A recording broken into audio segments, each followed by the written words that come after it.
Every so often, we have a chance to use our Pit Stop TV platform for something truly good. In this case, we've teamed up with the All-American Racing Network to bring you AARN's Race for a Cause benefiting breast cancer awareness, specifically the Susan G. Komen Foundation.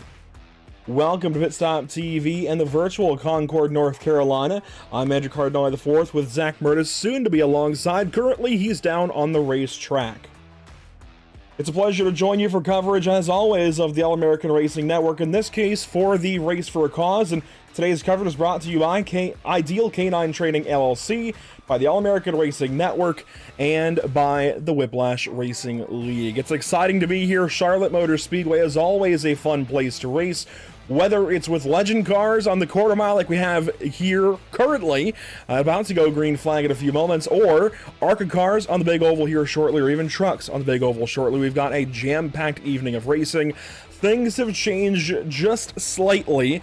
Doug Scalos unfortunately having a bit of an emergency. Hopefully everything is okay there.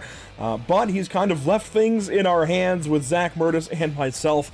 So it's going to be a slightly fluid kind of evening. But first up, legend cars on the racetrack. Let's get into the iRacing.com sim and take a look at what we have here this evening. Everybody making their rounds in the final moments of practice, getting their last couple of laps in, and sure enough, wouldn't you know it, the number 02 is fastest of the bunch. That is Zach Murtis. He runs his own legend car here at Cookout Summer Shootout in the summer.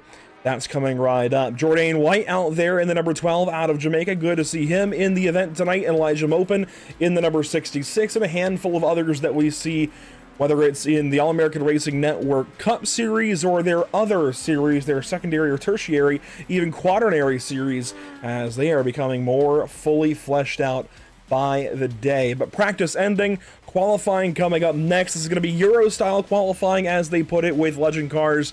And as we get ready for it, there is a QR code on the right side of your screen. That is where you can donate directly to the League Donation Fund, and not donation fund to the league, but the league is making one fell swoop, one big donation to the Susan G. Komen Foundation after this event. So all funds that go in there will go right to Susan G. Komen. This race, of course, is again being run in benefit of breast cancer awareness. My sister, Sasha Barker, she recently actually just got over breast cancer, and get over is not a great way to put it.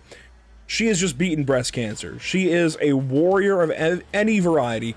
She is just you know what? A badass. She's a badass. So she just went through her last few treatments, and we'll be hearing from her in a few after this race, before the ARCA race coming up with all the wives and girlfriends. But qualifying on the racetrack, we can take a look at what these guys have got up their sleeves for this qualifying session. Again, it's Euro qualifying. These guys get 5 minutes to just set the fastest laps they can. There is Zach King in the number 2. We typically see him in the number 51.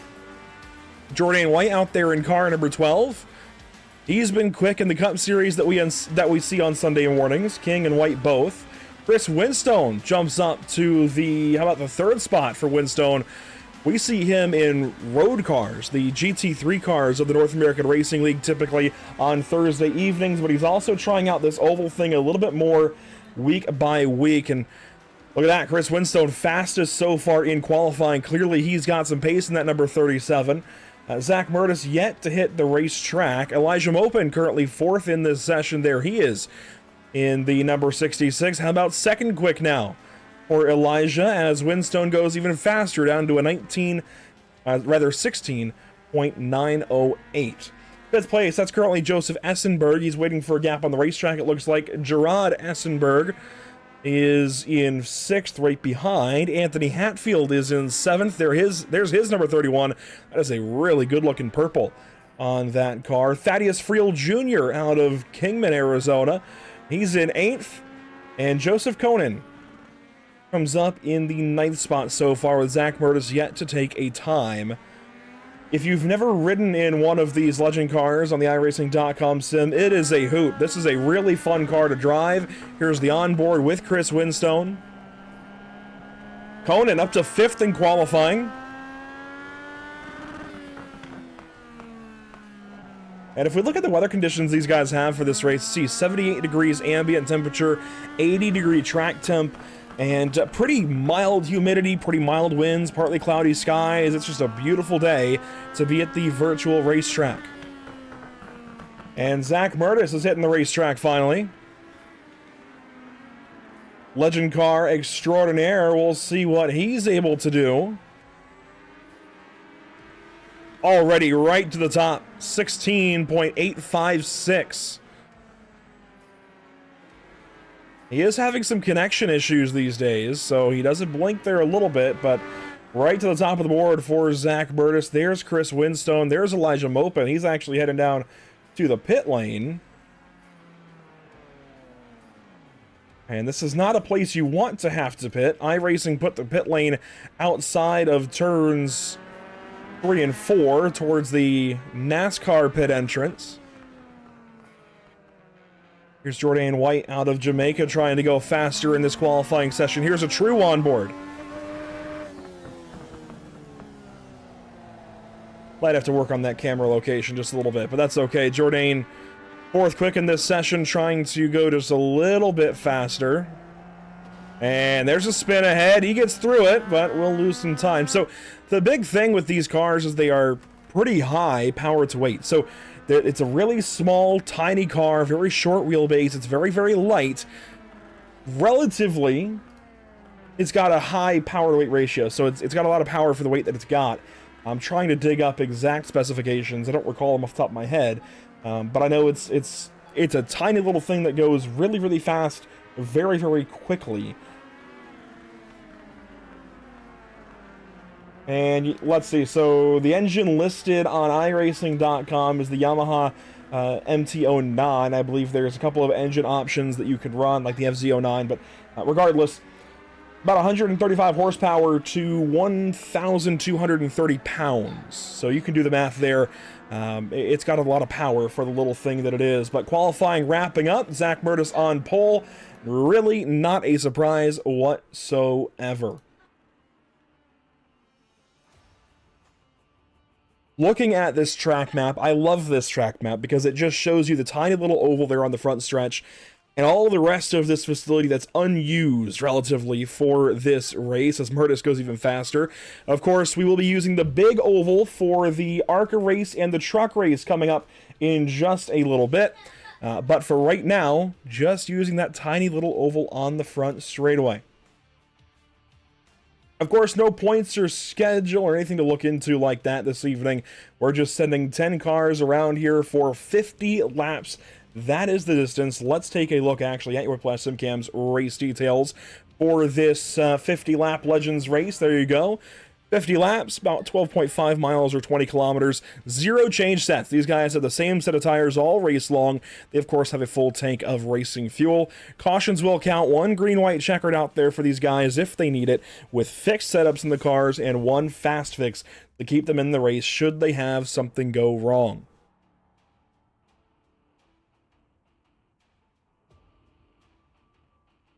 So I see clipping.hubs asking out in the YouTube chat what cars are racing tonight. There's 3. So on the thumbnail of this video, I know you won't likely be able to see it now that the video is going, but there's a screenshot of 3 different cars: the Legend car, the ARCA car, and the NASCAR truck. That's what we've got this evening. So the order of events is as follows. Our 50-lap Legend race coming up next, followed by a 30-lap ARCA race with wives or girlfriends of some of the drivers of the series, followed by a 100-lap race with NASCAR trucks around this 1.5-mile speedway.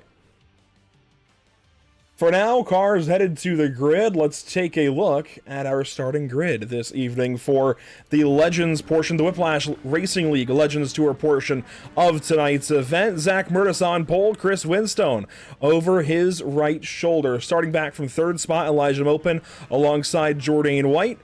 From 5th and 6th, how about Zach King alongside Thaddeus Friel? And to complete your top, well, your field, how about Joseph Conan, Joseph Essenberg, Anthony Hatfield, and Gerard Essenberg?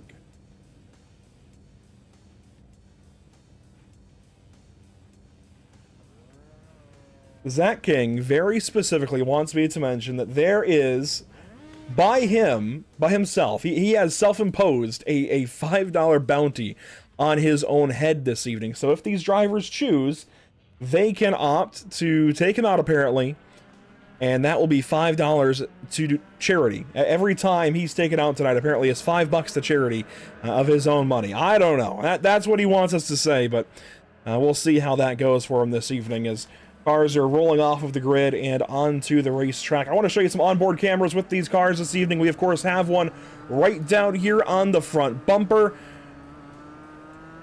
and to follow up, one here on the rear bumper. We've got a few others around the car, though. How about right up on the roof? That's kind of a traditional onboard location. How about hanging over the left side, the left shoulder here of these drivers, and looking back from the left side as well. We've also got the driver's eye POV that might need a little more work, admittedly, and then a right front dash kind of shot, and then one looking over the rear of the car. That said, we're about to go racing 50 laps coming right up. The iRacing.com safety car heads to the relative safety of pit lane. 50 laps, Legend Cars at Charlotte. Let's go racing!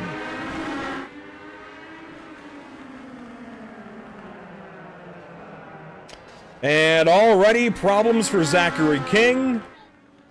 And they're going to wad him up in turn number 2. Thankfully, Zach Murtis is able to get away okay. Now, I tried to line up that graphic so that it wouldn't overlap with the caution graphic, but I think maybe I can work around that. So caution 1 underway. These guys will get a chance to reset. Let's go back, though, and see, of course, what happened on lap 1 into turn 1. Zach King just kind of got up into Chris Winstone, I think. And you know what? Funny enough, that is not the first time that Zach King has spun Chris Winstone on lap 1 of an AARN affiliated race this week. You see the stack up behind. Let's check that out briefly from the fan cam.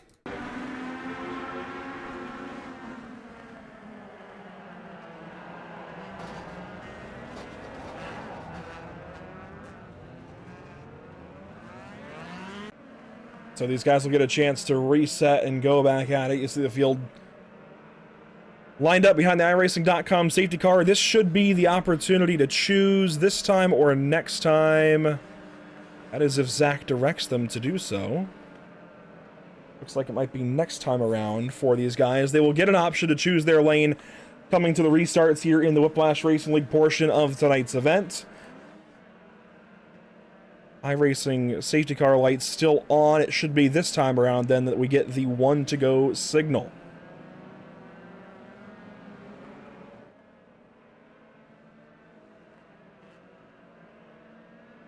And yes, there we go. Murtis will choose inside. 1 spins. That was Joseph Essenberg in the number 10, spinning around on the front straightaway.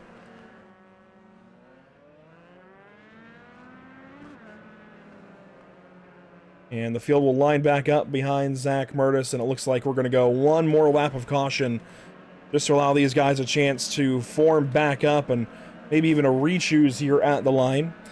If you're unfamiliar with Legend Cars, these things run at most of your local short tracks across the country.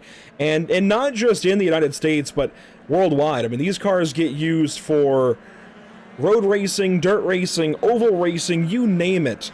You can even rallycross race in these cars on iRacing if you so choose. They are very, very versatile and just a lot of fun to go racing in. And relatively approachable for your average short track racer. Here we go. Restart on the way. Zach Murtis back on the loud pedal. Green flag again at Charlotte.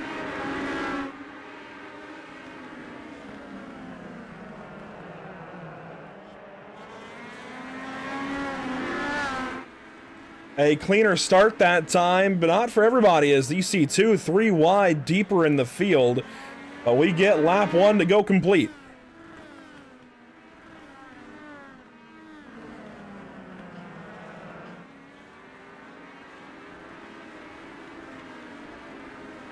Zach Murtis driving away. We might need to handicap this guy, throw him to the back of the field at some point.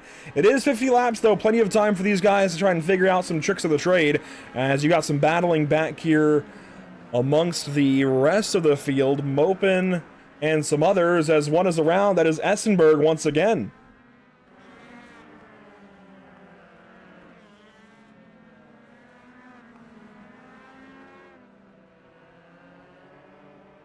So I wonder, since Zach King took himself out in the first caution, does that mean he donates $5 to charity on his own? Inquiring minds would like to know, as Joseph Essenberg just goes around for a quick self-spin there off of turn number 2. Nice and tidy right down to the inside, nothing too crazy. It gives these guys a chance to kind of regroup again, and they've had a couple of green flag laps. And again, these guys don't have any changed sets of tires. I'm actually not sure why. Elijah Mopin is coming down here to the pit lane. That's exactly what he's doing.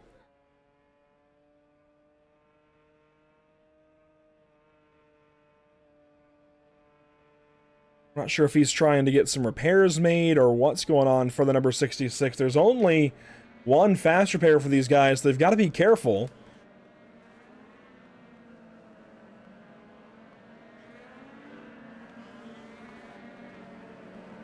Of course, a big thank you this evening to our partners with the channel: Whiplash Simcams, MXWraps.com, ATVO, CC's Business, the North American Racing League, Whiplash Creative, and TZO Designs. Zach Murtis already in the YouTube chat asking if we can have a fan vote to send the 02 to the rear for a restart.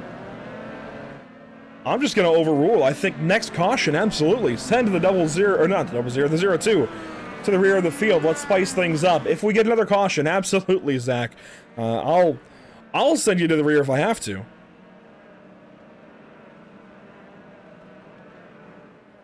So here we go. Restart on the way again.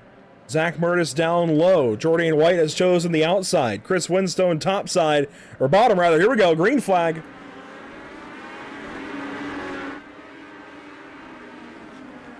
A big restart out of Zach King, sideways into 1 and 2. These guys have charged the corner a little too hard, I think. Jordan White around in the background, along with, I think that was Joseph Conan. 1 lap complete.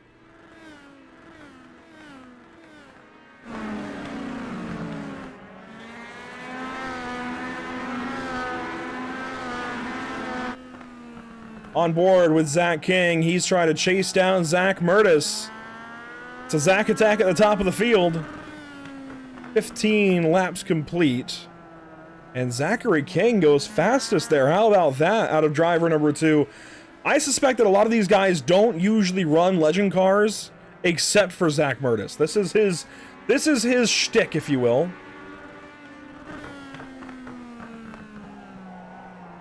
And how about Chris Winstone? He's getting aggressive. He's in the loud pedal, trying to chase down the 2 Zachs up ahead.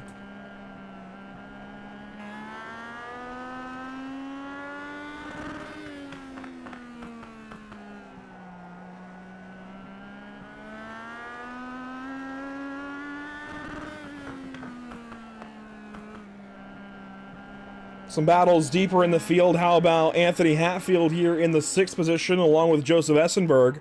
That's a battle for 6th and 7th, as there is a caution. Thaddeus Friel has looped it on the front stretch. Driver out of Arizona having trouble. And we'll get a look back as to what happened to the number 1. See him there ahead of Elijah Mopin. Elijah running a lap down in 10th. I think this will be a chance to get him back on the lead lap, and oh, he just missed all of that. That actually might be a great contender for Murtis Esports Mega Miss. Check this out.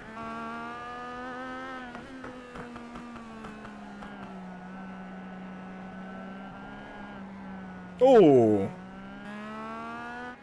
I think that'll qualify.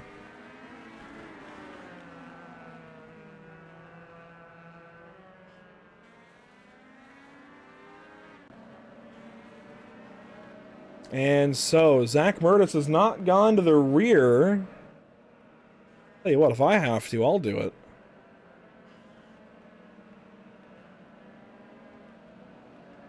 I'll tell you what, let's bring this up. Let's see, we're on Zach. Here we go. Move to end of line. There you go. You just saw the broadcast happen live. Well, the penalty happened live on broadcast. Move to end of line. And we're going to hold him back.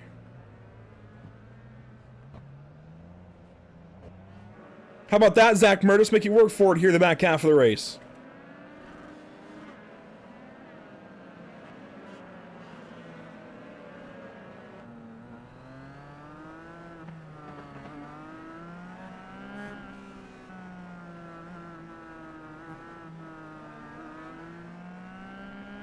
These guys will double back up, re-rack, re-stack, as we say. It looks like Chris Winstone will be bottom of the first row.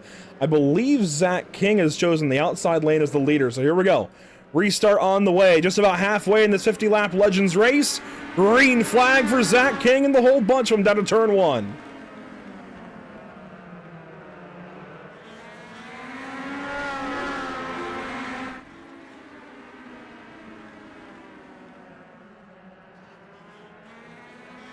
Battle for second currently is Chris Winstone and Jordan White. Pass made by Winstone, that'll move him up. And look at Zach Murtis already up to 5th place. He is driving right back through this field. We might have to black flag him again. Halfway this time by, though. And there's a spin in the back. Joseph Coleman has gone around, it looks like. He's reversing, trying to find the right spot to rejoin this field at. Here comes the field. That's going to be close right in front of Zach King and others. He makes it work. And so if you're new to Legend Car Racing, you can check out Cookout Summer Shootout broadcast on Flow Racing this summer. Zach Murtis will be racing. Historically, I've been a part of the broadcast crew, and it's going to be a lot of fun. It always is. 10 rounds, 2 Mondays, 8 Tuesdays. Throughout the summer, throughout June and July. It's Legend Cars at Charlotte Motor Speedway, the same combo you're seeing here this evening. Battle back here with Essenberg and Hatfield. Joseph Essenberg will go by. That leaves Hatfield in 7th. And meanwhile, Jordan White is working on putting pressure here on Chris Winstone. And if this does go green somehow, Zach Murtis is about 3 seconds behind race leader Zach King. If this manages to go green, it could be a lot of fun to see just how much he can run these guys down. And if he's able to catch them at all.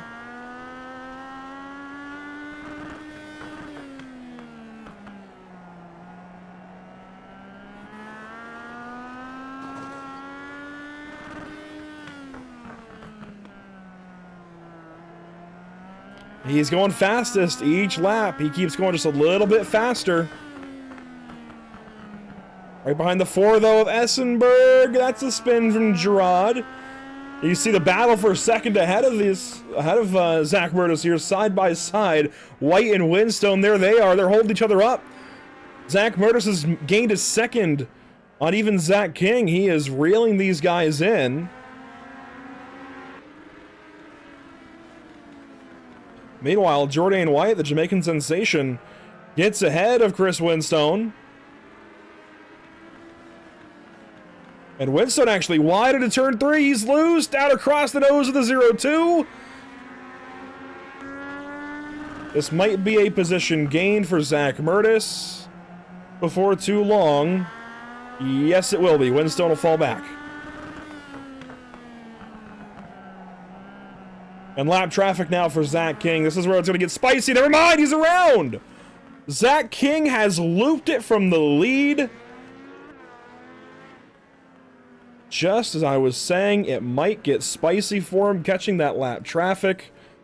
Let's go back and see what happened to him.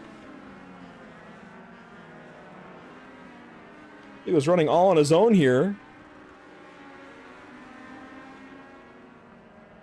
And suddenly off the corners, over-rotated, right around she goes.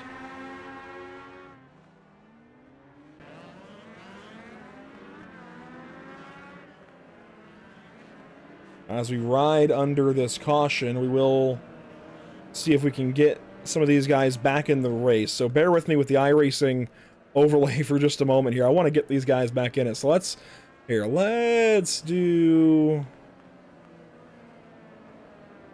Oh. Alright, looks like Zach is taking care of it. That's a wave around for Mopin. And the other two that are a lap down right now are actually Conan in the 72. He's in the pit lane, but leaving, and then Essenberg has towed to the pits. Gerard Essenberg, that is. So Joseph Conan going to get back with the field. So we'll let it be then, as we should be choosing this time by.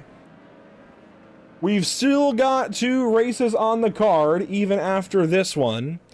ARCA cars, right back here at Charlotte, but on the big oval, that'll be wives and girlfriends in that race, as there's to choose. These guys forgot. And then we'll have trucks. Uh-oh! Oh, boy.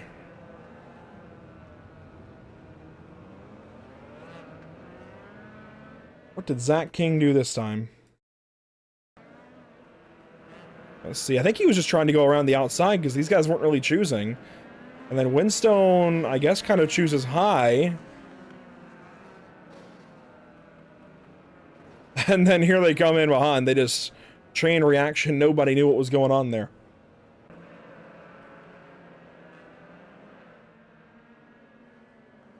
We will try this again, as I think they might have just briefly gone green.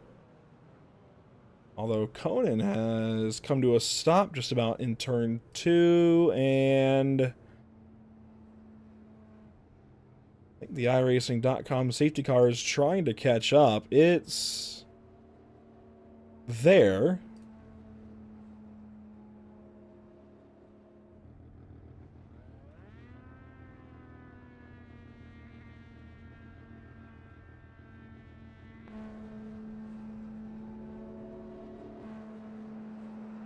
And there we go. That'll pick the field up. And they'll try this thing again. Well, we've still got 2 races to go. ARCA cars, trucks, that's coming up next. Of course, we'll have wives and girlfriends for 30 laps in the ARCA race. No cautions in that race. We're just trying to keep things simple. Let these guys have some fun. Or let these gals have some fun, I should say. And then the truck race will be the big feature of the evening. 100 laps in those NASCAR Craftsman trucks. And it looks like it's going to be a 10-lap shootout here. Jordan White, Chris Winstone in the front row. Then Zach Burtis and Zach King. And then everybody else. Here we go. Green flag.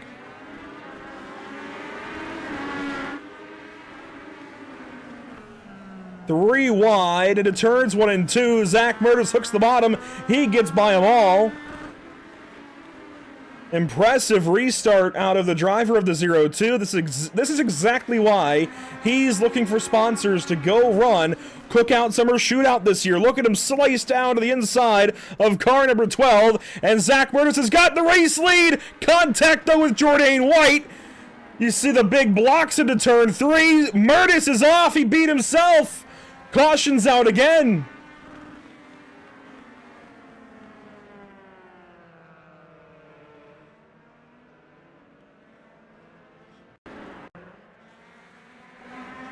This is getting crazy. You saw Zach Murtis down to the inside of Jordan White. Right down here in 1 and 2.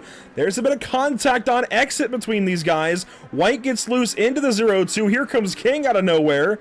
And then Zach Murtis just lost where he was in the racetrack. I've never seen that kind of mistake from him.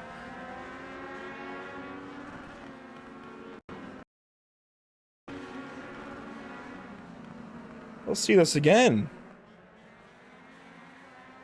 There's the contact off the corner, and then well, we saw it live, but still, I mean, watching it over and over, it just, I don't understand how Zach made that mistake. Let's come back to live picture. He's back of the field here. That puts Zach King out front all of a sudden. Chris Winstone, Thaddeus Friel, Anthony Hatfield, your top 4. Let's see if we can get Kona back on the lead lap here quickly.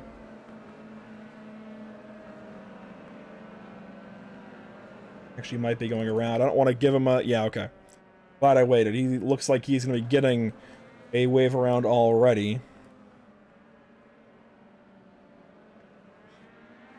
And this, I think, is the choose. How about King going high? I think he's tracked Winston up there as well. Oh boy, this could be interesting here for this restart. And no, it actually looks like he's... I don't know. That Zach King character, he's a little something else. Here we go, potential final restart of the race. 4 laps to go at the green flag this time by Zach King, your leader. Green flag again with the Legends at Charlotte.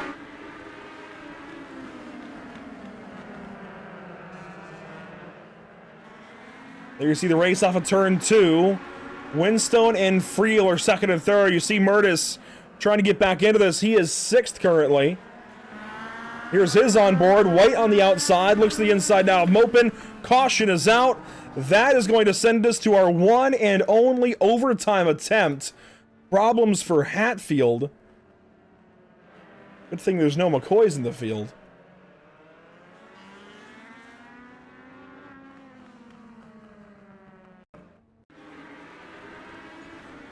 And so here's Anthony Hatfield into turn number 3 on the outside of Essenberg. Just got loose. That is super easy to do. In this car, at this track, that is super, super easy. And Hatfield, it looks like, is being held to go back behind the pacing field. I think that is an iRacing procedure being done there. I think now he's getting waved by, maybe, but...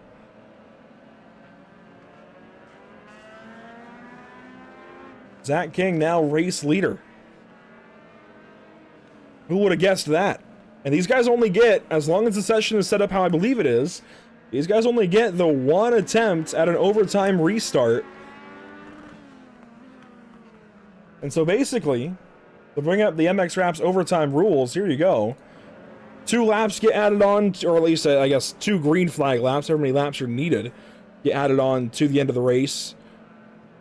You'll get a green lap, then a white lap, and then checkered will end it. If the green lap is not completed, typically, we would restart again, but regardless of whether or not the green lap is completed, the race will be official.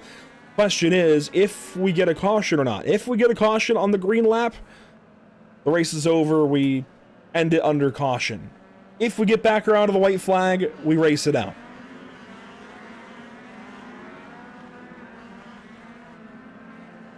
So the iRacing.com safety car will once again pull off to the relative safety of pit lane and leave the field in the oh-so-dangerous hands of Zachary King. Here we go. Green flag on the way. Zach King in control of the restart. Winstone second. Green flag back in the air. An immediate dive from Winstone. Murtis follows. Friel goes into the grass. And there goes King. It's going to be an end under caution, but who's it going to be out front? I don't know. I think it was Elijah Mopin.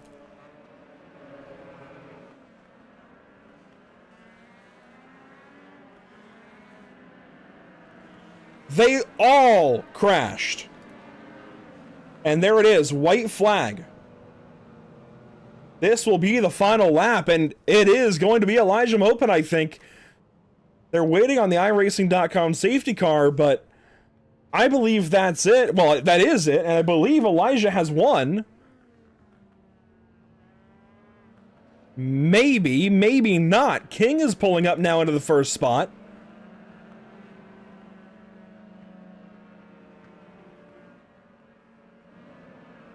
I don't know who it's going to be.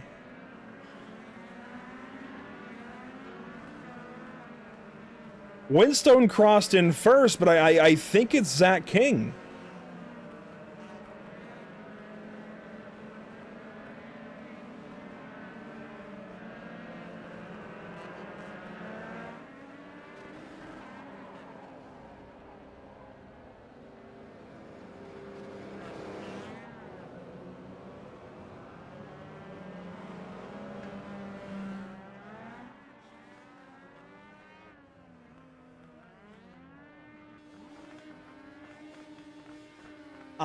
You know what?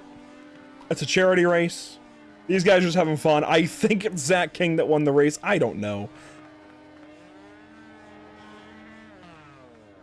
I don't know if these guys realize, I mean, there's a big thing on the iRacing sim that tells them that the race is over. Maybe it was Windstone, I don't know. Let's go back and see if we can find the crash.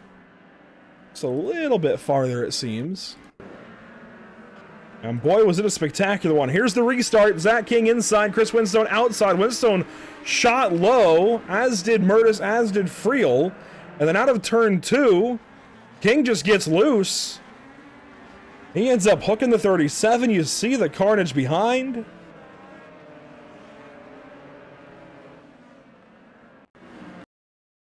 I'll be honest with you, I really don't know who wins this race. You see the dives down into turn 1, everybody washed up. Windstone was low, and I mean, man, if he just got another couple of inches further down the racetrack, that was an easy pass and win. I think he's the winner. Honestly, I'm not sure. He's parked it on the front stretch.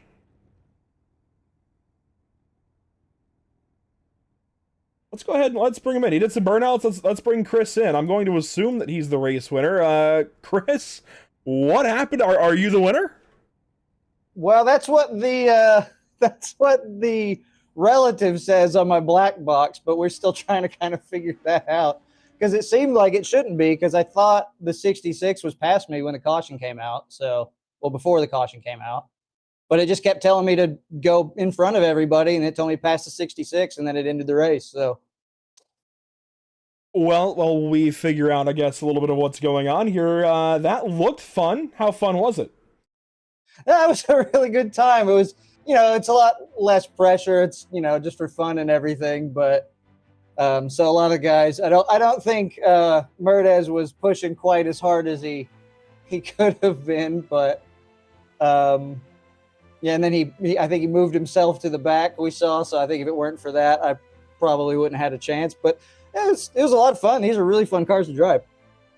They're a blast, whether it's oval, dirt, road. And of course, we keep talking about you advancing yourself in oval racing. We keep seeing you join more and more leagues. Are you starting to get the hang of this thing? Well, I mean, I'm starting to get the hang of driving them. That's never, I mean, and even in the road racing, it's never really my pace that's the problem. It's just getting to the end without getting crunched up too bad. But, this one was a little sloppy, and I know it's just a kind of a fun thing, but I'll take whatever I can get after. I think I'm 0 for 4 on the past 4 races, so it feels good to get to the end of one. Well, Chris, we're going to talk to another driver or two just in case, but if you won, congratulations. If not, I guess better luck next time. I don't know. Yeah, that's why I'm in here. That's why I'm in here, because I was reviewing the race finish. Uh-oh. Go ahead, Zach. At the moment of caution, based off of the last scoring loop and when the lights came on the pace car, because there's no caution lights and the green flag was still waving and barring the flagman's hand, Chris, you are officially the winner. Yes! Look at that. Thank you. Look at that. Oh, well, Chris, excellent. You finally have an oval win in league racing. Just like SVG. Just like SVG. He came in from road course racing, and he got his first oval win at the summer shootout last year. There you go. There you go. And you know what? I have his signed hat right here, looking down at me right here. I just got his signature when I went to Kansas last time they were there, so appropriate. Well, there you go. Congratulations, Chris. We're going to talk to a couple other drivers here, but I think, who's stepping in for you in this ARCA race? Well, my girlfriend Emily, she's got her own setup and everything. She didn't want to race in VR. She said it was too wobbly. Because I got to turn the graphics down, otherwise it's just a slideshow. But so she's got her own setup over there on the other side of the room now. I'm gonna try to. I mean, it's a bit of blind leading the blind with me coaching her on ovals, but at least I have, I got last night's race to go on a little bit, and they're just doing 30 laps, so I think she'll be pretty quick, actually. Well, Chris, good to talk to you as always. Congratulations. We'll see you in the truck race. Yeah, appreciate it. Thanks, guys. There you go. Chris Windstone with a win here on an oval. quickly get to our other two top 3 drivers, and of course Zach King, second place. Oh yes, let's 23 go. laps led. It was kind of a Zach and Zach show until the end there. What happened? No, man, that was just sick. I wanted to get wrecked, and nobody wrecked me, so I'm really upset about it. I'm still gonna donate, but man, I was like, I don't want to win this race and just, loot myself. I was like, screw this. I don't want to run up front. I think you wrecked yourself more than anybody else wrecked you, but And that's the sad part, man. I was looking forward to somebody like taking their anger back out on me, man. That's what this is for. well, I'll tell you what, is Lillian getting on the rig for this ARCA race? No, unfortunately not, man. I just couldn't get a setup for her, but she'd be a character in the chat, just like me. Oh man, driver chat was amazing. Zach was trying to keep everything calm and cool. I jumped a couple restarts, but I didn't care. I was having some fun out there. Yeah, that was amazing. I don't like these cars I've ran them before, but holy cow! If I could swear, I'd swear, but I'm not going to. This is freaking awesome. It's family fun night. keep the rating PG. But Zach, we'll see you in the truck race in a little bit. Congrats, that was a pretty solid Legends race. Oh yeah, that was amazing. Shout out to my sponsors, but we don't need to worry about that because it's for fun, it's for charity. Heck yeah, save the boobies. Here's Zach King.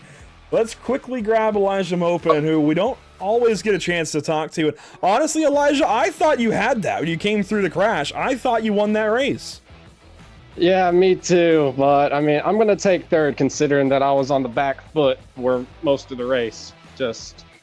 Man, that was fun though. That was a fun race. These legend cars, I don't race them often, but oh man, I had a big old smile on my face the whole way.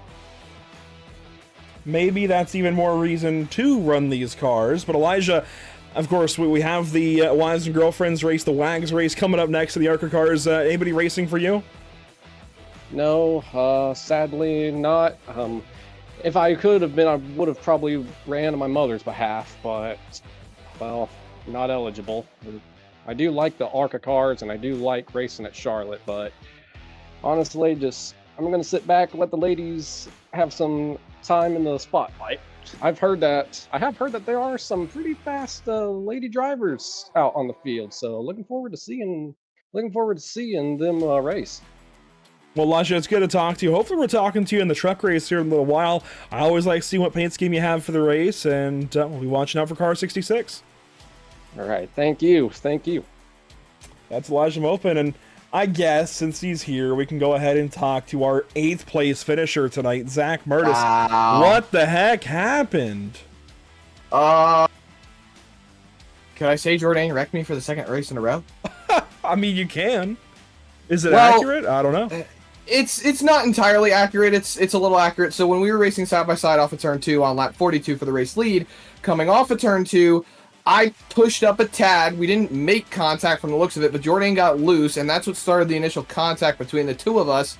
And I saw King coming in the mirror. I thought they were going to end up running each other over, so I threw it into turn 3. And well, I was on the brake, but I just wasn't braking enough, and I stepped on my nuts, I'll say, and drove it over my head and looped it. Now, thankfully, Jordan looped it at the same time, and that brought the caution out, but even then, I was still in contention to win the race on the last restart. King got loose, ended up getting into Windstone, and if it wasn't for Windstone hitting the wall, like a funny reference will come to me at some point, but he bounced off of it real big and collected me, and I would have gone straight through it, but man, dang. I got the handicap, it sent me to the back. It was like working off the back pedal the entire rest of the race. Well, Zach, I know it wasn't the result that you wanted in your legend car race, but I led the most laps for the second night in a row and didn't win the race. Zach King led the most laps. Are you kidding me? 23.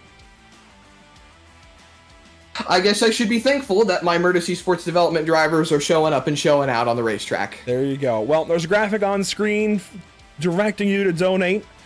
I tried to make that QR code a little bigger than the one that was already on the screen, but I guess it didn't do a whole lot. Regardless, you can follow that QR code link to donate directly to the league donation, I guess, what's the word? I guess filter, to send that off to the Susan G. Komen Foundation. We do have a quick break ahead of us as we get ready for the Wives and Girlfriends race, so we'll be stepping aside for just a moment, but ARCA cars on the way. Wives and Girlfriends here from Charlotte Motor Speedway. Don't go anywhere.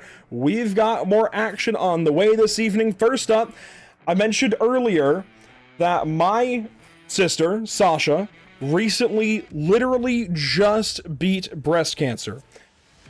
And I asked her to record a video to just talk about it a little bit. This is a big deal, all right? I mean, breast cancer is it's sweeping across more and more people and affecting more and more lives, unfortunately taking some along the way.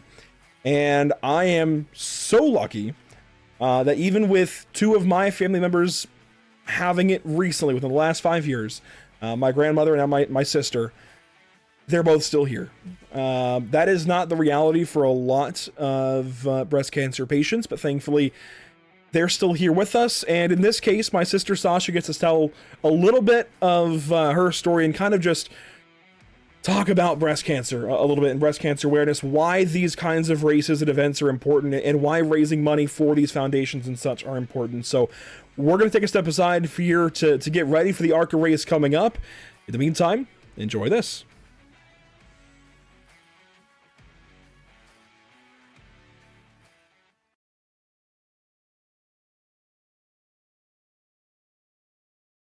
Everyone, I wanted to take a moment to talk about something incredibly important: breast cancer awareness. We hear about it often, but it's vital to remember that being proactive can truly save lives. Please stay informed about your health and get checked whenever it is applicable for you. One thing that often doesn't get enough attention is how we support the families and loved ones of those battling this disease.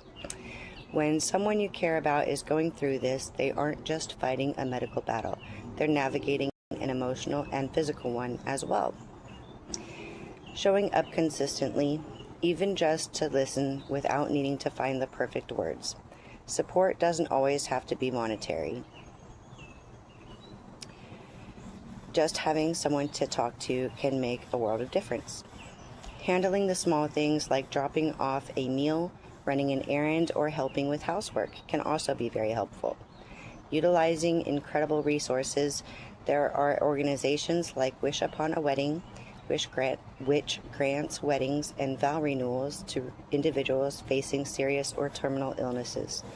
You can learn more about them at wishuponawedding.org. Connecting with major foundations such as the Susan G. Komen Foundation, which provides patients with navigation, financial assistance, and a wealth of educational tools at komen.org. If you want to send something tangible,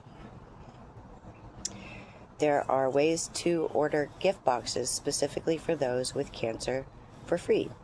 Organizations like Luminaries offer free wellness kits tailored to survivors' needs at luminaries.life, and Lemons of Love provides personalized care packages to brighten a patient's day, which you can find at lemonsoflove.org. If you are wondering how you can help, you can support these research organizations, participate in local events, or even just share these resources with your community. No one should have to face this alone. Let's keep looking out for one another. Thank you for listening.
Everyone, I wanted to take a moment to talk about something incredibly important: breast cancer awareness. We hear about it often, but it's vital to remember that being proactive can truly save lives. Please stay informed about your health and get checked whenever it is applicable for you. One thing that often doesn't get enough attention is how we support the families and loved ones of those battling this disease. When someone you care about is going through this, they aren't just fighting a medical battle, they're navigating an emotional and physical one as well. Showing up consistently, even just to listen without needing to find the perfect words. Support doesn't always have to be monetary. Just having someone to talk to can make a world of difference. Handling the small things like dropping off a meal, running an errand, or helping with housework can also be very helpful. Utilizing incredible resources, there are organizations like Wish Upon a Wedding, which grants weddings and vow renewals to individuals facing serious or terminal illnesses. You can learn more about them at wishuponawedding.org. Connecting with major foundations such as the Susan G. Komen Foundation, which provides patients with navigation, financial assistance, and a wealth of educational tools at komen.org. If you want to send something tangible, there are ways to order gift boxes specifically for those with cancer for free. Organizations like Luminaries offer free wellness kits tailored to survivors' needs at luminaries.life, and Lemons of Love provides personalized care packages to brighten a patient's day, which you can find at lemonsoflove.org. If you are wondering how you can help, you can support these research organizations, participate in local events, or even just share these resources with your community. No one should have to face this alone. Let's keep looking out for one another. Thank you for listening.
Welcome back to the All-American Racing Network Race for a Cause at Charlotte Motor Speedway.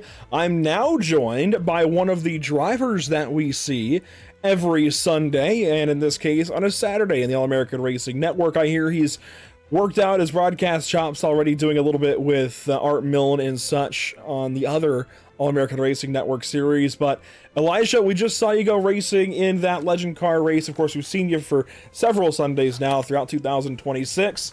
And one thing I know is this is a lot more your speed. ARCA cars, the big Charlotte Motor Speedway. What can you tell us about what these wives and girlfriends are up against this evening for 30 laps around this legendary speedway? Well, fresh out from my experience racing ARCA here at Charlotte, it's almost like a plate track in a way when the tires are fresh. I can't exactly remember how long the tires last before fall off, but once they do, the speeds, I mean, they go down a little bit you're still a little bit elbows out, but yeah, it's a first couple laps in a stint I have found to be, again, it's like a plate track almost. You got to try to keep the momentum up, stay in the draft, and then once the tires start to go, it's kind of part for the course for a lot of these intermediates. So it'll be interesting to see how these gals can manage this, but it should be a pretty good race here. And look at that. Look who just went faster. That is Emily Shuffles. That, I believe, is Chris Winstone's girlfriend. I think they're trying to go for the sweep this evening. But let's talk about these race cars. Of course, you just talked at great length about the car track combo a little bit. Let's look at the actual specifications for these ARCA cars. We see these used on Tuesday nights in the BRB Sundance Pro Series. And these are fantastic cars. I really do like these ARCA cars. I know a lot of guys don't like them. Maybe they're a little bit too easy for them. I don't know. But admittedly, they are, I think, a more approachable oval car because, yes, they still have a decent amount of power, but it's not that 900 horsepower. And it puts it down in a kind of efficient way where, like, it's not too crazy. For whatever reason, it's got a lot of downforce. It's a little bit slower. It's, again, it's approachable as opposed to the current NASCAR Cup car, for example, which I think is going to make it a little bit easier on these ladies this evening. Would you agree? Yeah, I definitely agree, but I mean, you definitely can't be caught sleeping with these cars. They can be a little bit evil sometimes, but yeah, they, like you said, they are a lot more accessible. For newer iRacers, I definitely recommend to race the ARCA series to give a much better feel for oval racing. Yeah, this is a good, I mean, maybe not starter car, maybe you go through Legends and Street Stocks first, but once That's you true. kind of graduate beyond those ranks, definitely into ARCA cars, I think is a good next step. It also, you know, they could run dirt racing, they can run short tracks down to like a quarter mile. We could even take the course we were just on, the little Legends Oval on the front stretch, and run these ARCA cars on it, and it would fit. I mean, these cars do race on bull rings that small. And I mean, heck, I just went and was on the broadcast for the ARCA East race at Hickory a few weeks ago. So they could run any kind of racetrack, just about road courses, speedways, dirt tracks, short tracks, anything. And they're a pretty good, just all-around approachable race car to get into the oval side of things at kind of a higher level. But we saw Emily Shuffle's time go up on the board. We can get into the iRacing.com sim here and take a look around at who is going fast so far in this qualifying session. Now, not everybody has got their significant other set up with a specific iRacing account. In this case, Chris Winstone has done that, and Emily Shuffles has her own account. You can see her there out of turn number 2. She is getting pretty well warmed up. I think we have a favorite already for this race, but there she is in the number 7. And then I've got a spreadsheet I got to pull back up, actually, of exactly who is in for their husband or boyfriend or what have you. So here is Corey Powell, but not Corey Powell. Let me find the spreadsheet again from Doug that he sent me earlier. And for Corey this evening, as that is a big hit to the inside wall, it is Nikki Powell. I would dare say that's his wife. So she just took that big spill on the front stretch, but the Ideal Training LLC Ford Mustang looks good, and I would even guess that Ideal Training might be Nikki Powell's deal. That might be exactly what she does. So Nikki Powell, a big part of, Ideal Training, Ideal Canine Training, a big part of the event this evening with their logo top right. Zach Burtis was just turning a couple laps for fun to kind of see how the car felt as he gets ready for race control duty, so we'll skip over him in third spot. Here is Joseph Essenberg's car. In this case, this is going to be Becca Essenberg. I would guess that is likely his wife. In the Strawberry Kiwi Arizona number 10. That is a cool paint scheme. That's like sticker bomb galore there on the back end of that race car. That is really cool. For Gerard Essenberg, here is the number 5. This is Marissa Oren behind the wheel of the Mountain Dew number 5. And then for Anthony Hatfield, this will be Nicole Oren. And I wonder, of course, we don't have exact details yet. I'm sure we'll be informed soon. I wonder if those two are sisters, Marissa Oren and Nicole Oren. And then racing this evening for Thaddeus Friel Jr. is going to be... I just had it. Actually, it's not listed. Who will be in his car? I guess we can message him and find out. For Austin Adams, though, it is Lex Wolf.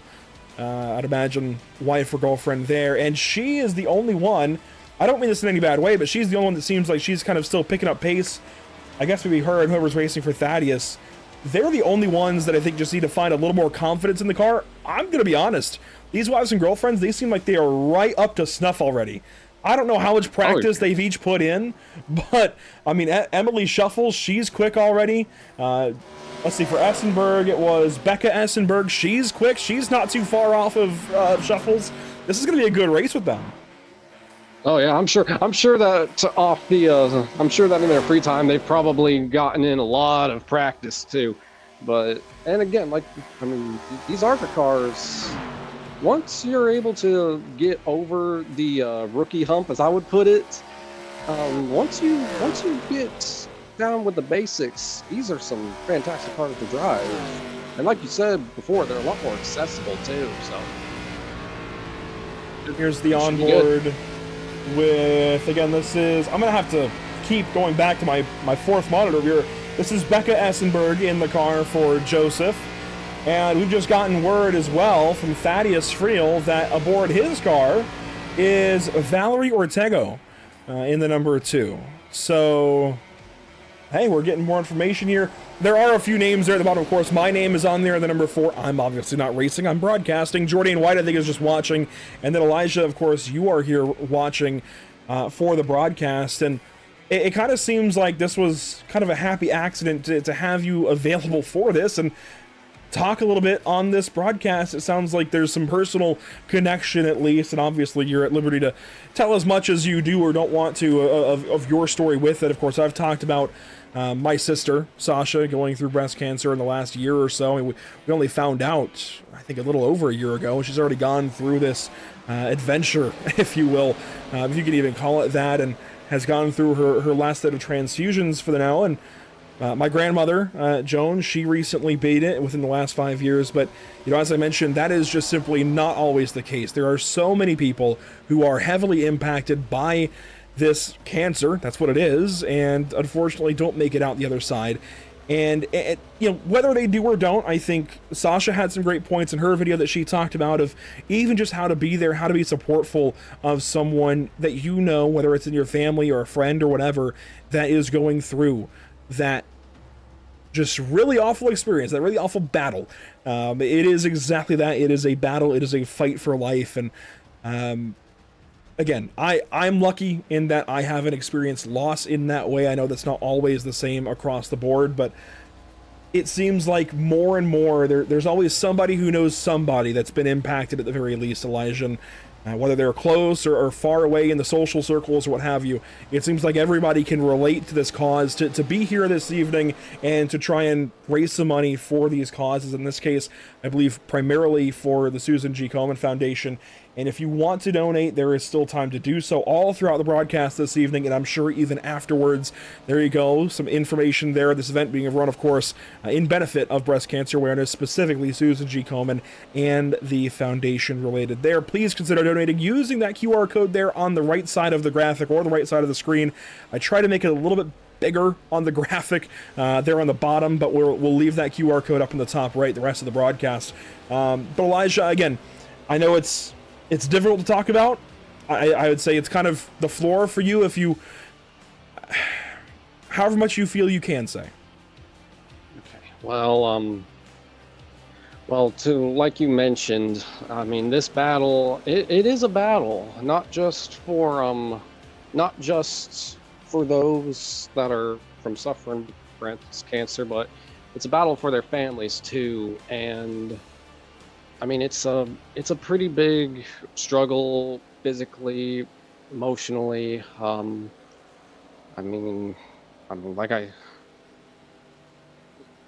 It's definitely it's tough. It really is, and like you said, not everyone makes it. My mother, she's such a prime example. She fought till the bitter end when she suffered it a couple of years ago. Sadly, it did take her, but I mean, like I said, she fought to the bitter end.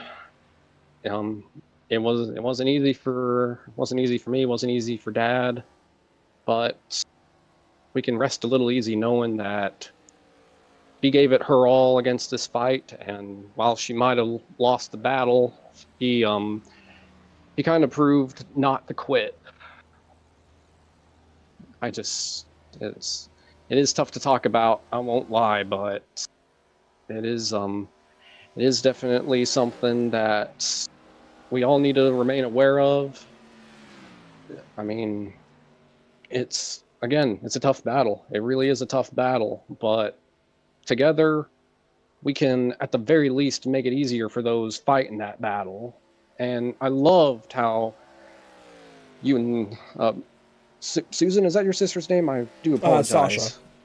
Sasha. I'm terribly sorry, but I love how you guys brought awareness to the mental side of things, because I mean, mental health is no joke. It really isn't no joke. And that is forgotten that, yeah, this is a medical battle, but it's an emotional battle too. So, I mean,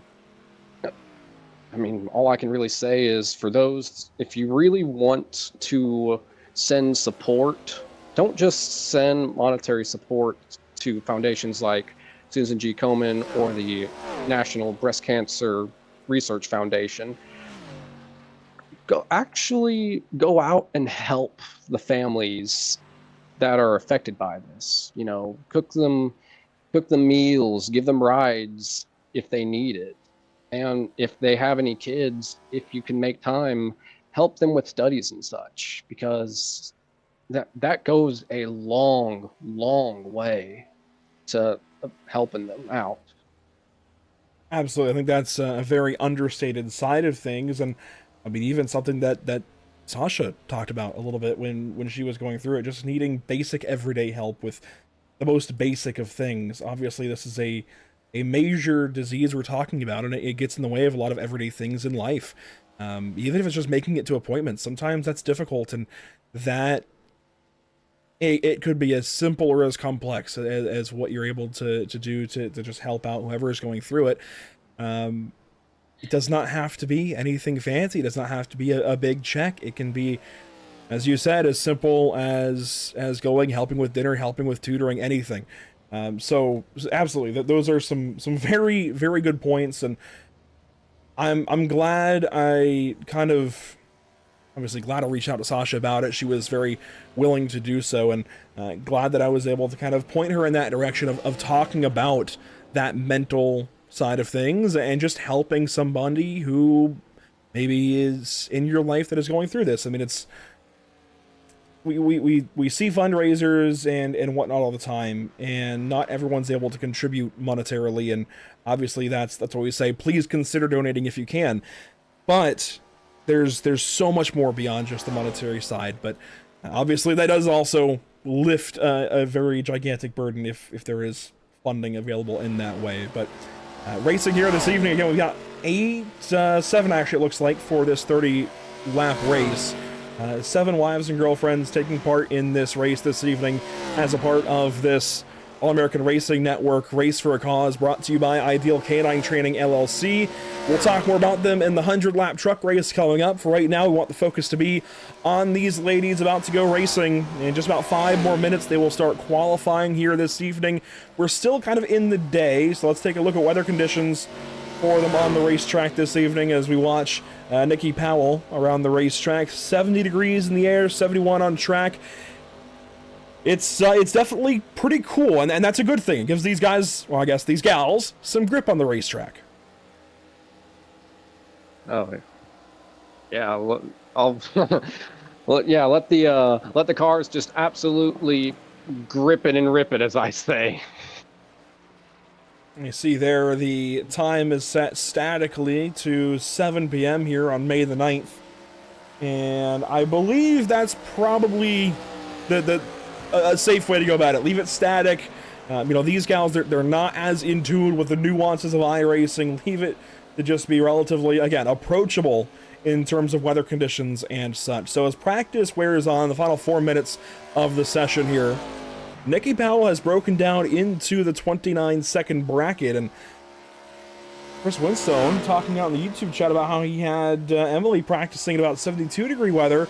That's pretty close to what we have here this evening. There is Emily, and I can't help but chuckle a little bit every time I see this paint scheme. This is a really well-done recreation of the Chris Buescher RFK Racing Cinnamon Toast Crunch Ford Mustang from the last couple of years, and it's a fantastic paint scheme. I'll be honest, I'm a sucker for Cinnamon Toast Crunch myself, so that is pretty cool to see as she's working through turns 1 and 2 currently in the number 7. And frankly, Essenberg, let's see, Joseph Essenberg, I believe that's Becca, right? Yeah, Becca Essenberg, she is not far off in that 3rd spot. She's currently in the pit lane. Who knows what adjustments could be getting made. These guys are on fixed setups, so the boyfriends and husbands don't have to worry about finding a setup for their significant other to race on, but you might want to fine tune, especially if they're on a rig that is not custom to them. In this case, Emily Shuffles is in a rig that is hers. But if that's not the case, you might want to move the wheel a little bit, move the pedals, move the seat, depending on what your setup is. I mean, I can only imagine there's got to be some height difference going on for these gals getting in the sim. Right. It's the little things when it comes to sim race and when it comes to setup. I mean, little things can make a big difference. They really can. So again, we've got 7 ladies out here racing tonight. Well, thanks to all of them for being here, and thanks to all of you for watching this evening. Of course, this broadcast, as mentioned earlier, brought to you by some fantastic partners with the All-American Racing Network, including the All-American Racing Network. This is a special event being put on by AARN and Ideal Canine Training LLC, in addition to the Whiplash Racing League. We saw the Whiplash Racing League Legends on track just a little bit ago. Elijah, you had a good go of things in that race, but now we turn the keys over to the better halves, if you will.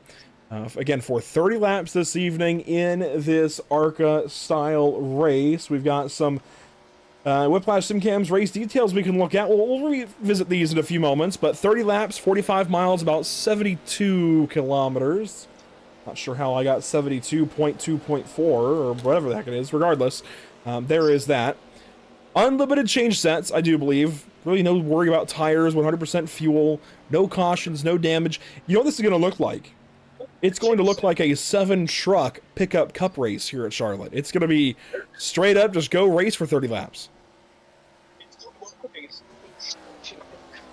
Yeah, pick up cup. Yeah, you're pretty much on the gas for the whole race. But I mean, it should be fun. It should be fun. A lot of the times, I've actually been noticing a lot of the time comparable to what I've raced in officials. So these ladies, they've gotten to grips with everything pretty quickly. I think we've definitely got a top 2 for sure, those being Nikki Powell and Emily Shuffles. I think Becca Essenberg is right there with them too, maybe just like a half step behind maybe. And then Hatfield, let me revisit the names, I believe it's one of the Orens, I forget which one. That is going to be Nicole Oren racing for Anthony Hatfield tonight. She's not far off either. She's only a couple of tenths off the fastest time as practice comes to a close. Also of note for, let's see, who was it again? Valerie Ortega racing this evening for Thaddeus Friel Jr. She, as we've been told in YouTube chat, is a Master Sergeant in the Louisiana National Guard. That is pretty cool. Wow, that is amazing. Here we go, qualifying. Emily Shuffles going to hit the racetrack. These drivers get 5 minutes to go set the 2 fastest laps they can. They do have to keep it on the apron to get up to speed, though. Let's right on board to start this session off with Valerie Ortega in the number 2.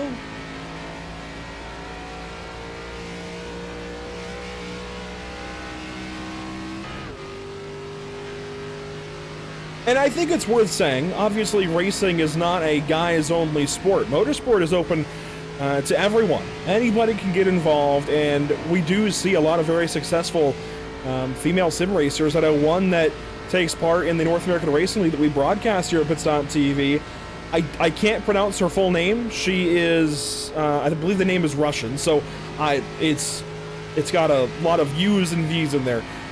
But she goes on Twitch by the name of Love46, and she's a former Formula 4 racer. She's got a lot of experience in the real world and on iRacing, and she's a lot of fun to have in the field with NARL, and she's actually rejoining the field this coming season for the North American Racing League as they run it back, if you will, with Porsche Cup cars later this summer. But how about Emily Shuffles on the board first here in qualifying? Let's ride on board with her for lap number 2. She was quick in practice. Let's see how well she commits down here in 3 and 4.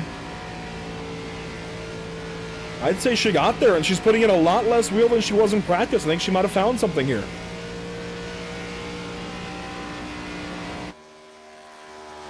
.305 for Shuffles, just slightly slower than Joseph Essenberg's car. I'm going to mix these names up all night long. That is Becca Essenberg behind the wheel, and she will go just slightly slower on lap number 2. Nikki Powell. Here's lap 2 for Nikki. She's behind the wheel of the number 92 car tonight. A little lift down there in 3 and 4. Here it is to the line. In the grass, that might invalidate the lap. It was going to be pretty quick, too, down to the 30.3 range. That lap will not count for Nikki Powell. Austin Adams, better half. That's Lex Wolf behind the wheel. She picked up. How about that? She's 5th quick here in qualifying. And then racing for Gerard Essenberg. I might be Jared. I'm not sure if it's Jared or Gerard, but regardless, that is going to be Marissa Orange. She goes 7th so far in qualifying, and it looks like all of the better halves have turned their qualifying laps. This is something I like to talk about, though. This is basically a free practice session for them. Yeah. Keep turning laps. Keep getting experience in the car, especially as the sun has just about set. The temps are about the same, but the track looks different, and that's important. Obviously, if you have a spot on the track where you typically lift off, that shadow might have moved.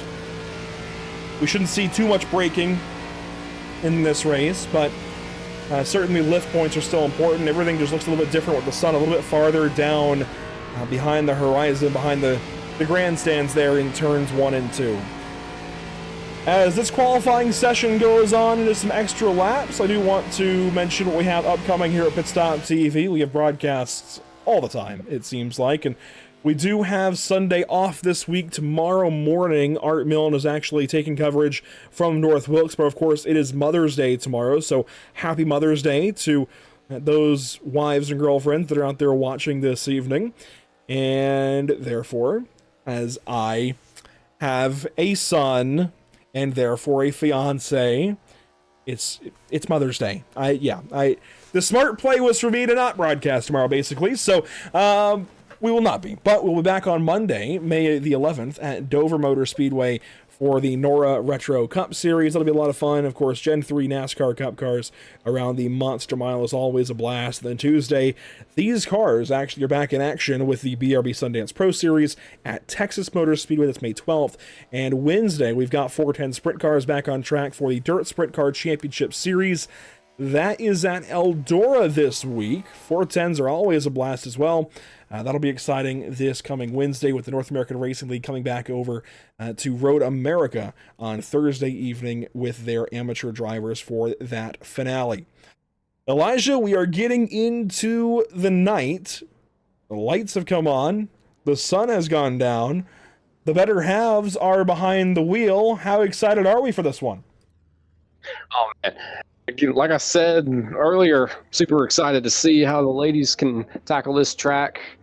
I will say this, with the sun going down, I imagine the track will get a little bit cooler, a little bit more grip.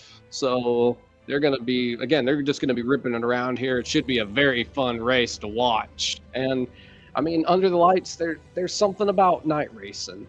There's just something about it that just, I just love it. I just love it. It's going to be a fun 30-lap race. Again, no cautions or anything. These guys, or again, gals, get to just go racing this evening and see who can be the fastest to complete 30 laps around the Charlotte Motor Speedway. On pole for this race will be Joseph Essenberg's better half. That is going to be Becca Essenberg behind the wheel of the number 10. Alongside her is Emily Shuffles in the number 7. Then, in for Corey Powell tonight, is Nikki Powell in the number 92, alongside Anthony Hatfield's better half. That is going to be Nicole Oren. Back in row 3, Austin Adams and Thaddeus Friel. Nope, they're not racing. Instead, it's Lex Wolf and Valerie Ortego. And in the final starting spot of 7 this evening, Gerard Essenberg's better half, that is going to be Marissa Oren. 30 laps the distance, as mentioned earlier. A look once again at Whiplash SimCam's race details. 30 laps, 45 miles, about 72 kilometers. The important parts, no cautions, no damage. They just get to go race. And the no damage part especially, I think, takes a lot of the stress away.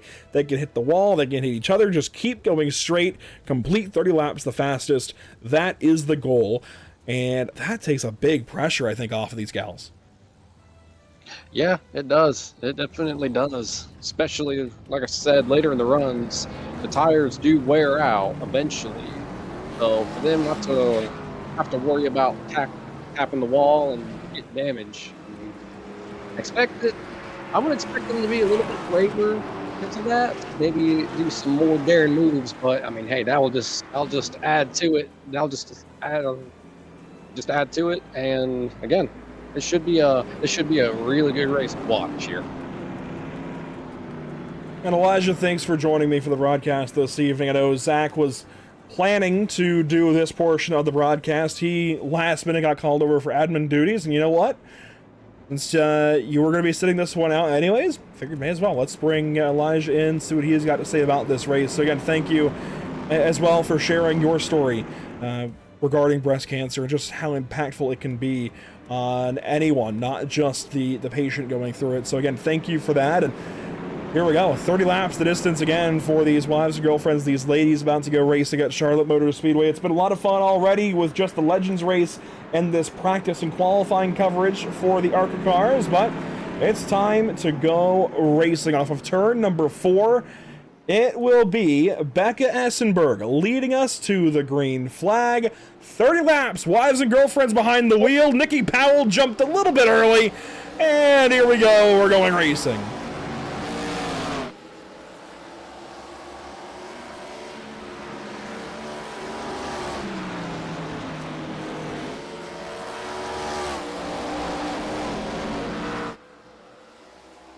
I hope Zach Murtis is lenient on Nikki for the jump start, but we are off and away.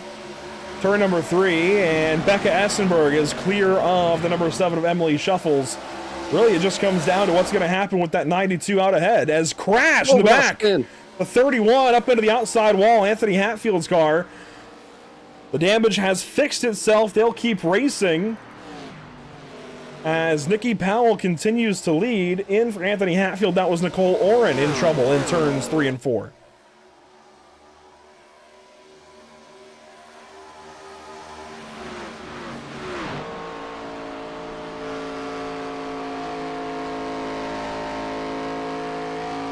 Chris Winstone chiming in on YouTube chat saying Emily's heart was pounding getting ready for this race. I can only imagine the pressure they're probably putting themselves under, as that's Becca Essenberg going fastest that lap, a 30.397 as she's catching up to Nikki Powell.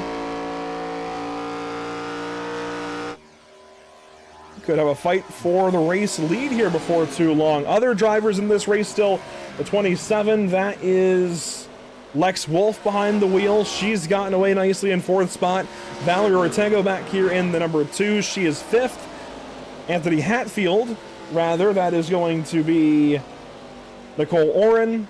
She is 6th, and then Marissa Oren, the two Orens, in 6th and 7th currently, as we go back up to the leaders.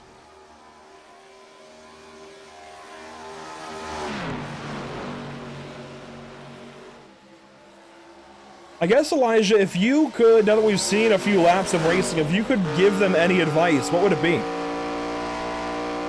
Well, we talked about pressure a couple laps ago. I mean, I think one thing that has already always helped me is just, well, I feel like this is very basic advice, I'll admit, but just mainly focus on hitting your mark. Don't worry about what the other drivers are doing, just focus on you and what you are doing. That's the, again, that's pretty basic advice, but I mean, small steps can climb mountains.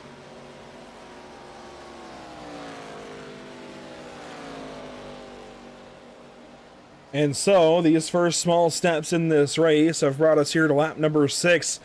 We've got ourselves a good little trio up here. This is going to be fun between them. We'll still check in with the other racers around the racetrack, but for right now, this top 3, this is a lot of fun to kind of watch as they're starting to get themselves into some deeper territory here as the tires wear on. I think that's going to be their biggest challenge.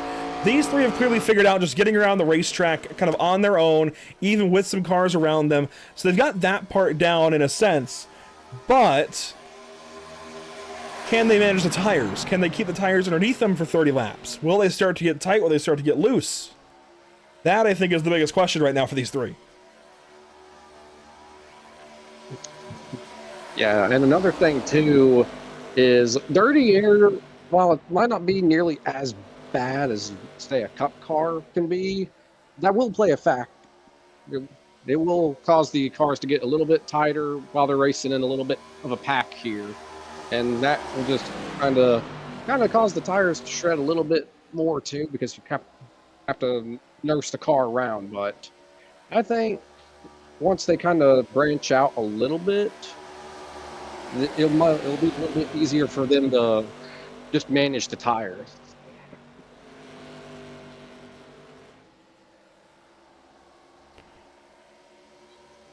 Oh, a little sideways there off of turn 2. You know, I've noticed that. It's like each time off of turn 2, they want to go down the racetrack at first. And one thing I've noticed just playing like Mario Kart, even with whether it's my fiance or her cousin or just whoever that maybe isn't as indoctrinated and well seasoned in racing lines, I guess, they typically want to go all the way down to the bottom of the racetrack a lot more often, or center, one of the two, either bottom or center. And I think that's a big hurdle to kind of get over if you're not, again, if you're not super experienced and well versed in this stuff. You might think to go to the middle or even bottom, you know, of the corner.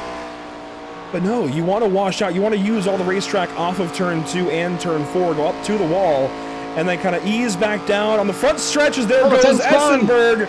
Becca Essenberg for a ride on the front straightaway. And her good run has come to an end. Caution, actually. This wasn't meant to have cautions, but we'll take it. That gets Becca Essenberg back in it. A nice little reset point for everybody involved. Oh, that is a shame. That is a shame. She was having such a great run. But I mean, it can get away from you. I mean, these cars, they can get away from you sometimes. So Nikki Powell is still your leader. There she is, coming to a slow on the front straightaway. The race was advertised as no cautions. I think Zach Murtis might have wanted to bunch these gals back up and give them another chance, but I wonder, have they practiced, you know, coming to a slow for a caution? Yeah. What I'm interested in is, what about restarts with the restart zone? Well, and we saw Nikki on the initial start. She went early. Yeah, she did. This is going to shake things up. I don't think they have any tire changes at their disposal here. I think they've just got the 4 tires they start the race with, as there's Becca Essenberg working back around the racetrack.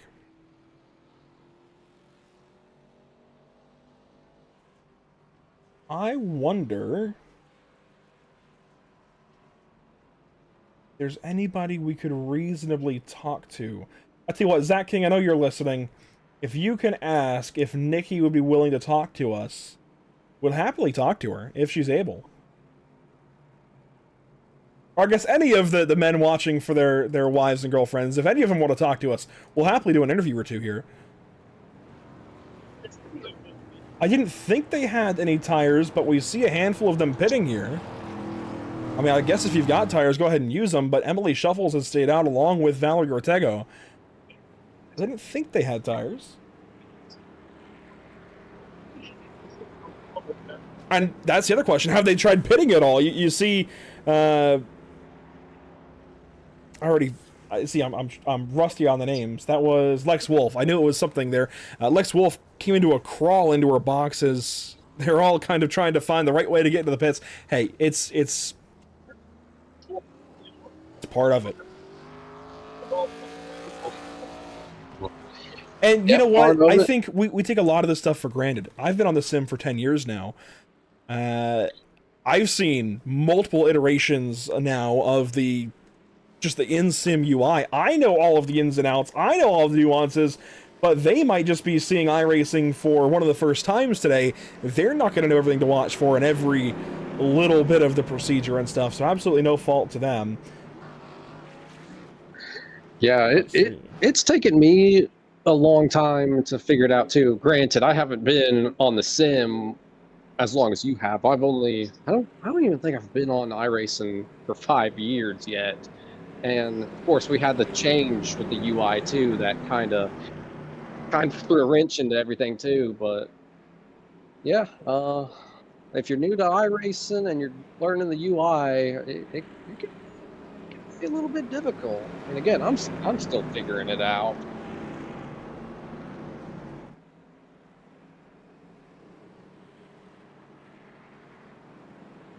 It looks like we'll go back racing this time by the number 5 is still catching up as well as the number 31. So in the number 5 is, well, the number actually I think is slightly wrong. That's Marissa Oren. Watch out. That was Nicole Oren.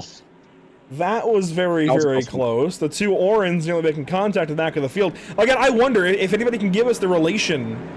I see the same last name. I would assume sisters maybe, but I guess it could be a couple of different forms of relation, but that'd be good info for the broadcast as we get ready to go back racing. And I mean, you know what? This is for fun at the end of things, so it's not that big of a deal ultimately, but I don't think Emily Shuffles knew there'd be cautions or tires available. Zach Burtis, I think, just threw the caution out of habit. But again, it's for fun. At the end of the day, it's going to be okay. But Emily Shuffles, and it'll be Valerie Ortego on the front row, coming to the green flag this time by Elijah. This should be fun. We're just about halfway into this race. And the green flag coming out this time out of turn number 4. Emily Shuffles back on the loud pedal. 16 laps to go in the ladies' race. Maybe not. Big pileup on the front straightaway. Half of them are involved. The other half continue on.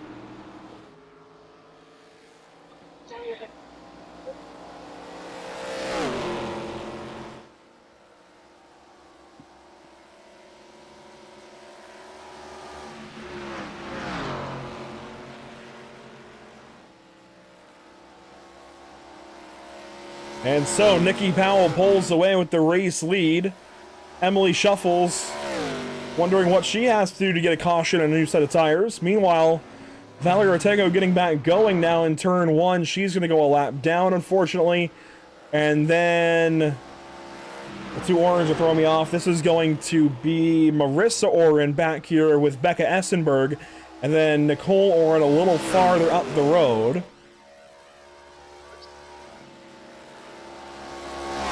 But Nikki Powell driving away.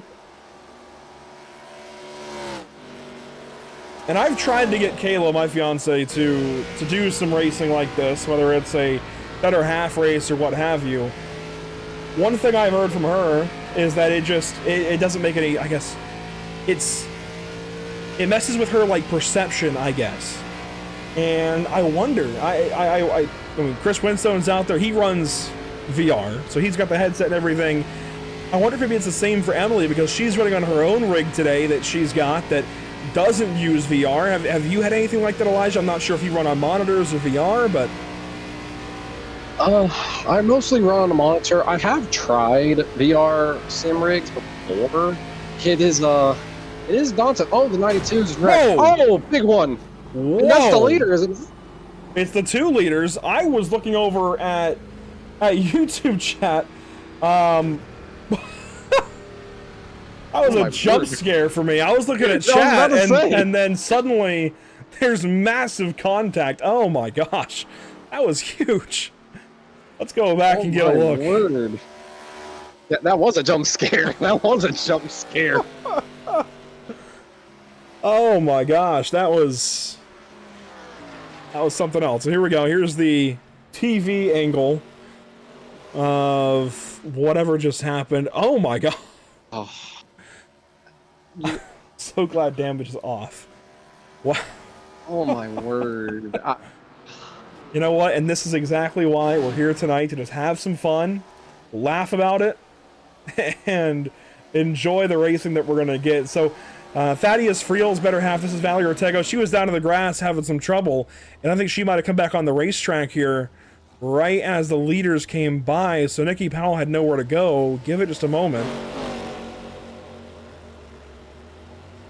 So yeah, she pulls up on the racetrack, and then here comes Nikki Powell, nowhere to go. And then Nikki gets clobbered as well, as we saw. Oh my gosh. I mean, those kinds of hits. That was huge.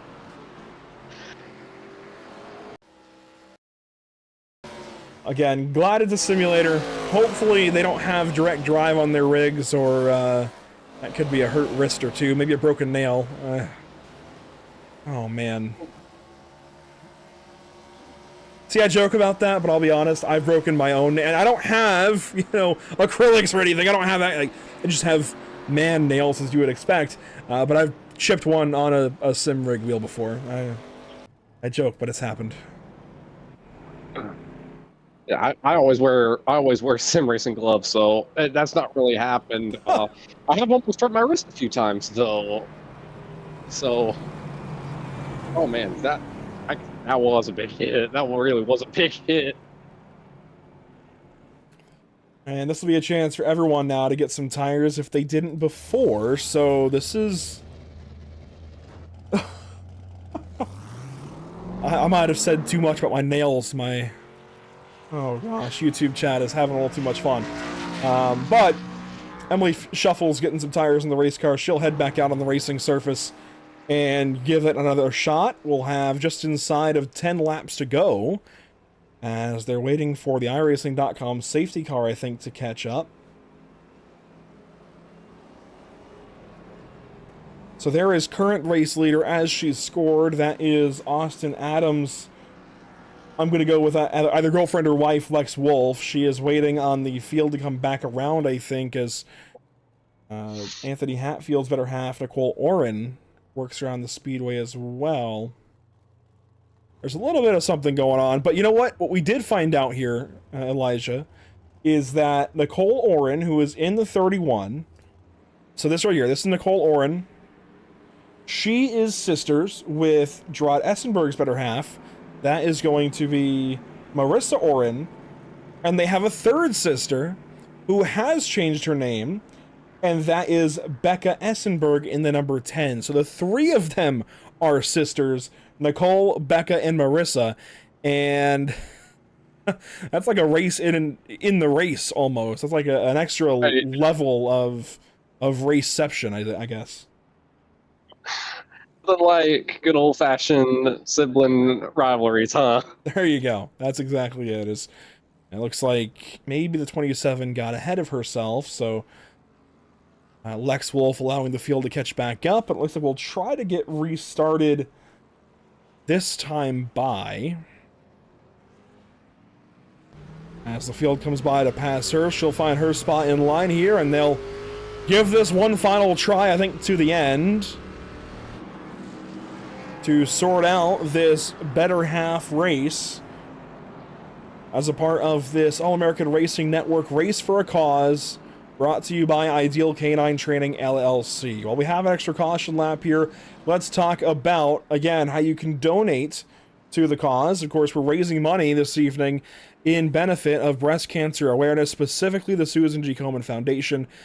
I think Doug, if we have an overflow of cash, might have another one lined up, but I think we're going to send it mostly that way at the very least. And I know my sister Sasha, in the video that we had her put together, she does have some others that she mentions, so by all means, feel free. I think the end goal here, you don't have to donate to any one particular place, but certainly if you're able to, please do consider donating to something in the name of breast cancer awareness here this evening.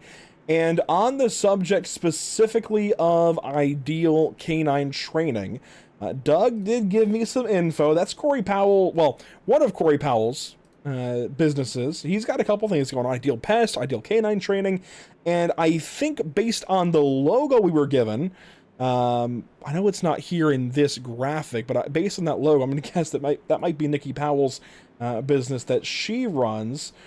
They are located in St. Johnsville, Florida, it looks like, and their phone number is 518-774-7774. Again, that's Ideal Canine Training LLC. Over 20 years of experience caring for and working with animals. Trainer Nikki is featured prominently as part of the company's leadership and training team. So there you go. A little bit of info as to exactly what they do over at Ideal Canine Training LLC. We have 6 of the 7 cars packed up. We're just trying to get Valerie caught back up here. And so she'll pull up to the back end of the field here as they get ready to go racing, this time off of turn number 4. We will have 8 laps to go, mostly even tires, it looks like, for everybody in the field. Green flag is back out. A little bit of a disjointed restart, but we're racing once again.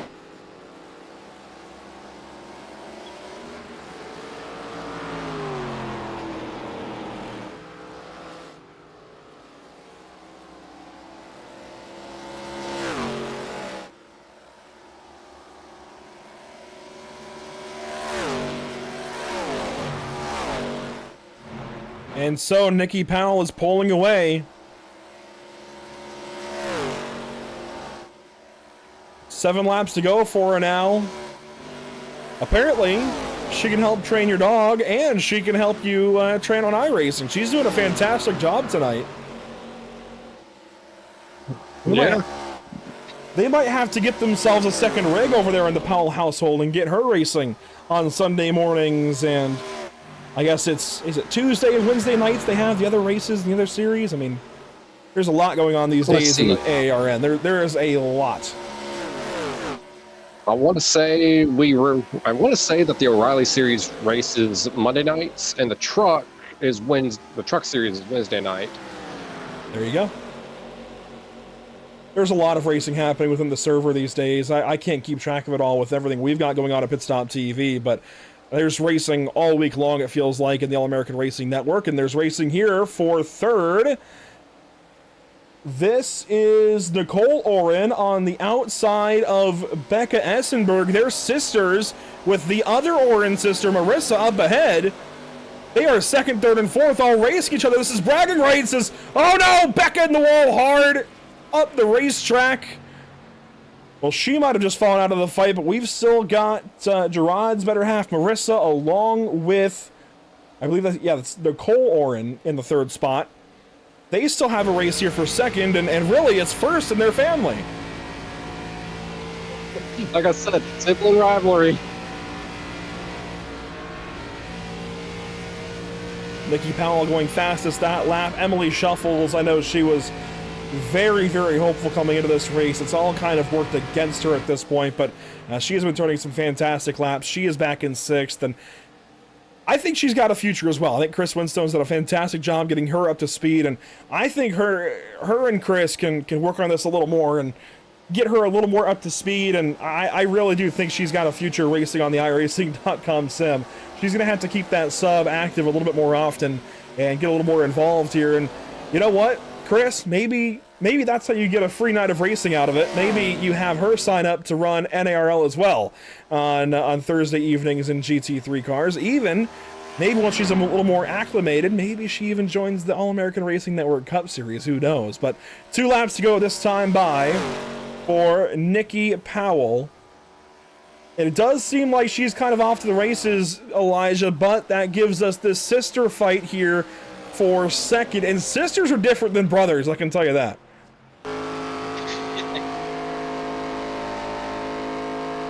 I have to say, I am impressed with all these ladies. Like, they're doing a great job. I mean, things could be cleaned up, yes, but they are doing an amazing job around this track. For potentially their first time actually racing on iRacing, they've all done a fantastic job. Every one of them. Oh, yes, absolutely. Especially, I mean, we get our start in NASCAR games. I mean, I started with NASCAR 08, and so I had, you know, multiple years of NASCAR game experience before I ever hit iRacing back in 2016. So I kind of had an idea what was going on already, you know, 10 years of playing NASCAR games. That really helped me. But here we go, to the line. Nikki Powell will win the better half portion of tonight's All-American Racing Network Race for a Cause. Battle to the line here between the sisters. And it looks like it will be Marissa Oren to the line first in that sisterly trio. So Marissa Oren has the bragging rights. And then it'll be Hatfield's wife. That'll be Nicole Oren. And then Becca Essenberg at the back end of that. That is very cool to see. Emily Shuffles does come home 5th. Austin Adams, better half, Lex Wolf will finish 6th. And then Valerie Ortega, unfortunately, was a lap down there at the end. She will finish 7th. But let's see. Let's see if we can have a chat maybe with Nikki as she's going to burn it down. She's got that part down. She can hold the gas down, turn the wheel, and let it rip. Burn it down, girl. You earned it. That's cool. That's really, really cool.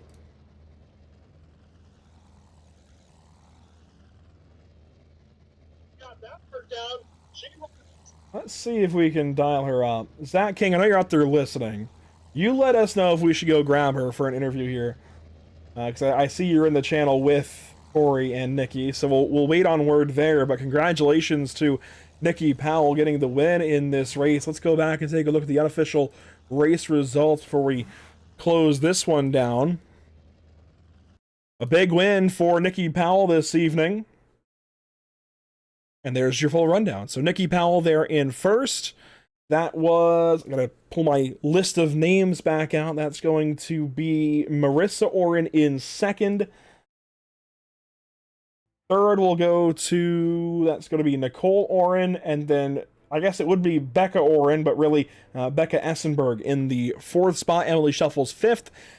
Lex Wolf in 6th. And then Valerie Ortega in the 7th spot. Those were your 7 ladies that took to the racetrack this evening.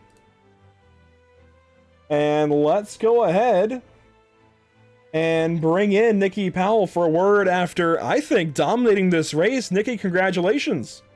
Thank you.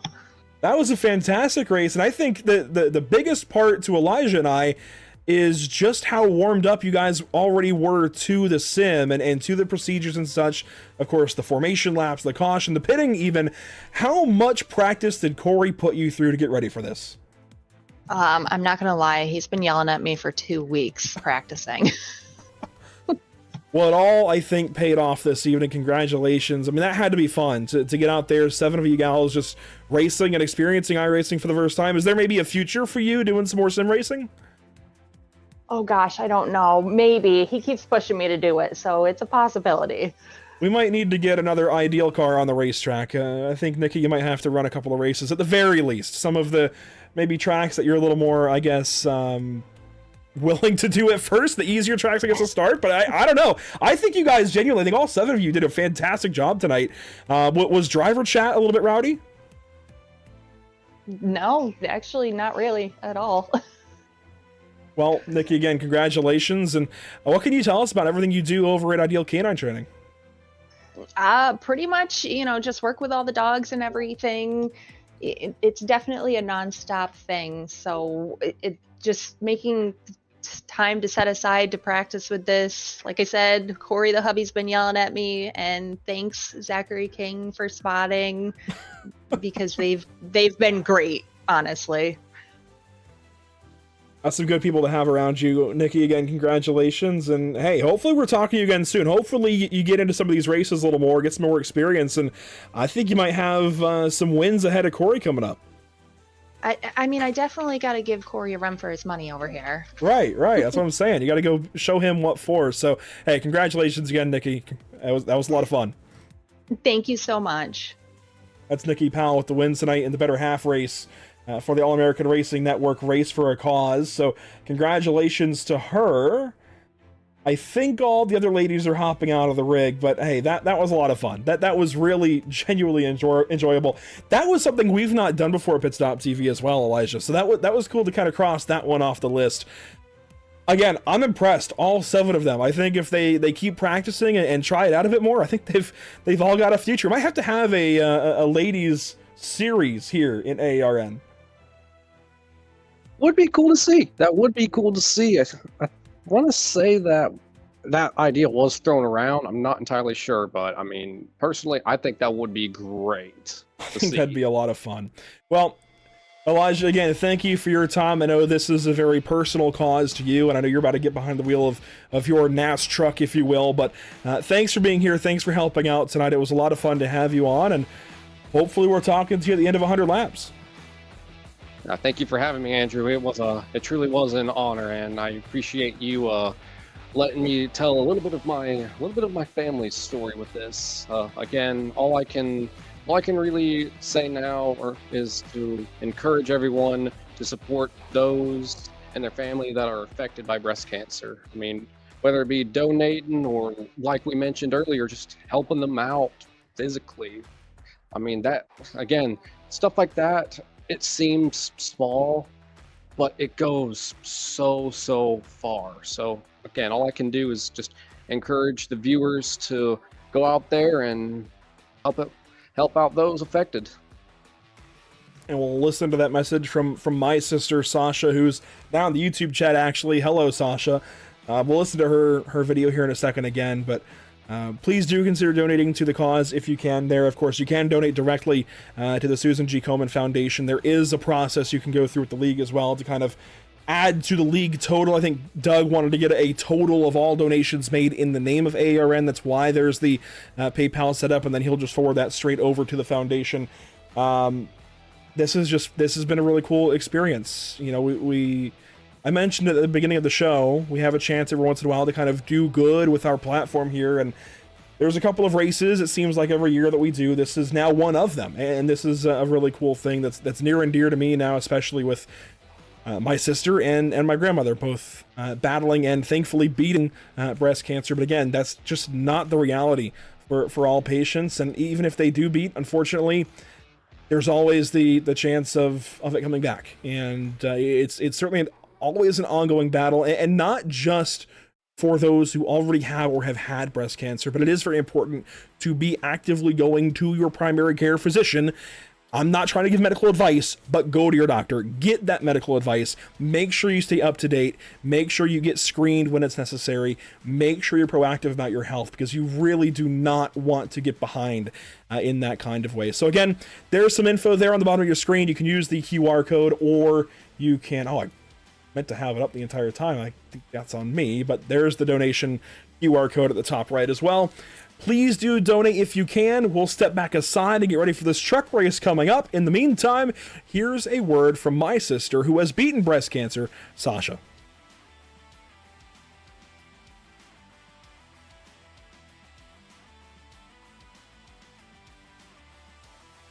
Everyone, I wanted to take a moment to talk about something incredibly important: breast cancer awareness. We hear about it often, but it's vital to remember that being proactive can truly save lives.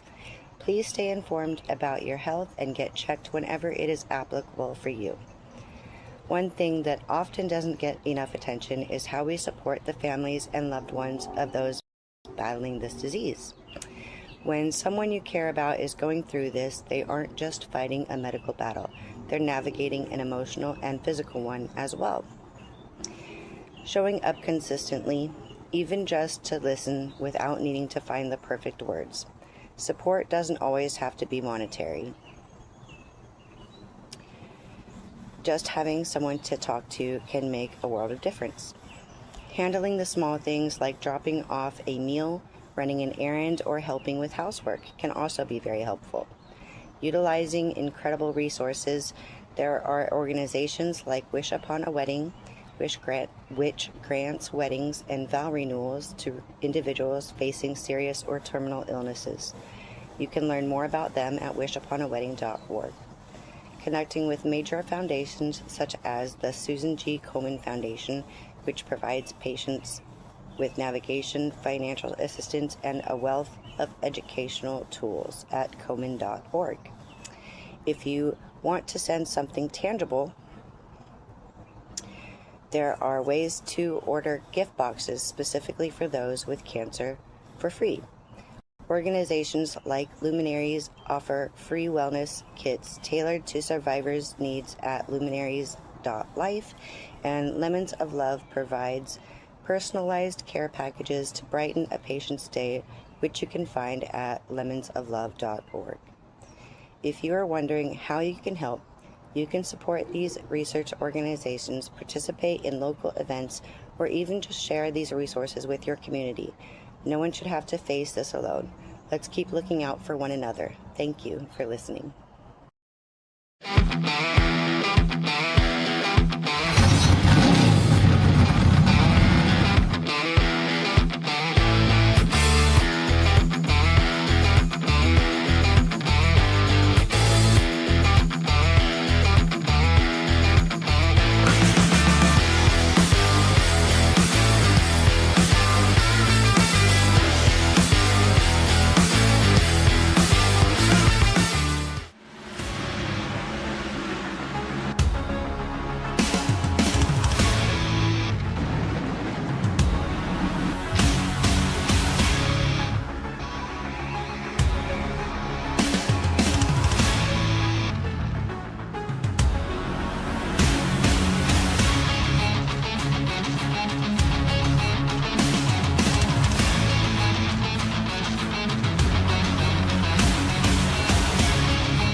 Absolutely. As now we see the drivers make their way into the pit boxes.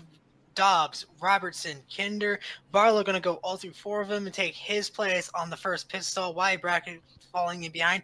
As now we wait to see these four tires and fuel and who's going to be able to win off pit road first. Adam Lancaster drops a jack first. Alan Dobbs is going to get off away early as Lancaster is going to jump all the way up to third with that, almost beat Robertson, and they make contact, and that is not what you want to see. That might be a pit exit violation on 28, but that is a very devastating blow to number 2 car. You got to hope he didn't get too much damage out of that, but that was a hard hit to the inside wall. Down the straightaway. We'll get a replay here and show you that one again. That car was really consistent and really strong. I was thinking Robertson was going to be a big factor in the finish of this race. You see Adam Lancaster and Brandon Robertson coming out side by side from the exit of the pit lane, and there was for the completion of 4 fresh tires on that machine. Dobbs got him out of the pit lane, no question about that, but Lancaster got a really great pit stop, came out beside him, and just trying to have enough room between both himself and the wall and himself and Lancaster. Obviously, he misjudged how much room he had to his right side and just clipped that wall. Unfortunately, that's going to be a big blow for Brandon Robertson, but he should be able to get that car fixed up and maybe before we even get back to Green Flag Racing, get it back on the grid. So getting on pit lane is going to matter a lot. Getting off of pit lane is going to matter a bunch as well. And we also see that margin from second and third starting to close up on the race leader, Jesse Webb. We were talking about the headlights. He was making good use of them there, trying to warn, oh, trouble in front of him. Look out, that's right in front of the leader. He somehow gets by after the 2 lap cars tangle in turn 1. It looked like Gergois might have gotten on the brakes a little bit too hard, and he will collect Mick Blue as a result. Not too much critical damage for these drivers, but handling is sure to be an issue. So Gergois, the car that got into the back of Mick Blue, who perhaps was maybe trying to yield to the leader, who was warning that he was en route and on the way. And Mick Blue also ended up spinning around. They now fall a lap behind the leader, who, what a job, though, by Jesse Webb to slam on the brakes as they all came into turn number 1 with a full head of steam. And due to where Gergois' car spun on the pavement as we back into the barrier here on board with Mick Bloom, looks as though that Webb is going to live to fight another day. Here it is out the back of Gergois' car, and here comes Webb.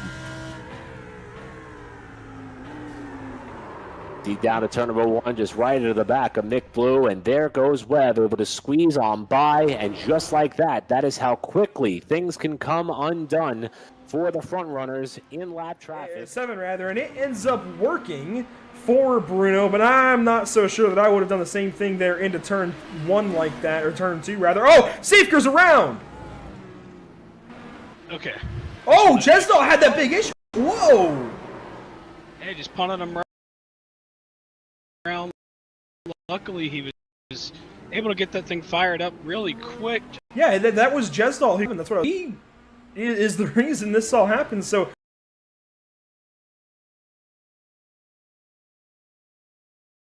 Chesnall on the impression, and suddenly here comes Nate Siefker, and Siefker's just got this big head of steam. It goes off track to clear him, and then gets punted off for doing so. I'm not sure that was intentional from Chesnall. I think it just ended up happening that way. Of course, Siefker going off track like that probably is already on the binders as soon as he gets back to the black there. And Chesnall just wasn't ready. Let's put that behind us. We've got to restart to focus on 2 laps to go. It's green-white checkered. Out of 100 laps, we now have 2 more to go to make it 104. Anthony Masadi, the race leader. Jeremy Berger, second place. The 2 in there as well. How does this shake down? You see Stephen Parrott. We haven't seen much of him. So here is. Oh, they're wrecking! Oh, that's the whole field right there coming Holden back McGill again. just did a barrel roll out of turn 4. Everybody's in this, and we're still crashing. We're still crashing. We're still crashing.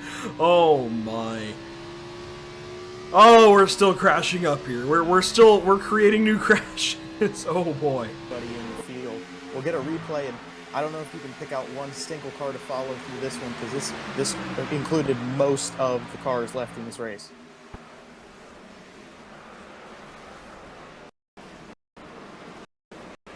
If you look at that, Lance's the only person to get through that. I've never seen a crash quite like this. You know what? We're setting new marks every day. It looks like Joseph just, he's in the throttle. He has every right to be, and just hooks the 49. And, there's nowhere to go for anybody. Logan Durrell, you're right. Gets through. Oh, somebody else. Who was that? Ford on the bottom side. Oh, you know what? That was Kevin Frakes we were talking about a while ago. How he might be in this thing. He's back in it, boys. Oh, my. I don't know. It's hard to keep control of it, and while that didn't cause the yellow itself, because obviously you see Joseph just trying to give the shove that he needs to get the momentum towards the front, but it's this part of the turn. It's where you get back into the banking change is where the rest of the field's going to have a problem, because they're going to have... We're going to watch Kevin Franks go through this. You see them starting to wreck a little bit in front. He's going to dive down to the apron, gets a little bit loose. You see Landon Durhold in front of him, and he just gets away scot-free. One of the few cars of the field that gets by scot-free. Sure. How about this, though? Nearly 3 wide for third spot. Brunnemer under fire from Ledecky, who's got drafting help. They almost come together at the start-finish line, and that's John Wittendorf trying to find a way through. And how about Hansen? He's trying to draw even here. We're back on board with Beats as they come to turn 2. They're going to survive the corner there. No look for the lead for the time being, but Hansen had a huge run just behind to try to get up into the top 5. And there's trouble. That's Hansen crashing there as they come through turn 4. And James Hansen was a driver who entered the championship picture third in points, and while he will have that drop week as available, this is probably going to be the round where he's going to have to take it. He's probably falling back into the 20s or the 30s, and that was absolutely massive contact. I believe Brady Lubenow was one of the cars involved. Hansen was in 6th. Notice that he had a huge run up the main straightaway. Looks as though may have tried to pull out and make a move. And you see, this is coming through turn 2. Oh, it started there with Ledecky. Ledecky got loose. The field stacked up behind him.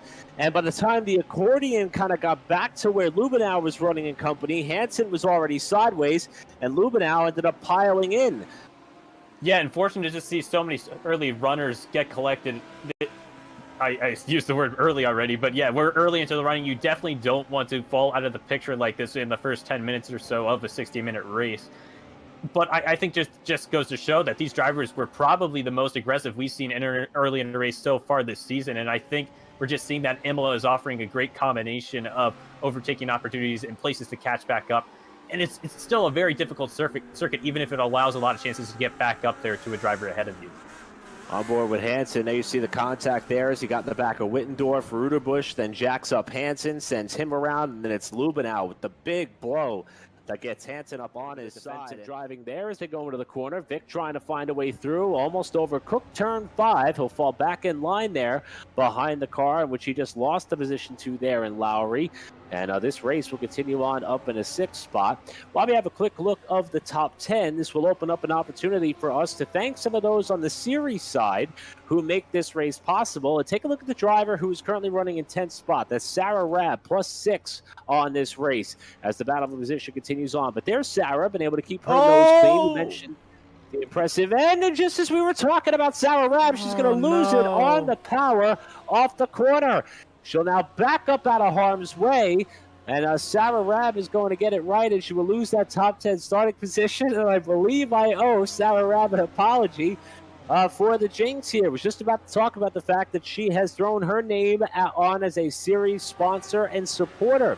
With her liveries by Sarah Rabb, with her graphic design experience of over 7 years, with awards at local, state, and national levels, she's absolutely committed to making sure that your next livery or logo is a masterpiece, just like her beautiful race car here that she had now sent sideways after catching the curve there on driver's right, and it has kicked her out of a top 10 running position. So what a heartbreaker for Sarah Rabb. But nevertheless, we will continue to acknowledge the fact that she supports this series in more ways than one, and hopefully she will have an opportunity to get back up into a top 10 spot before all said and done here. Man, that really go hurts. to third and fourth. We go on the pit lane, see quite a handful of drivers down there, including Tyler Langenberg, who is missing that from it. Langenberg, a driver who looks as though he has found the edge of disaster here at Imola in this race at about just over the 45 minutes ago mark. And let's go back here and see what happened to Langenberg. Car looks clean for now, kind of running by himself, catches a little bit of curbing here on the left-hand side of the course. Starting to close up here. Oh, wow. So something happened in front of Langenberg. He slowed down as the field stacked up and came to a stop and just got launched up skyward. And Langenberg, who started back in 26, started working his way up through the pack.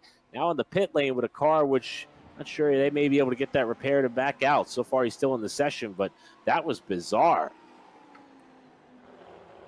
I'm utterly speechless after that accident. We'll get another perspective here of that, but he's definitely going to be, a little bit disappointed after all the practice you put in. But I think upon reflection, that is going to be a bit humorous, just considering the amount of airtime he was able to garner. Almost caught a piece of that spectator crossover bridge. So Randall Ayers got off course, was starting to come back on. Oh, Scott Snyder is the car that got spun off, and he goes into the barrier hard. And then as Snyder was rejoining, I think here comes Randall Ayers. It's right out of the view of our screen. There it is. Oh, and Snyder, he was trying to avoid another competitor. Ayers was the car that punted the backside of Langenberg and sent him flying. So now, yeah, we'll get another perspective here, this time on board, so this should offer a pretty fun experience here. You see the initial accident happening up ahead. All around, he's doing the right thing, and he was able to maintain the racing line, and eventually things closed up on him, and then the driver ahead either was, just not wary of what was initially happening ahead, didn't know that there were cars coming up into the racing line. It'll happen sometimes. Racing incidents will happen. It's the nature of this, and I think that's the important thing about the sim side of things, is that you can learn from those mistakes without it being an expensive. Off of turn number 4 for what might be the final time. First,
everyone.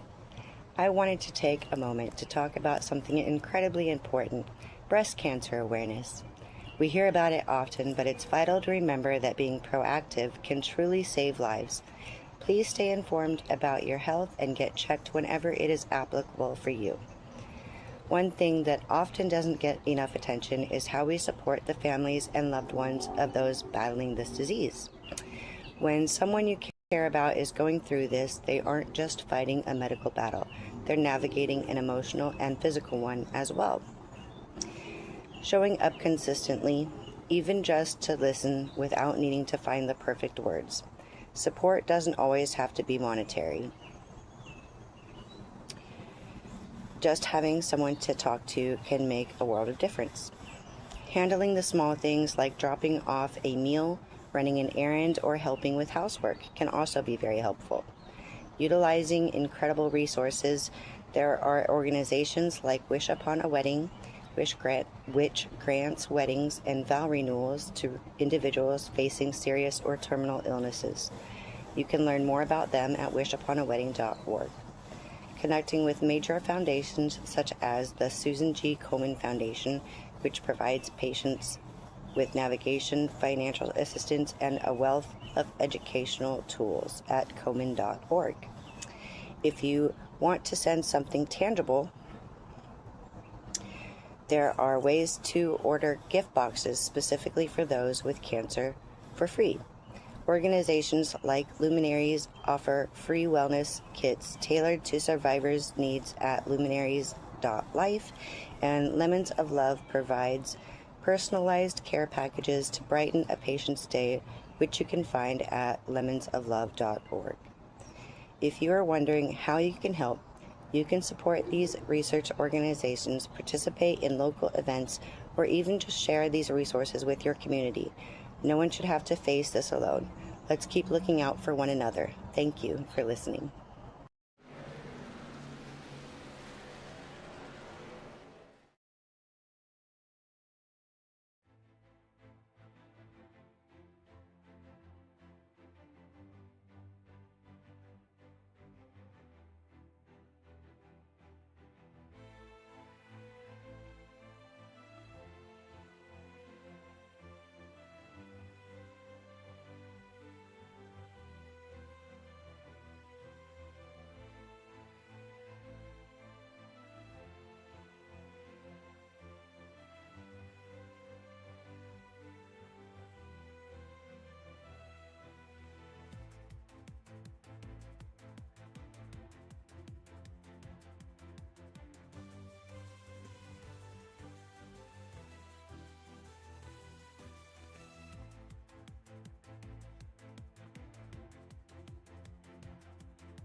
Welcome back to the All-American Racing Network Race for a Cause at Charlotte Motor Speedway, at least the virtual version thereof.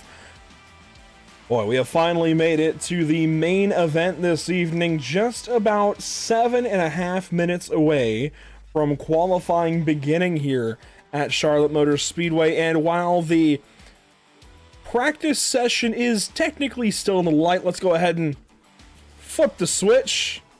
The lights are on here at Charlotte Motor Speedway, and as we get into the iRacing.com sim here in just a moment, the temperatures are just right for these guys to have some fun at this 1.5 mile speedway that dates all the way back to 1960.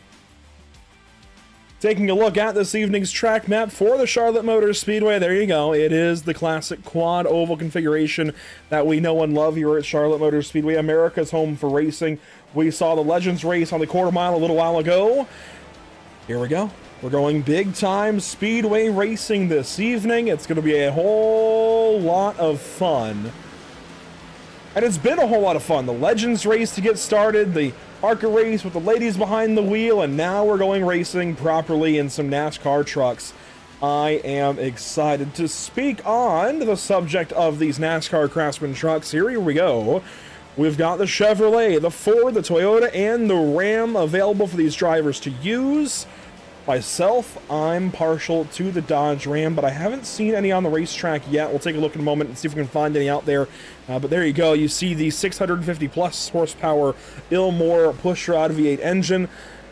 About 3,500 pound minimum weight, 18.7 gallon fuel cell, and a whole lot of other mumbo jumbo that probably isn't that important in the grand scheme of tonight's race. The big part is these guys are fixed setup racing tonight here at Charlotte Motor Speedway, and it is going to be a blast. If you missed last night's broadcast, that was a 124 lap truck race here at Charlotte.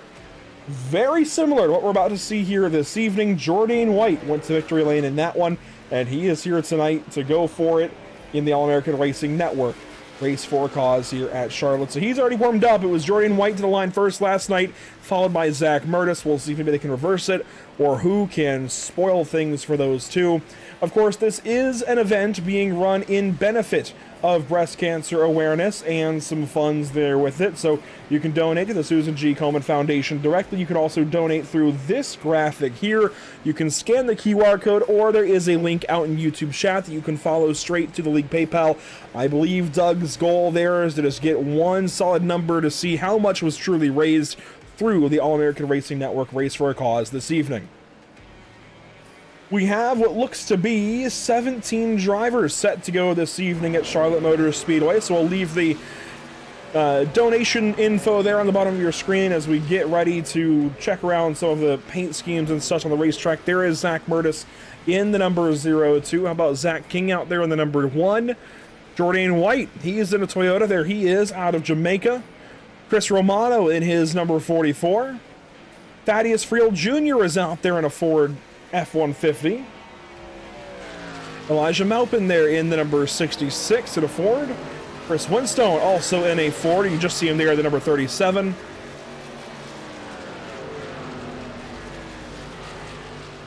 And a few others throughout the field. Joseph Conan in the number 72. There's a Toyota Tundra.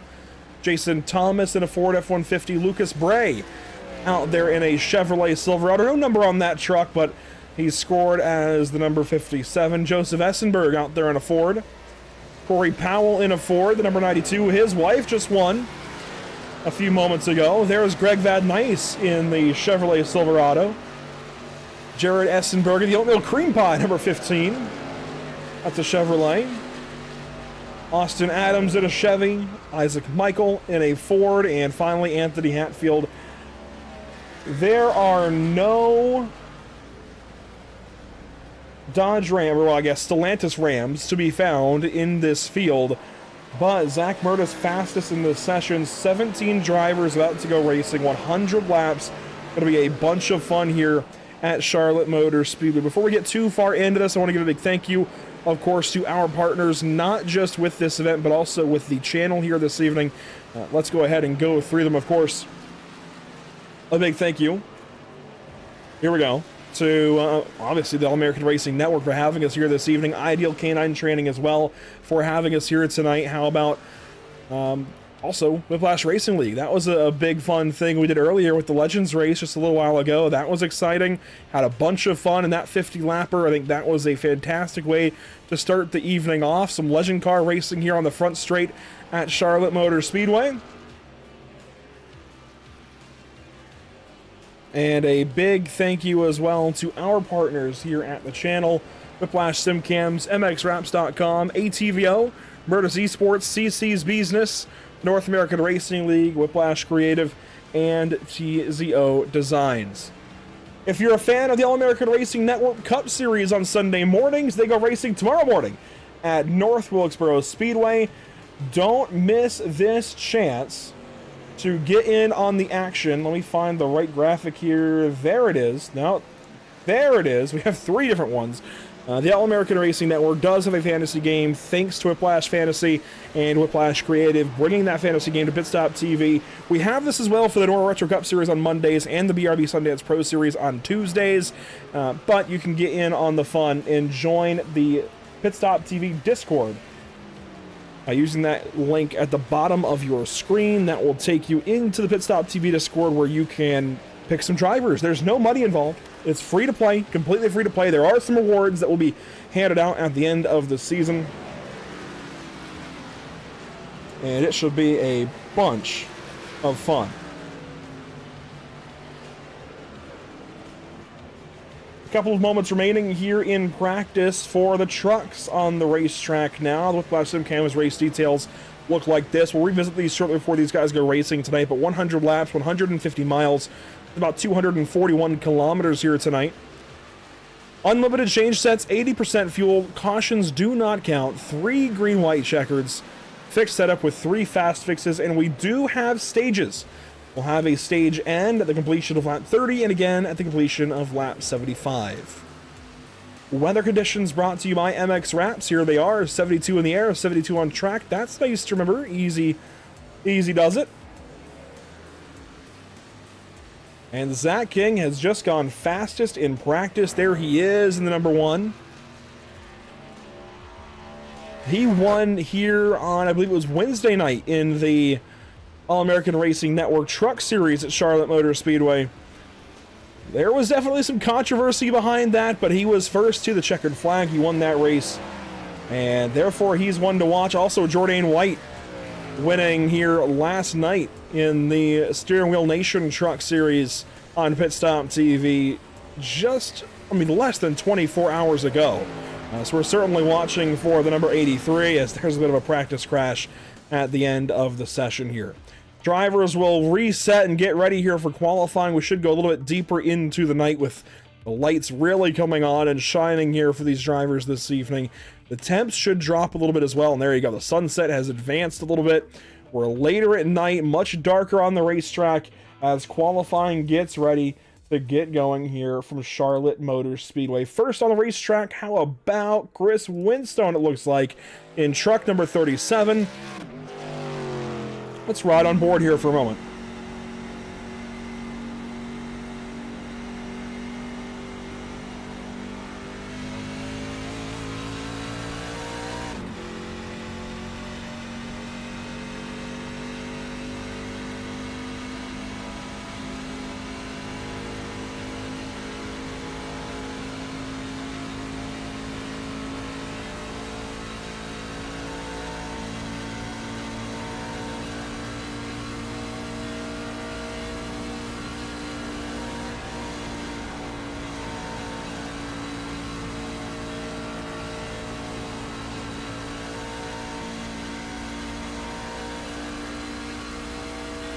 And so on his first hot lap, Chris Winstone down the back straightaway at Charlotte. He'll come around and set his first flying lap in this qualifying session. And we'll get to see how these guys start to look here in qualifying. Chris Winstone first across the stripe, a 30.552. We'll see where everybody goes here in this qualifying session. Joseph Kroom third as Corey Powell goes second, and everybody getting their times in a hurry. There's Chris Romano to the top of the board. He's the most recent winner in the All-American Racing Network Cup Series at Watkins Glen last week.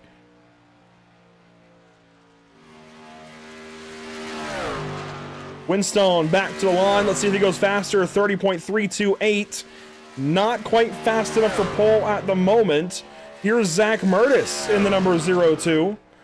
He's down the back stretch looking for pole position. Romano will get even faster here. That keeps him ahead of Lucas Bray in the number 57. And Murtis now to the line. Let's see what the 02 has in store. Can he go for pole? It will be a 30.129. Not fast enough. Romano will stay on top. And here goes King. He's already on lap 1. He must have had a problem on his first lap. That is going to mire him deep in the field as Jordan White will go fastest now in qualifying. A 30.070. A big lap there out of the Jamaican sensation. Greg Van Nice on the racetrack. There he is. Out of turn number 4 and to the stripe. This will be his second lap of record. He's currently 14th. Looking to go faster, and he will. He bumps up to the 13th spot. Jason Thomas now 14th. And Zach King on the racetrack, now on the clock.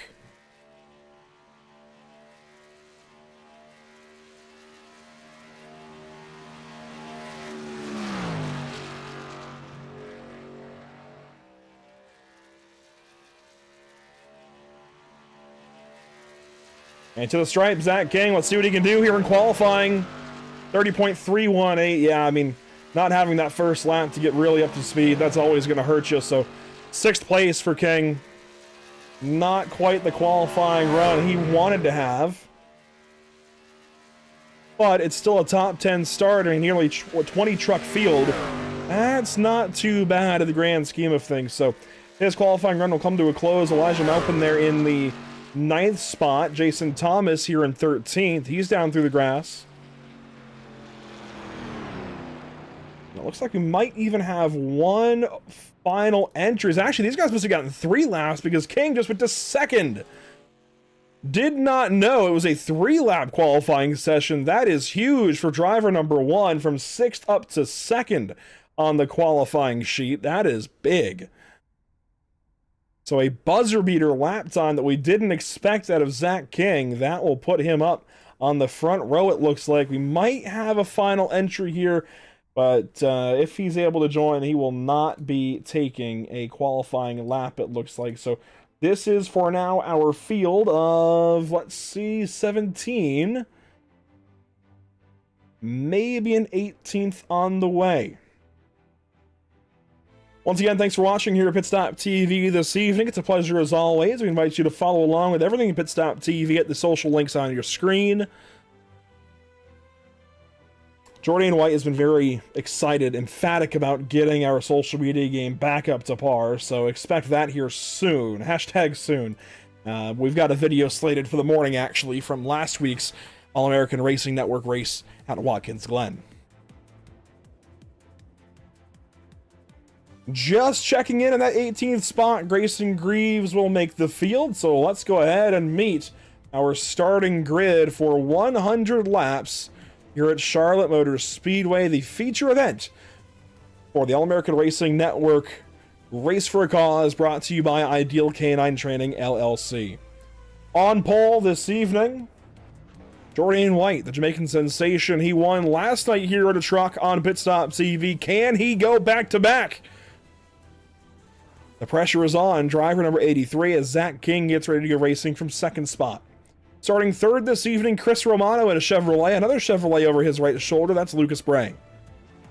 In row number 3, it's a Chevrolet alongside a Ford. Zach Murtis alongside Thaddeus Friel Jr., originally out of Kingman, Arizona. That's near and dear to my heart. Joseph Conan from 7th. Joseph Essenberg from 8th. These two cannot get away from one another. Back to complete your top 10. A couple of Fords. Elijah Mopin alongside Chris Winstone. Starting from 11th tonight, how about Austin Adams in the number 27, Greg Van Nice from 12th. Starting 13th and 14th, Jason Thomas and Corey Powell. A little bit deeper in the field, how about Jared Essenberg in the number 15 alongside Anthony Hatfield. Isaac Michael will start from 17th, while Grayson Greaves pulls up with the 18th spot. He took part in the Steering Wheel Nation Truck Series race last night right here at Charlotte Motor Speedway. He was a lot of fun to watch. I think he'll be exciting to watch this evening as well, as the whole field of 18 gets ready to roll off the starting grid. We're waiting on one or two more drivers maybe to grid. It actually might be myself and John Shields, who's playing race control this evening, I think. As here we go, the field will roll off of the pit lane. And a look once again at our Whiplash SimCam's race details. 100 laps, 150 miles, 241 kilometers, unlimited change sets of tires, 80% fuel. That means these guys will be able to go about 40 laps, maybe just under. So 2 pit stops tonight for sure. It should be a lot of fun.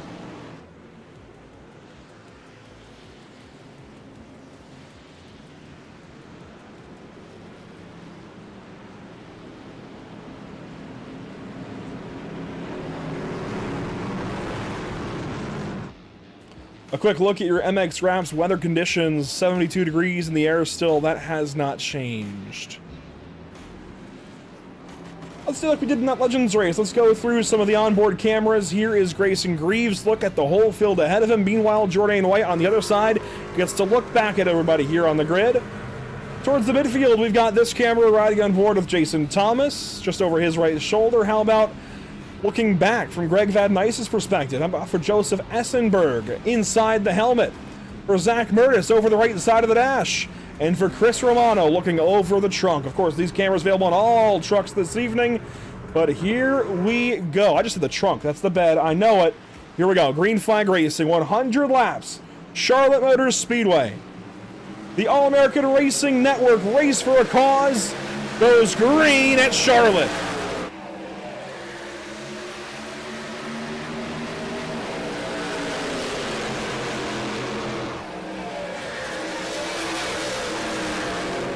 One loose in turns 1 and 2, but we've got ourselves a race down the backstretch.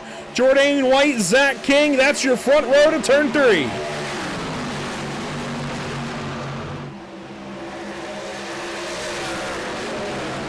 Spinning the back, maybe. Sideways on lap 1 for Zach King. He hangs on to it. He's your leader after 1. The whole field getting spread out. King loose on those new tires. So was White. Chris Romano straight to 2nd. Zach Murtis in the 4th spot. Lucas Bray in 5th. Here comes Murtis to the inside of White. They made contact in the race last night.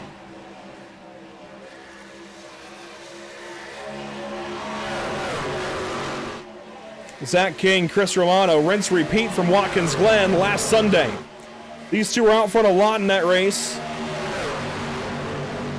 And were at one point the battle for the win. Here they are now. Romano getting the best of King on lap number 3. He will pull ahead into turn number 3 this time. Truck slow, deep in the field. Greg Van Nice, he's got trouble. The left side of that truck is destroyed. No caution here. And he will come to a slow on the inside of turns 3 and 4. And that beautiful number 24, unfortunately, is going to be out of it, it looks like. Let's see what happened between he and some other drivers. I see Chris Winstone in the conversation. Elijah Melpin there into turn 1.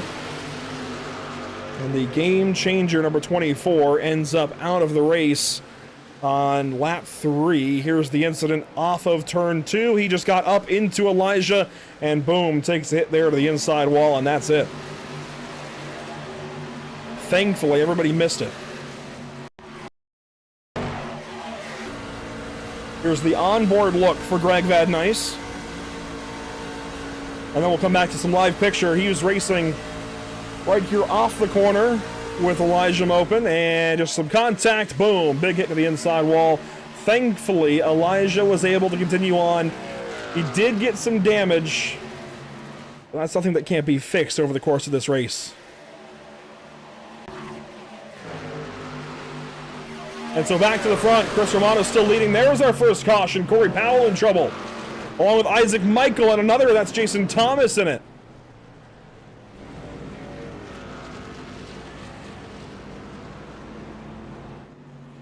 So problems just as we came back to live picture. There's Isaac Michael.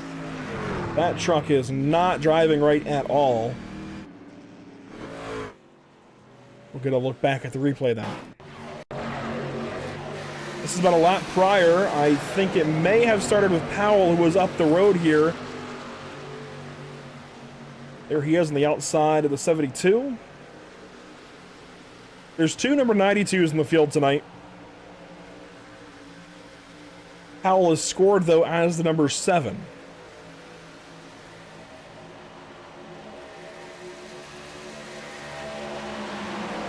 And he got loose in 4, came up into the other 92. My goodness.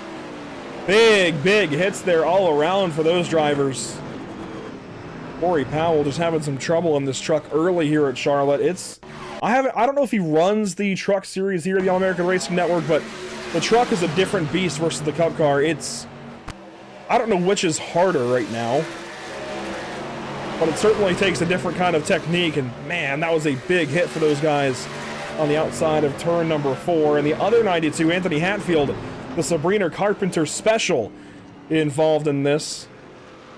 And I only know who Sabrina Carpenter is because it's on the side of his truck. Otherwise, I couldn't tell you who that was. Oh, and on the hood, look at that. He was just an innocent bystander in all of this. Nowhere he could have gone.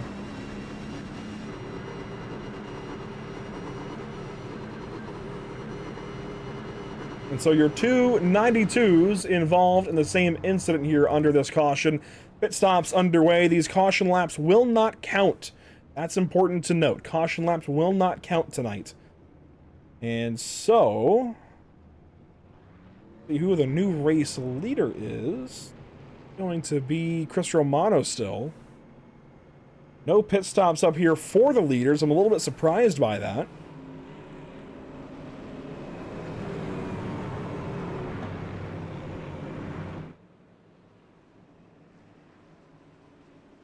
Let's go ahead and dial up the driver of the 44. Of course, as mentioned, he is our most recent winner in the All-American Racing Network Cup Series. Chris, that win at Watkins Glen required a whole different set of skills than what you're going to need tonight. Trucks, Charlotte, 100 laps. You do have plenty of tires in the bank, but you've also got some different drivers, such as our very own Zach Murtis, who's right behind you, looking at your tailgate. So far, obviously, you don't have many laps in, but how do you feel? Feeling good. Really thinking probably should have went down pit road there. I didn't realize that was unlimited tires. So might have messed up that, but hopefully I could keep it up here and got the pace. So just got to keep my nose clean and stay clean. So yeah. I too was kind of wondering about that, but obviously I've been abreast of the fact that there was unlimited tires all day. I think that's maybe a surprise for a lot of you guys that just don't usually have that, right? So how does that change the, I guess, the restart games for you guys? How much more aggressive will you be willing to be on this restart, especially with that 80% fuel? You don't have to stretch the tires quite as long. Yeah, I mean, definitely makes you want to be a little more aggressive. Probably try and put hot laps down each lap versus saving tires. It's just a matter of if we get a green flag run. We do have the stage coming up too, so I think the tires should last till then. But definitely think guys are going to be pushing pretty hard. And of course, this whole event this evening, all in support of breast cancer awareness. Is there a personal connection there for you? I know there is for so many of us, and everybody's got a story to tell. Oh, definitely. My mom, she fought it and was able to beat it, thank God. And same with my grandma. I know there's a lot of people out there that aren't as lucky, so my heart goes out to them. But yeah, it's definitely a terrible thing, and just got to stay strong. And my thoughts and prayers are with anyone who's going through it right now. Hey, Chris, thanks for your time. Congratulations on leading to this point. Hopefully you're up front there at the end, and we're talking to you when it's all over. Sounds good. Thank you. That's Chris Romano with the race lead currently as we get ready to go racing once again from Charlotte Motor Speedway. 94 laps to go this time by. Still plenty of time for these guys to figure this thing out here at Charlotte. Green flag back in the air. All 18 trucks still in this race.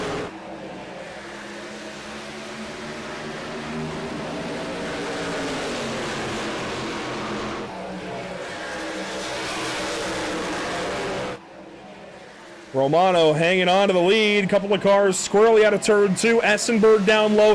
Here comes Lucas Bray on the inside. He looks to the inside of the O2 of Zach Murtis. Can't quite get there, but he is to the inside of Jordan White off of turn 4. Here's the run back to the stripe. It's Romano, it's Murtis, and it's Bray.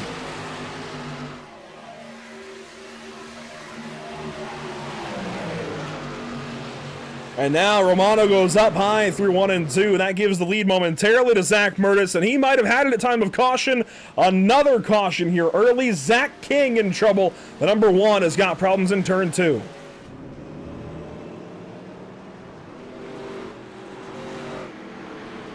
And he gets a shot there from Corey Powell as well. Not sure what that was about.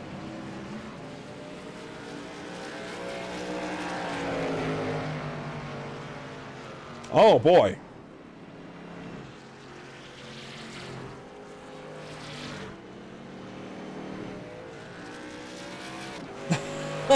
Oh, I think we've just found out. I think there might have been a bounty once again on Zach King.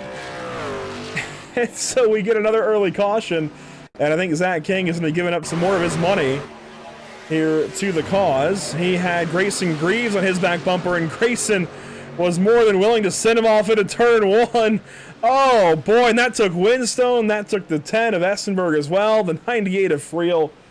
Oh my gosh. I'm not sure I'm the biggest supporter of this bounty, but hey man, if it's to raise money for a good cause, I'll let it go.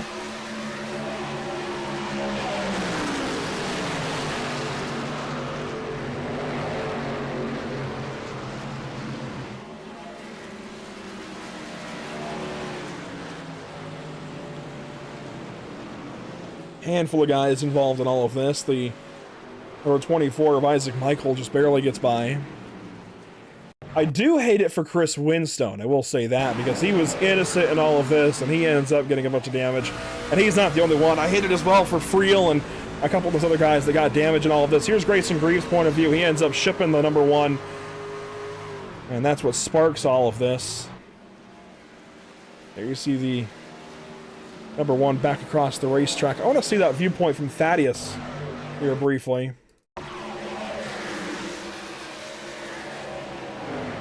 He is scored as the number 8 tonight. Here is Thaddeus Friel's look.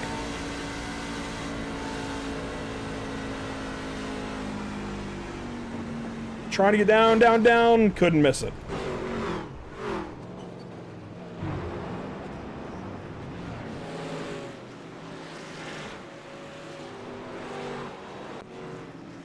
There's a bounty, apparently, guys, on the number 1 that he set himself. Zach King wanted to be wrecked tonight. He wanted some drivers to get out their transgressions.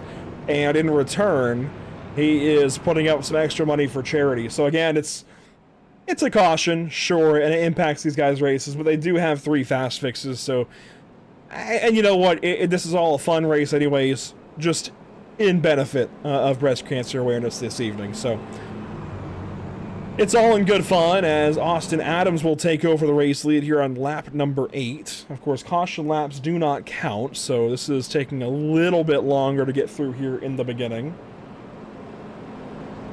Adams will have a chance now to line up at the front of the field. He ends up pitting under this caution. No, actually, he ends up staying out, along with Jason Thomas, Elijah Mopin, and some others that pitted under the previous yellow. So the first driver that has pitted under this caution is actually Chris Winstone. He has taken 2 tires, it looks like, based on the pit timer there. And so he will lead all of the pitting trucks back to the green, if that makes sense. And he'll be joined by Zach Murtis, who also pitted under this yellow. He'll be starting right behind Chris Winstone.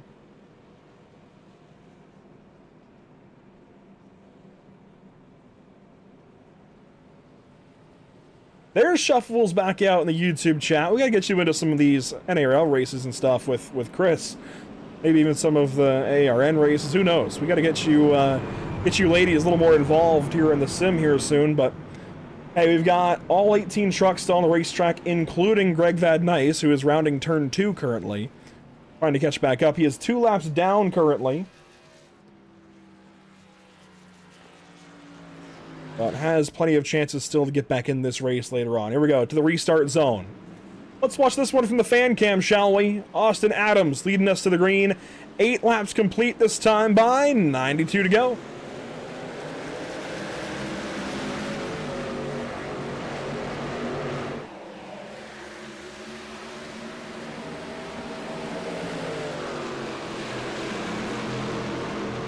And caution, this again for Zach King. Wonder, though, what the circumstance may have been here. So he was getting restarted with Corey Powell, and I think I see how this is going to set up.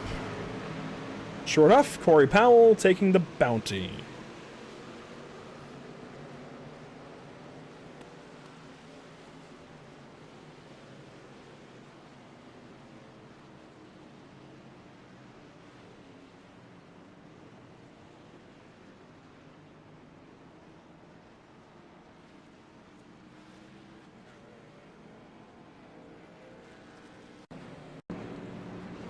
And that's one that we don't even have to really review very much, but here's a look at it anyways. Corey Powell's on board.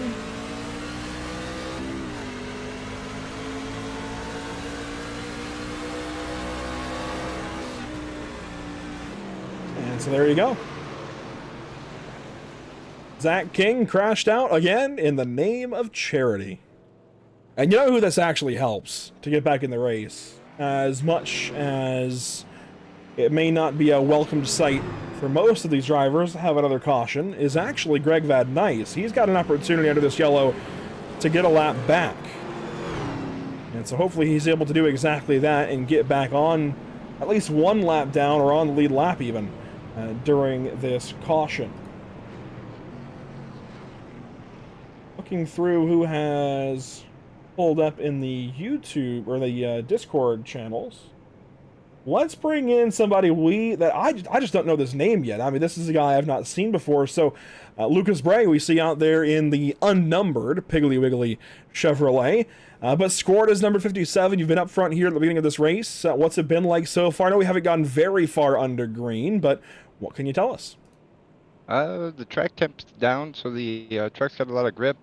Definitely quite a few different lines that people can run to different choices and stuff. Maybe we get some good green flag runs and see how it goes. I know we're kind of in this bounty loop right now with Zach King putting some money on his own head, but hey, you guys have an opportunity here once we get through some of those shenanigans to have some really good racing here tonight. We saw it already at the beginning. Is there a game plan maybe for how you want to spend your tires necessarily, or even just how you want to use your tires under green? Do you want to push hard early? Do you want to lay back early and try to push later? Well, I'd like to push hard every run because you've got unlimited tires, but it just kind of depends on how the game's played to you, because anytime I ever make a game plan, it always gets screwed over and never works. So just kind of be situational awareness and let it rip. And of course, we haven't seen you yet on Sunday mornings with the All-American Racing Network Cup Series, but this race open to anybody in the league and even some extras. So do you run in one of the divisions weekly? Where should we know you from? I run in the O'Reilly series. There you go. I mean, obviously these are different from the O'Reilly's cars. I think you're going to double up on the outside here of Zach Murtis for the restart, but you know, how different? How much different is it to drive this car here at Charlotte, this truck, versus the O'Reilly's car? There's a whole lot more on gas time, on throttle time, is the main difference. But once you get that down, it's not too bad. Hey, good to check in with you, Lucas. Hopefully we're talking to you later. Yep, hope so too. Have a good night. There's Lucas Bray, and we'll move him back up to his teammates and get ready for this restart. Austin Adams going to lead us back to the green flag. We'll have 9 complete this time, 91 to go. I like the question of the time limit. Let's actually check on that. Time remaining 1 hour and 7 minutes. We actually could be close. We could be close on that. So these guys might want to make sure it's clean to the end here, especially with 2 stages remaining.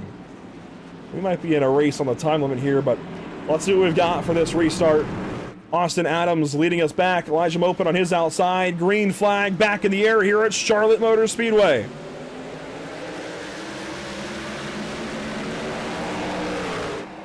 And we're crashing. The 72 in trouble. And there's more. Big hit for the 10. Problems in the midfield, and Joseph Conan is down in the pit lane. No caution out of this yet. The leaders are down the backstretch. We may stay green.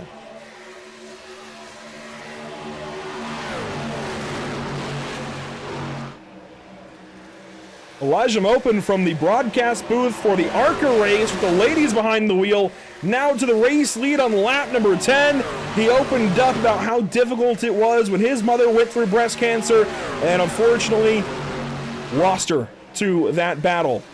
Now here he is in the All-American Racing Network Race for a Cause, leading with that same cause as the name of the game. Caution is out, but boy, that's got to be so cool for Elijah to get out front, lead some laps. As we will pack this field back up. Anthony Hatfield in trouble.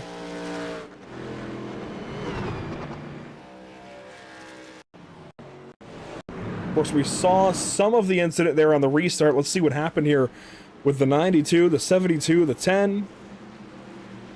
Into the restart zone. Watch that pink number 92, the green numbers. He gets hit by the 10 truck.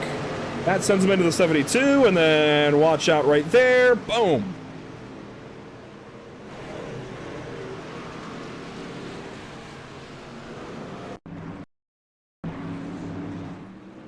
And so for the number 10, here's that on board. Joseph Essenberg trying to get a jump at the restart. Ends up, bam, right in the back of the number 92 of Hatfield. Here they go down to turn 1. They collide again. Big hits.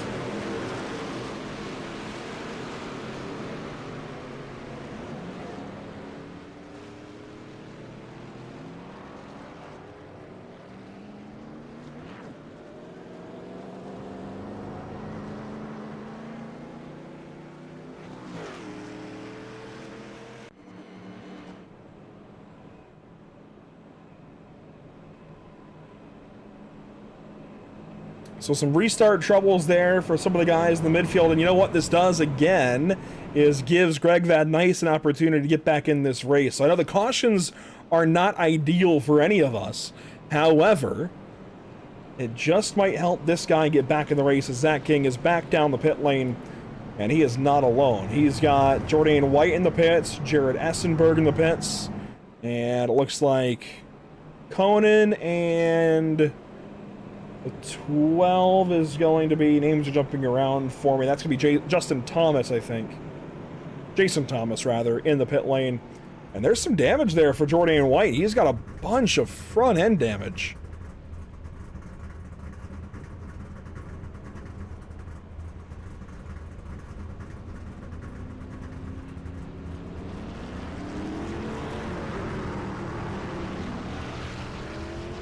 So these guys will grab some repairs. Looks like Jordan trying to fix that truck up, and we'll go back at it here in a lap or so.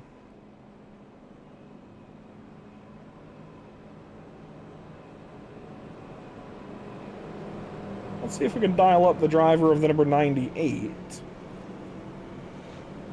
Let's bring in Thaddeus Friel here, and boy, Thaddeus, that was a pretty interesting ARCA race, first of all, with Valerie behind the wheel. How'd that go from your side of things?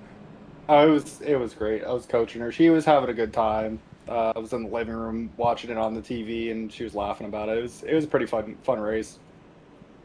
And that's exactly what we're here for, right? To just have some fun this evening. And obviously we want to raise as much money as we can, but the name of the game is fun and awareness here. So that was, again, a bunch of fun. I feel like maybe those ladies have a future in sim racing.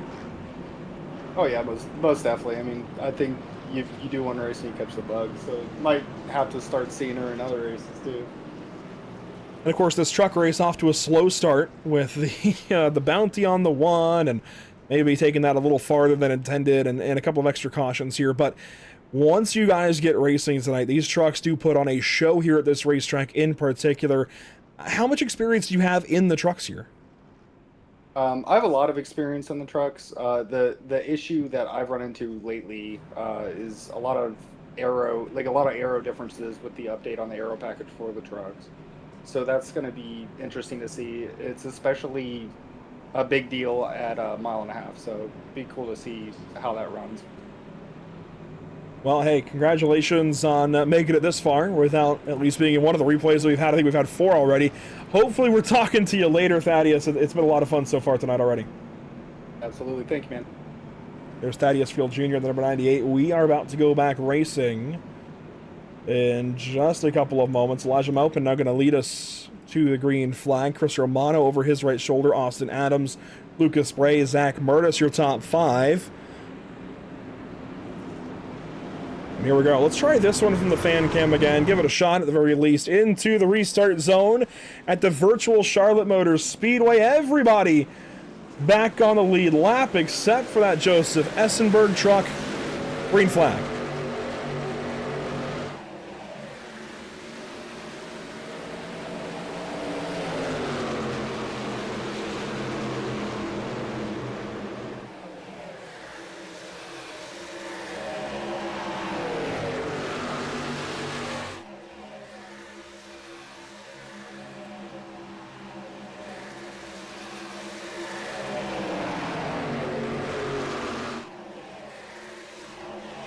And 1 lap complete off the restart. Romano leading. A much better start that time around. These guys stretching their legs back out a little bit. And it's the number 44 out front. Battle for second, though. Lucas Bray with a challenge to his inside from Elijah Maupin in the number 66.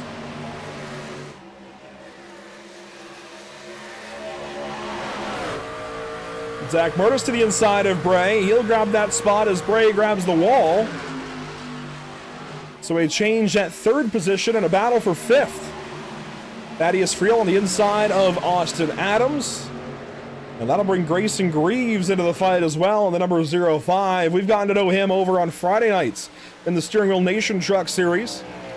Greaves had a great run in that race last night. Same trucks, same track. He is well and warmed up for this.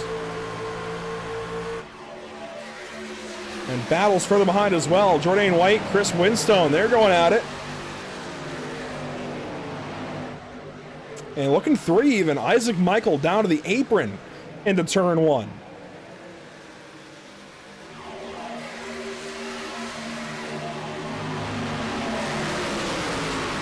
Jordan White gets by Chris Winstone. That's for 10th. You keep watching this battle here. Austin Adams, Zach King. They have a moment there in turns 3 and 4. King trying to get the power back down. Gets it to Michael there briefly. Watch out. That was close. They're not done. Save it. Never mind. No caution yet. Zach King, though, he has got a bunch of damage in the number 1. And that's going to require a fast repair. As there goes Essenberg down to the apron right in front of Zach King. That number 1 truck has got a bunch of damage. Battle for second. Elijah Maupin and Zach Murtis. They're going to try and sort this out in turns 1 and 2 here this time. That's going to bring Lucas Bray to the inside as well as Romano goes all the way up to the top of the racetrack. Fantastic racing all around this 1.5 mile speedway.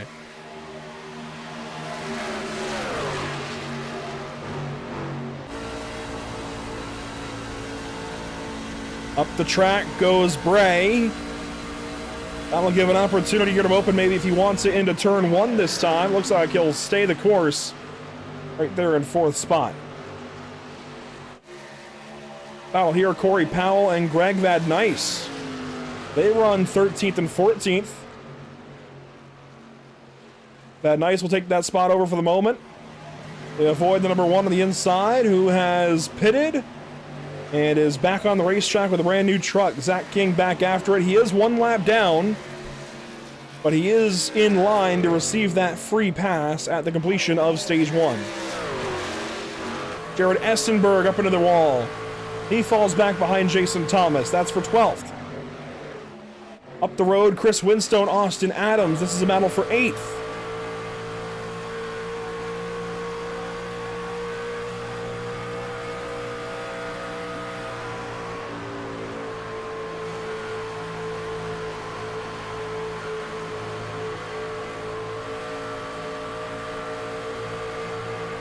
Battle maybe here to the line. Winstone to the inside. This is for that 8th spot again. And Chris Winstone's going to have it through turns 1 and 2. So the road racer getting it done. Moving forward just a little bit more.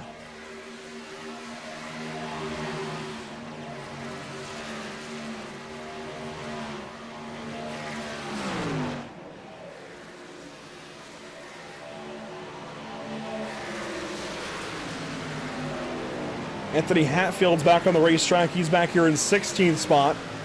Racing with Joseph Conan. This is for 15th as they approach Corey Powell. And I believe it's going to be Joseph Essenberg as well, the number 10 that is with.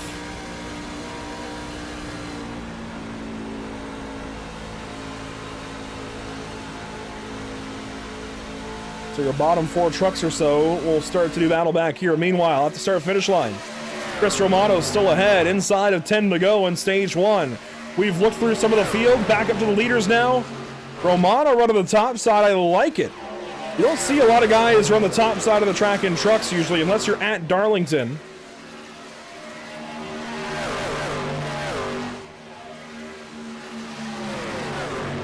Notice though down in 3 and 4, he drops back down to the middle of the racetrack.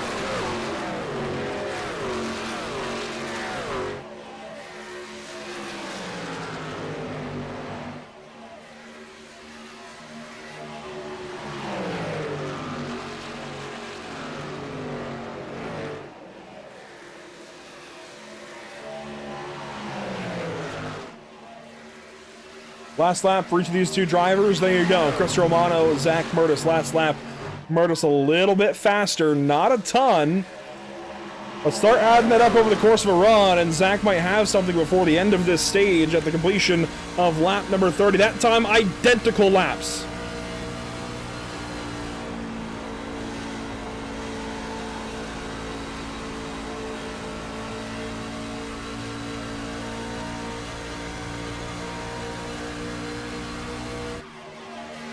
We got ourselves a fight for the lead. They have left 3rd place. Murtis tries to give a little bit of air there to the 44, who drifts through turns 3 and 4 to the line this time. Zach Murtis now on the inside squarely. And it was nearly a dead heat into turn, well, across the stripe that time into turn 1. It'll be Murtis with the advantage, but not by a whole lot. And there's the run to the backstretch. You see Romano get that advantage back. Last lap between them. Romano, of course, a little bit slower. Murtis a little bit faster.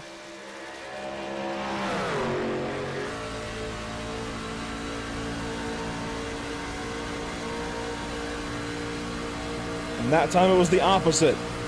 Here they go again. Turns 1 and 2. Murtis back to the inside. Puts his nose ahead. Slides up, though. Romano's back ahead of the 0-2. A fantastic fight here with 5 laps to go in stage number 1. And this is far from over between these two drivers. Other battles in the field. Elijah Mopin and how about Grayson Greaves side by side off of turn number 4. This has got Thaddeus Friel and Jordan White in the group as well. Lucas Brayers ahead of these guys. 4 trucks under a blanket at turn 1. Friel has to check up. Mopin slowed up.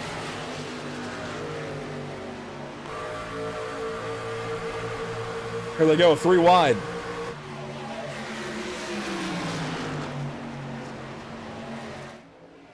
Three laps to go in stage number 1. This time by Jordan White trying to hang on. Open grabs the wall. And back up to our leaders. Murtis back down to the inside in turns 1 and 2. That's conventionally the faster way around, but every once in a while you find a guy like Chris Romano who can make it work up top, and he's now going to try and split that draft. Caution is out. That will conclude stage 1.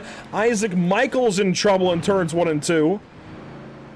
So stage 1 will go the way of Chris Romano, who we spoke to earlier. And here's the incident for the 24 of Michael. Big crash into turn 1 with Zach King and Greg Van Nice. That is a ton of trouble into that corner. And the problem here for King is that's going to be his third fast repair of 3 in this race. That is not at all what he needs. So the contact there off of 4, some more into 1, and oof. Both 24s involved in that. We had a crash a little bit ago with both 92 trucks. That's a crash with both 24 trucks. How about that?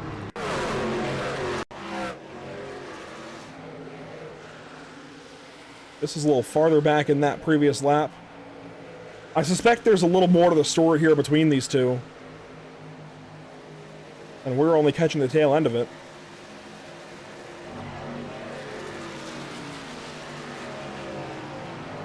Yeah, because there was a big door bang there from Isaac Michael. And that disagreement ended very hastily in turn 1. I want to go back a little farther and see if we can find a little more context to the story.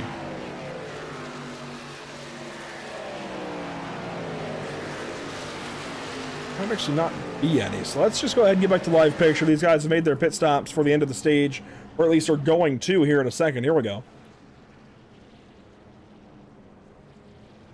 Murtis slid through the box. That's going to be a big-time killer for the 0-2, as King now has to manage that final fast repair the rest of the way. Here's Grayson Greaves out of the pit lane first.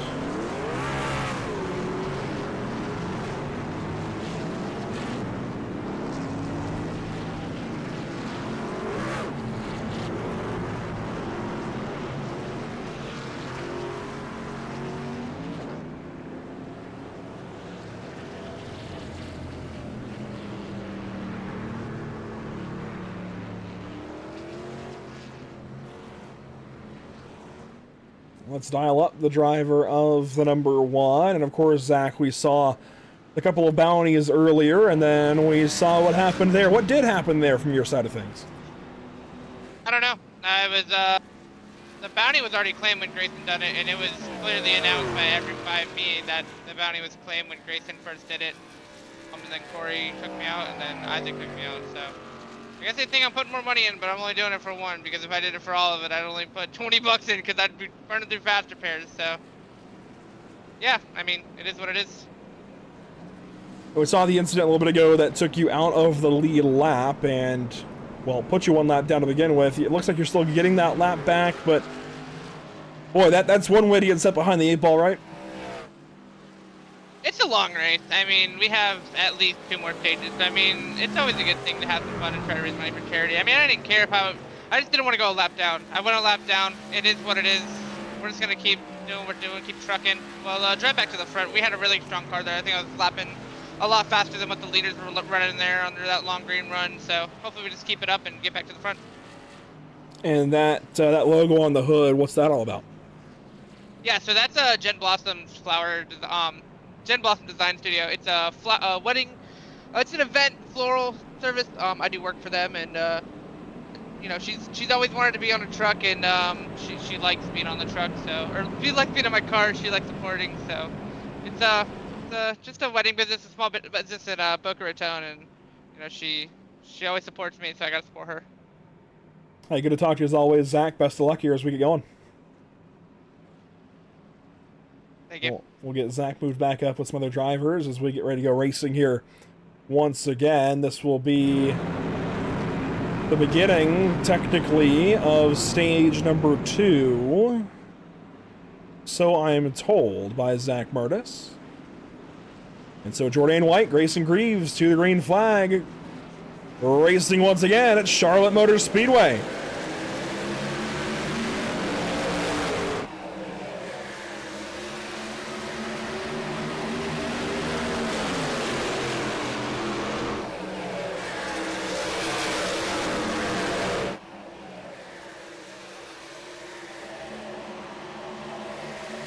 One to the inside wall. Joseph Conan in trouble. Caution again.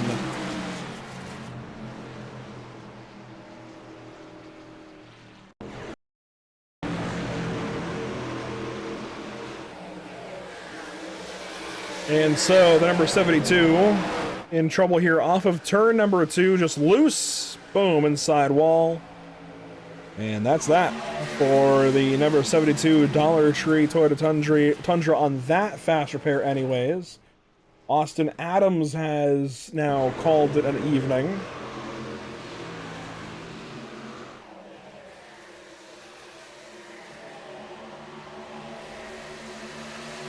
That, I believe, will put Conan on his final fast repair, and it's just lap 29.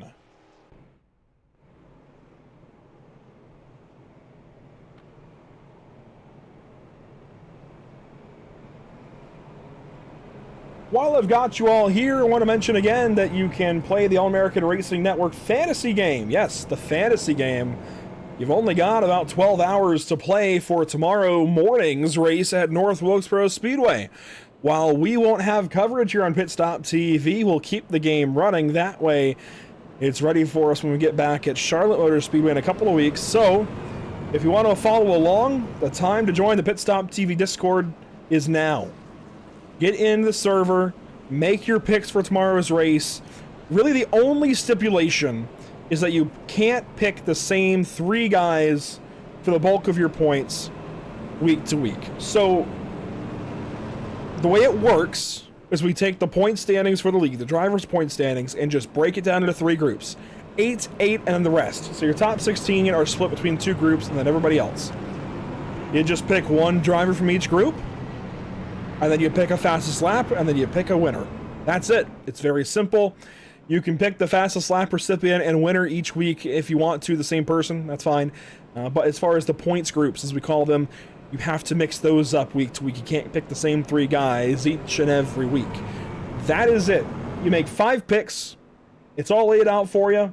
It's very, very simple, I promise. I know that the name fantasy game, gets a little scary. Maybe is a little bit daunting, but trust me, as somebody who's been playing fantasy games for the better part of my life, actually. I think I started playing fantasy football at 12 or 13, and I'm 26 now.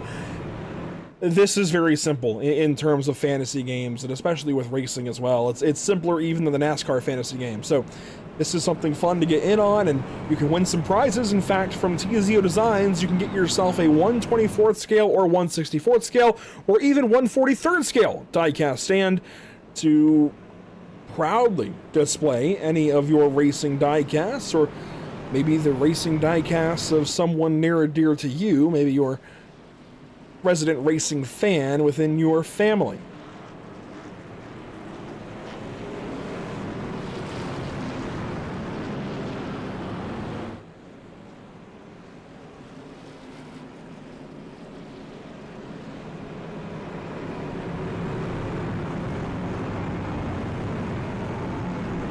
A big thank you goes out to all of our partners with this event, of course, and the series. Really, the biggest partner this evening is Ideal Canine Training, LLC, jumping on board. That's Nikki Powell and company.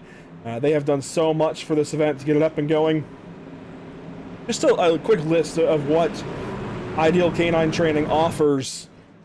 Basic obedience training, puppy training and potty training, leash walking and socialization, aggression and reactivity rehabilitation, anxiety and fear-based behavior correction, board and train programs, day training programs, overnight boarding, AKC Canine Good Citizen testing, and advanced AKC evaluations. Ideal Canine emphasizes positive reinforcement, consistent repetition, verbal communication, hand signals, responsible e-collar communication, and customized training plans tailored to each dog and owner. Again, you can contact Ideal Canine Training at 518-774-7774. Green flag on the way once again. Let's get stage 2 up and going properly this time, shall we? Green flag.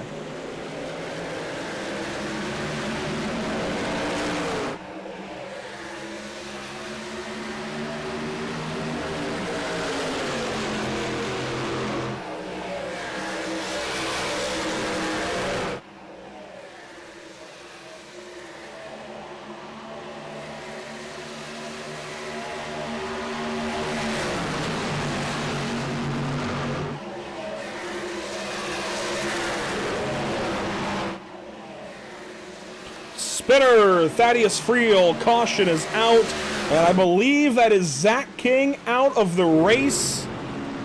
That truck is destroyed once again, and that was his final fast repair. That is the end of Zachary King's night here at Charlotte Motor Speedway.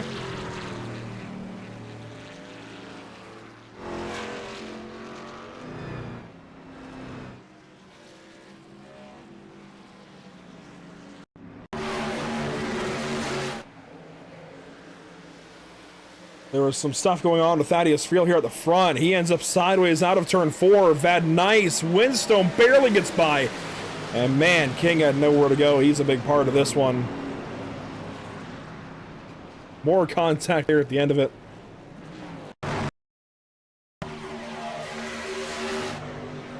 So into turn 3. Elijah Melpin on the inside there. Friel got loose, got hit there just a little bit by Bray, but absolutely clobbered, gobsmacked, if you will, by the 24 of Vad Nice and a couple of others coming by.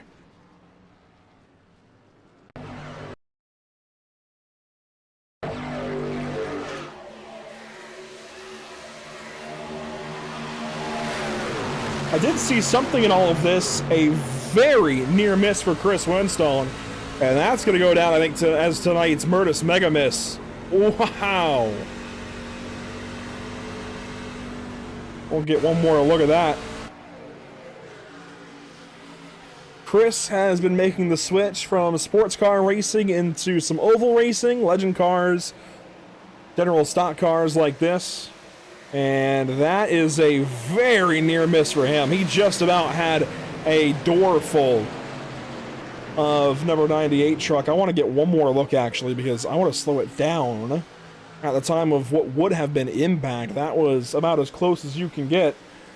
So Murtis Megamis certainly goes to Chris Winstone tonight, because this is literally just about as close as it gets. You see Friel spinning, Vad Nice nowhere to go, and then wow.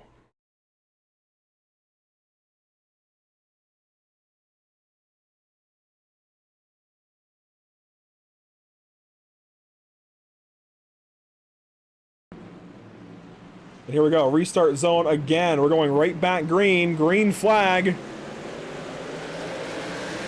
We'll try it again.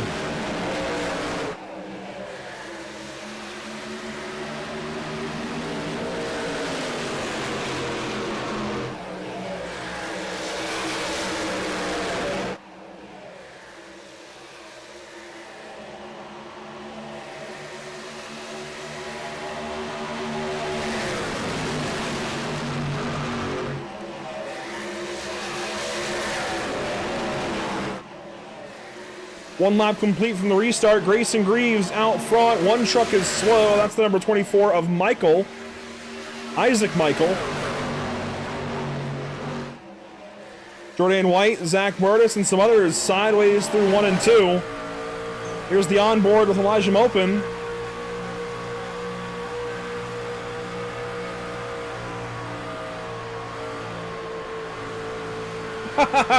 Shuffles, I like that. I like that a lot. Whoever causes a caution, the next one, $5 in the pot. Battle for first and second. Zach Murtis, fastest on the racetrack that lap. He's putting some pressure here on Greaves. Lucas Bray to the inside. Bray's going to grab second. These guys all pitted recently. 4 green flag laps ago. Obviously with the cautions, it's been kind of start and stop.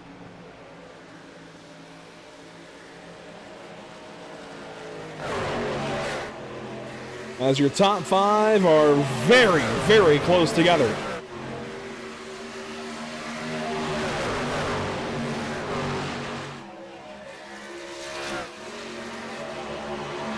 There's some lap traffic up ahead of the leaders. Here comes Murtis, the run on the outside. He's going to give a shove now to Grayson Greaves into turn 3. He then takes it low. Murtis to the bottom side. Jordan White up into the outside wall. Lap truck ahead, that's Corey Powell. Watch out, guys. This could get tight. They just squeezed by. That looked like they had plenty of room. Trust me, in the truck, that felt like nothing. Lucas Bray going to get ahead here of Grayson Greaves for the moment.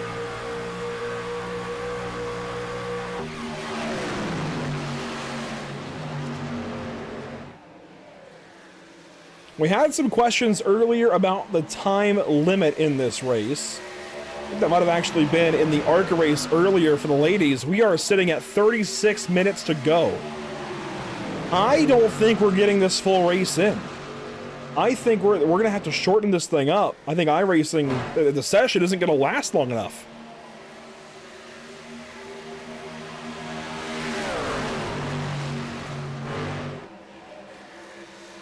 Some battles deeper in the field. Here's Greg Van Nys on the inside of Thaddeus Friel.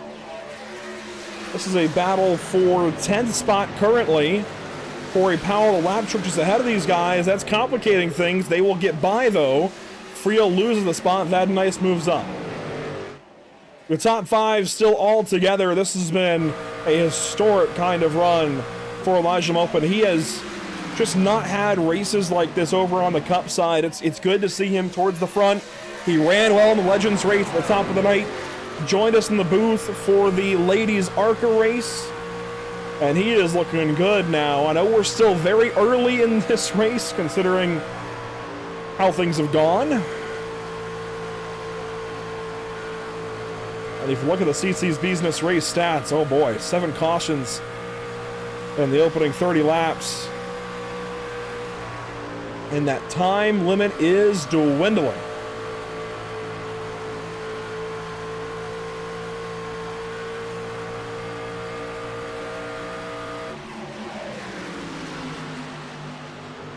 Second, third, and fourth, that's a race. Bray, Greaves, and White. Jordan White pulls the inside of Grayson Greaves here through turns 1 and 2. Jordan White, I believe, is responsible for getting Grayson into this race in particular. Jordan, on last minute's notice, ran last night's Steering Wheel Nation Truck Series race here at Charlotte. Ended up winning the dang thing. So he is the first winner that is not named Dalton Kilroe over in that series on Friday evenings.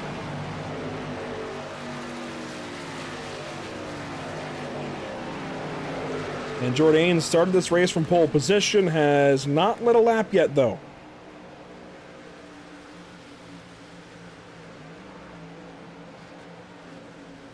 Someone slow and maybe getting going here. Corey Powell, actually, leaving the pit lane.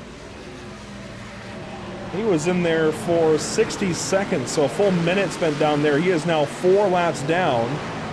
He's going to head back on the racetrack and try to get back in this race. I'm not sure what hope there is now with how little time there is. And this guy ahead of him, 2 laps ahead of him, also 2 laps down, is Joseph Essenberg.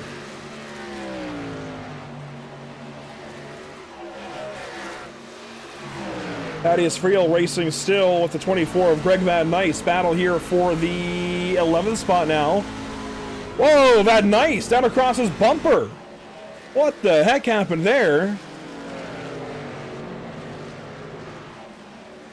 Watch out, Isaac Michael. Keep it together. Great save by those 3 to keep the race moving. And that allows these guys to keep fighting. Look at this. Chris Romano has rejoined the conversation. He pitted a couple of cautions after these other leaders. So he's got a little bit fresher tires. I mean, very slightly fresher tires.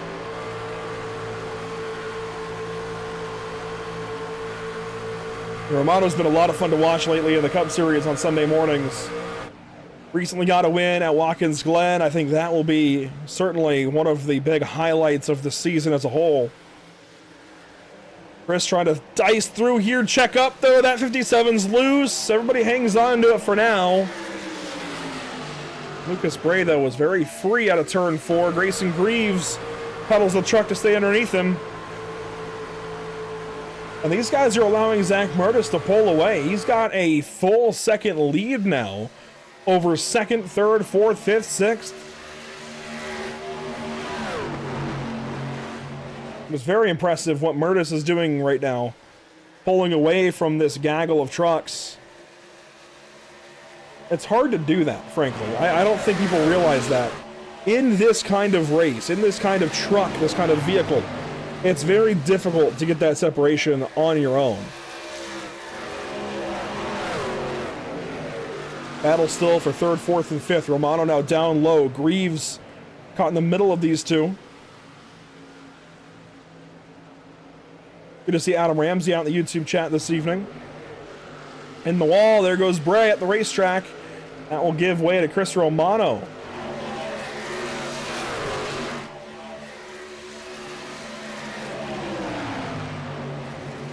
Chris Winstone not far back. Here he is, number 37. We haven't seen much of him in this truck race tonight, which is probably a good thing.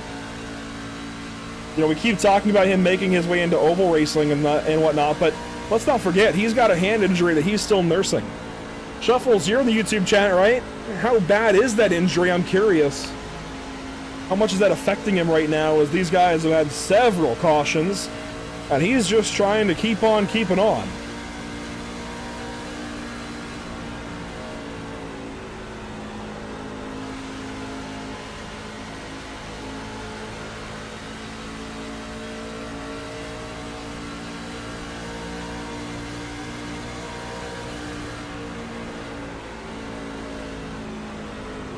Winstone now looks to the inside of Elijah Open here. This is for 6th position.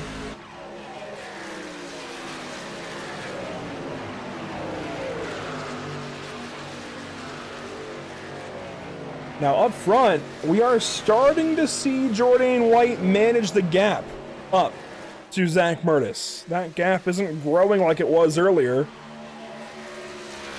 If anything, it's actually shrinking just a little bit. And so if you look at the last lap time for these two drivers, Jordan White just about a 10th faster the last lap. That lap, the margin was much more narrow, but still Jordan just slightly faster. Grayson Greaves, Chris Romano, they stay racing. Lucas Bray, Chris Winstone, Elijah Open, they stay racing. I mean, fantastic stuff all across the racetrack currently. Even a battle back here, 12th, 13th, and 14th. Van Nice, Hatfield, and Friel Jr. As Chris Winstone gets ahead of Lucas Bray, that's for 5th.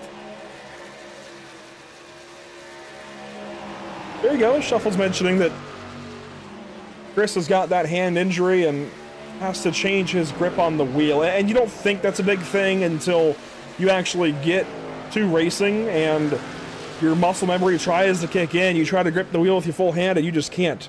And depending on which digit that is, that could also be an issue for shifting. If he's got paddle shifters, of course, if he's got a sequential stick or even H pattern, that's you can use the kind of the palm of your hand a little bit to move the shifter around, but you still typically want to grip it with your hand. So certainly a bit of a handicap. It's not the end of the world by any means. Racers have driven with far more significant injuries before, but an injury is an injury, and if he's in pain, that's still going to be taking away from what he's capable of as a driver.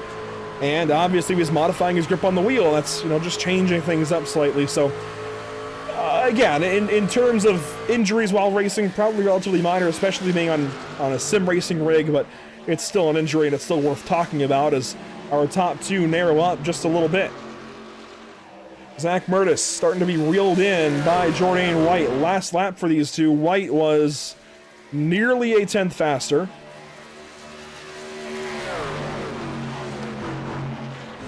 And if you watch here from this over the right side of Jordan's dash, as these guys are approaching pit stops, potentially before the end of this stage, if we get there.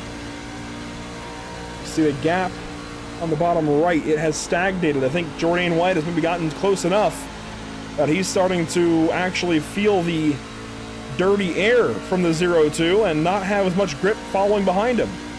Also, pit stop on the racetrack. And I don't mean TV. Now, this is Lucas Bray into the pit lane. He has come in for service. I would imagine this will be 4 tires and fuel, just regular service for the 57 truck, but this is kind of early. This tells me these guys may not be good to the end of the stage on fuel. That's assuming we go that distance as well. There you see, 27 minutes remaining. We I mean, technically there's enough time to get 54 laps in, just about. So we might still be able to finish this race on time as long as we don't get any cautions other than the stage yellow, and even that is going to be very, very tight. That might shorten this race a little bit. Truck slow. That's a 24 of Isaac Michael, though. That's a caution. Oh.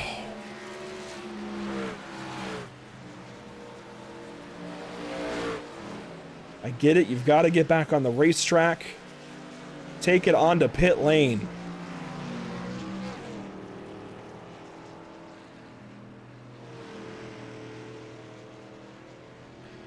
That, I think, is a sentence, certainly, to having this race shortened by time. Here's the look at it for Isaac Michael. He was racing with the 92 of Hatfield and just came down into Hatfield, goes for a spin down through the turf and comes to rest here on the ball field, and then just really lazily kind of sneaks back onto the racetrack. But it's this little bit right here where he's entering the speedway at a really low rate of speed and then stops again. I mean, that's a caution. That's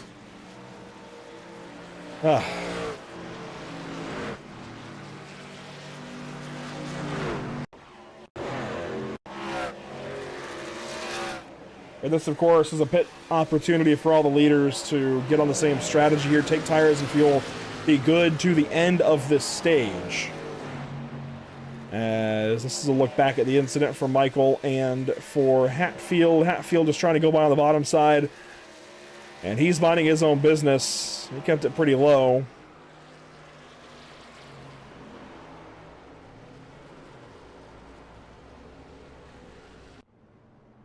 And so Zach Murtis leads everybody down the pit lane. The call has to be 4 tires and fuel here, I would think. You might be able to go 2 if you're down on track position, but know you've got pace on 2 tires. Maybe you can justify it, but I think a general rule of thumb here, 4 tires and fuel.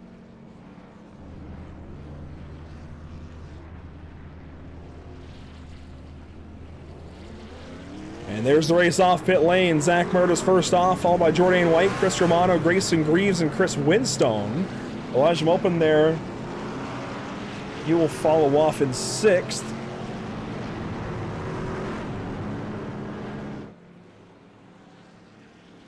And Zach Murtis will lead us back to the green.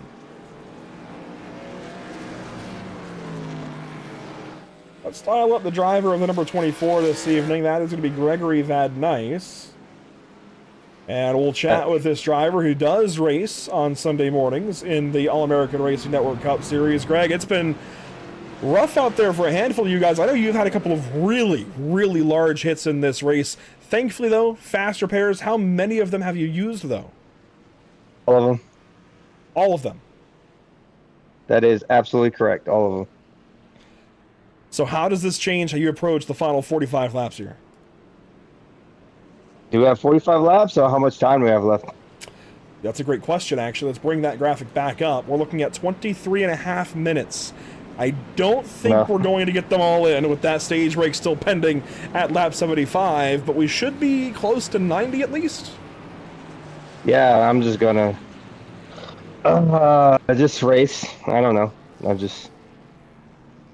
I have better long run speed, I guess, so maybe, I don't know. Figure it out. Well, Greg, it's good to talk to you. Congratulations making it this far. I know that's actually a feat with some of the cautions we've had with the massive hits, so hopefully we're talking to you at the end of this thing. It's been a wild night so far, and we still have a while to go. All right, thanks. That's Greg Van Nice, the number 24, and we'll keep an eye out for him the remainder of this race. Jordan White will lead us back to the green. You see the time remaining there, 22 minutes and 43 seconds until this one wraps up. Of course, there's still time to donate and be a part of the cause here, the All-American Racing Network Race for a Cause at Charlotte Motor Speedway.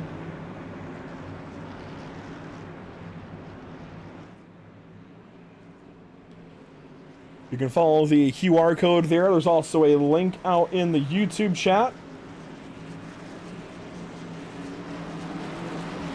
some discussion of blue moons out in YouTube chat, actually, and this is a blue moon kind of race. This has been absolutely bizarre. Here we go. 45 to go. Green flag on the way. Zach Murtis and Jordan White.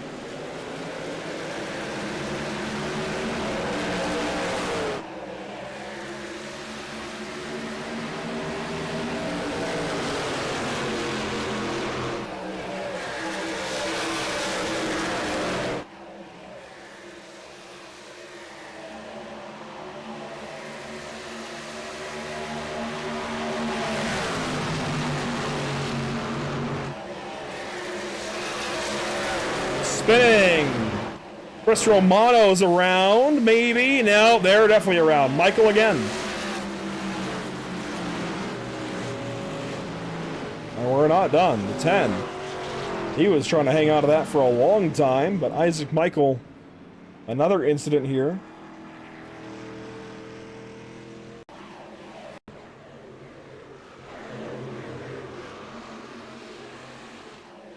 He was towards the back half of the field. And they were 2-3 wide back there. Michael shot down low into turn 3. He's got Hatfield over his right rear almost. They were 3 wide behind him, and he just stepped out, got loose, got on the brakes. And those guys behind him had nowhere to go. In the case of the 10 truck, Joseph Essenberg, he also seems to have gotten loose.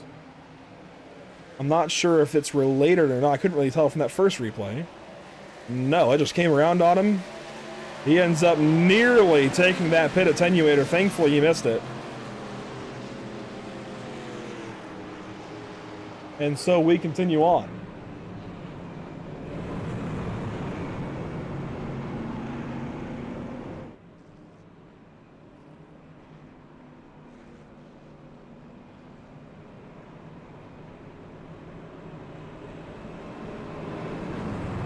Of course, if you're enjoying what you're seeing this evening, we've got plenty of racing still to go here in the month of May and beyond.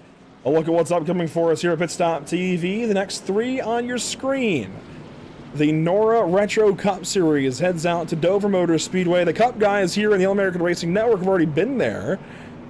We're going there this Monday for the NORA Retro Cup Series to take the 2003 NASCAR Cup cars for 240 laps of action at the Monster Mile.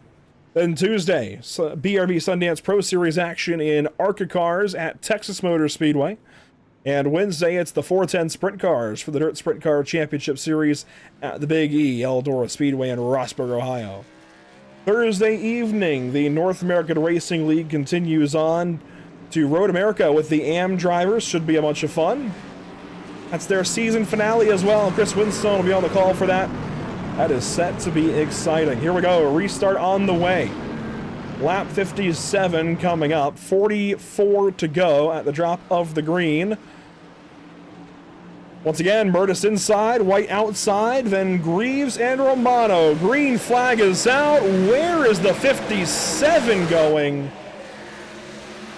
Oh, brother.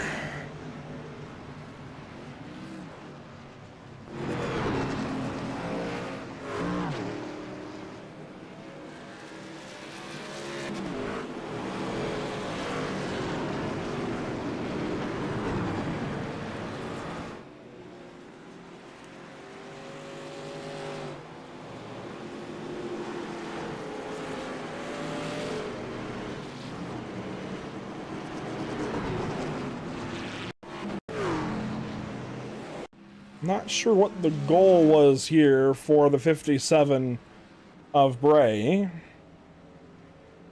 He came up flying up out of nowhere. He got out of the pit lane late.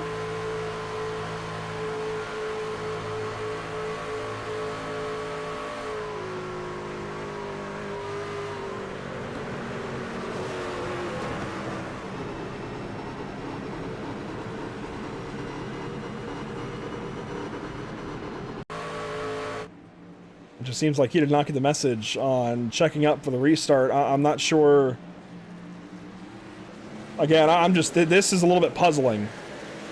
I mean, that is against restart rules in leagues, in iRacing. I'm really not sure what that's all about.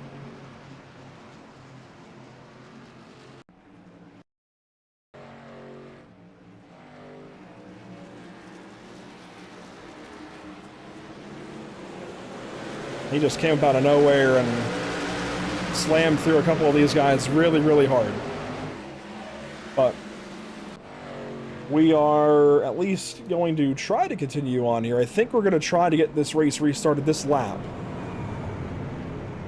At this point, we've made our bed. We're racing to the time limit, no matter what, at this point. And so there is the call to shorten the caution up to restart this next time by. Zach Murtis, Jordan White, your front row. Grayson Greaves, Chris Winstone, row number 2.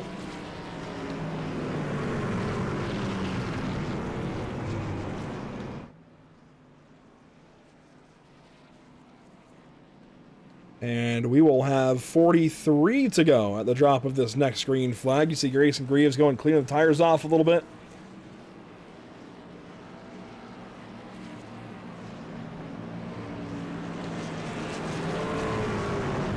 Still time to donate.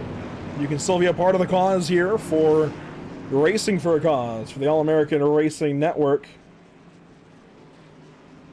Of course, contributing to the Susan G. Komen Foundation. We're about 4 hours deep here, and we've still got over 40 to go if we can get all in. We're not going to, but hey, we can be optimistic. The glass is half full. Here we go. Green flag, 43 to go.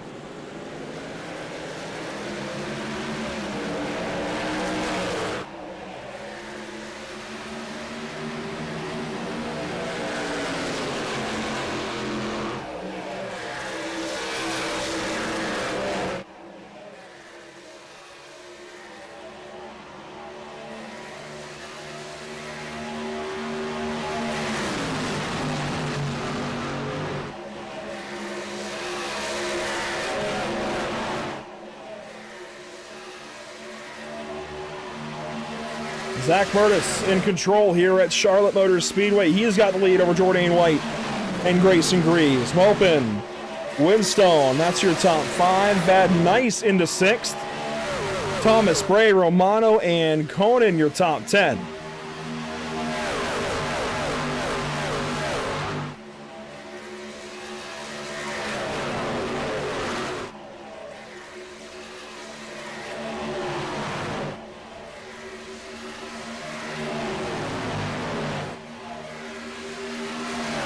Fastest lap that time by Grayson Greaves, the number 05. He's racing to the inside here of Jordan White. Battle for that second spot. One slow truck. It's Michael again. No caution,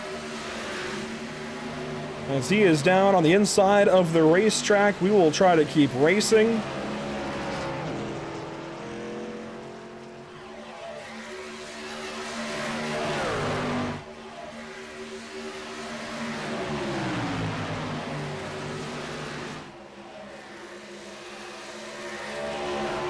Elijah Mopin looks really good right now. They are all on even footing, even tires here, and he is looking really good tonight. This truck might be his thing. This might be his forte.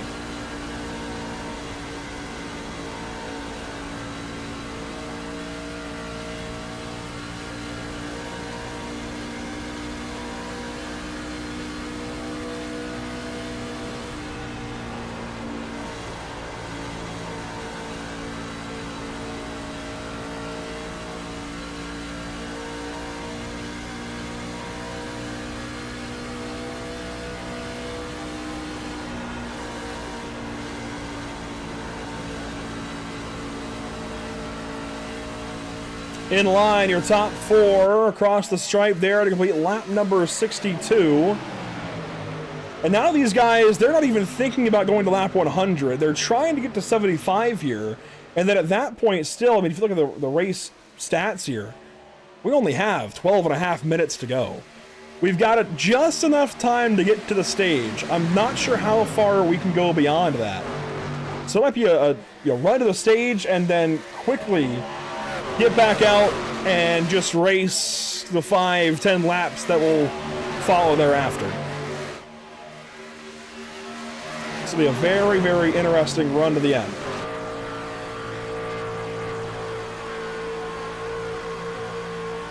Battle for second. Jordan White to the inside of Grayson Greaves. Grayson blocks a little bit, but White's there to turn number 3. It's been respectful among these leaders all night long. No detour from that. These guys, well, almost in contact there on the front stretch, but still respectful. Very clean here at the front of the field.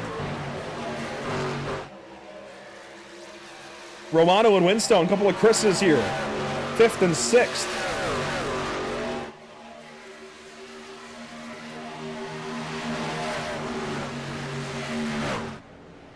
If I had a nickel for every duo of names in the field tonight, I'd have 2, which isn't a lot, but it's crazy that there's 2. We've got 2 Chris's, 2 Josephs, and 35 laps to go at Charlotte Motor Speedway. 10 to the stage, assuming we're still going to observe that stage break, as the 24 is re-entering the racetrack. That's Isaac Michael.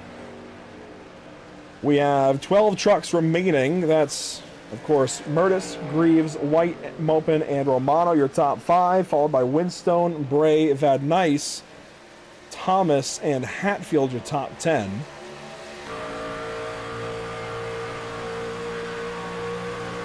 And then Conan and Michael are your bottom 2 right now, the trucks still remaining that make up the 12 trucks that are still running. There you saw a brief battle between Winstone and Bray, but now it's a battle for second once again. Jordan White on the left door of Grayson Greaves to turn number 3.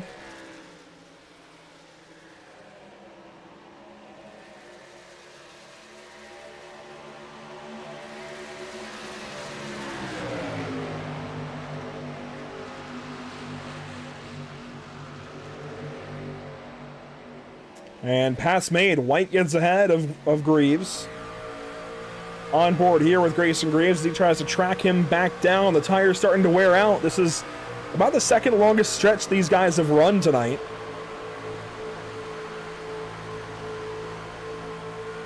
Oh, and White grabs the wall there, that time off of turn 4. But we'll keep it moving.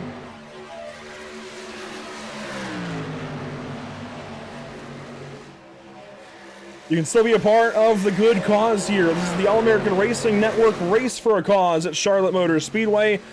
Brought to you in part by Ideal Canine Training, LLC. The Powell family, Corey Powell, Nikki Howell. Nikki won the better half race a little while ago.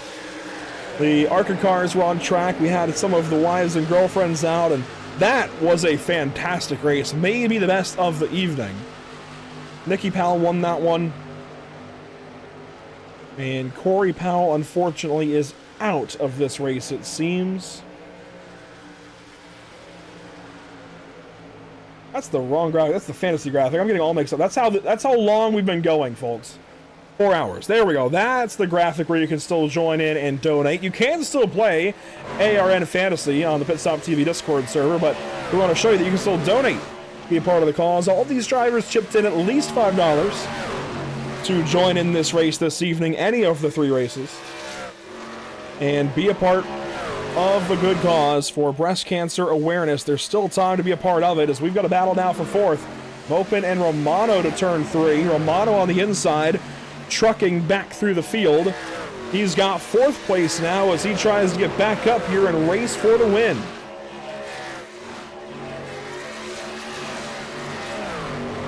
Four laps to go in this second stage of 3.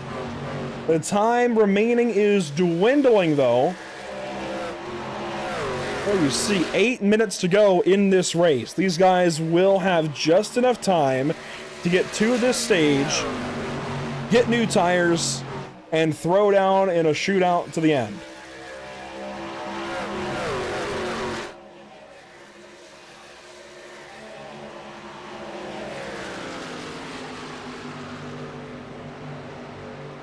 Here you see the dive to the inside from the race leaders trying to get by the slower truck of Joseph Conan. He's actually in the wall. As Malpin and Winstone now fight, that'll be for 5th spot. Winstone trying to get that spot away. He will through turns 3 and 4. And Jordan White is starting to pull up on Zach Murtis. 2 to go in the stage. I'm assuming that we are still observing the stage. I would expect as much. Here comes Jordan White to the inside. A little bit of contact and Murtis around! Massive hit to the inside wall. And caution is out. That will count for the stage as well. Grayson Greaves, I believe, is going to win this stage. Maybe not. It might still be Jordan White. Huge drama right in the final moments of stage number 2. That will put us right back under caution with 6.5 minutes to go.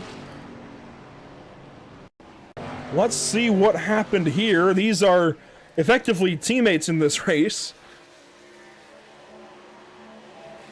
And, I mean, Zach Burtis just kept coming down.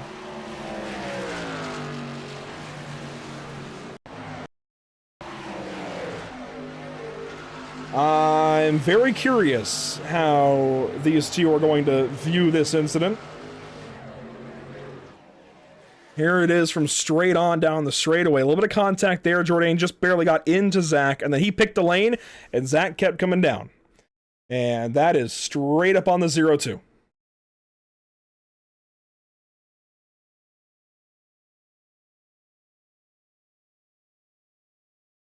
Great miss by the 37 and 66. What I want to see is when the, well, I guess we know for sure, never mind. Jordan is out front, so he has got the race lead. Let's get to the live picture here. Pit stops are happening now. Jordan White is staying out. The rest of the field comes down. That is a sentence to lose this race if you're Jordan White.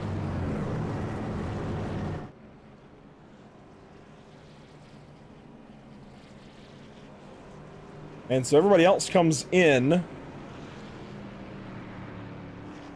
led by Chris Romano, and that will count as the final stage break. It's going to be a run to the end from here, a very short one at that. Here's the race off pit lane. Winstone first out, followed by Greaves, Maupin, and Romano. As Zach Murtis has called it a day, it seems. That ATVO tells me he's still got fast repairs, but he is staying in the pit lane. No repair to that 0-2. So Jordan White now is out ahead. And you see the time remaining. We're leaving that up for a reason. And yes, Zach Murtis is calling it a night. This is going to get hectic. When he jumps out of the race car to just help on the organizational side, you know it's about to get real.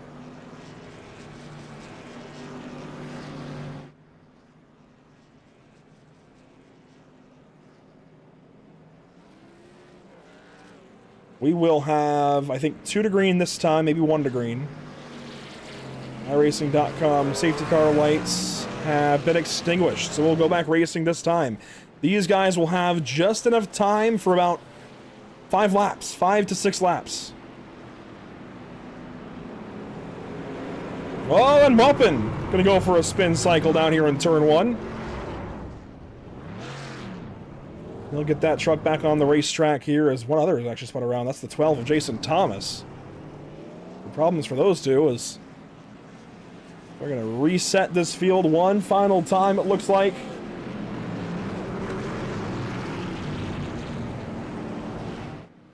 And we will go back racing in order to declare a winner of tonight's All-American Racing Network Race for a Cause. This has been a marathon of sorts. We're at nearly 4 hours and 17 minutes on the broadcast side. And yeah, these guys will have just enough time for about 5 laps of racing. If you've enjoyed what you've seen so far, a big thank you to you for watching. Also, a big thank you to our partners, Whiplash Simcams, MX Wraps, ATVO, Murtis Esports, CC's Business, the North American Racing League, Whiplash Creative, and TZO Designs. Here we go. Likely, this is going to be the final restart. I'm almost certain of that. Jordan White into the restart zone. Let's wrap this one up at Charlotte. Green flag back in the air.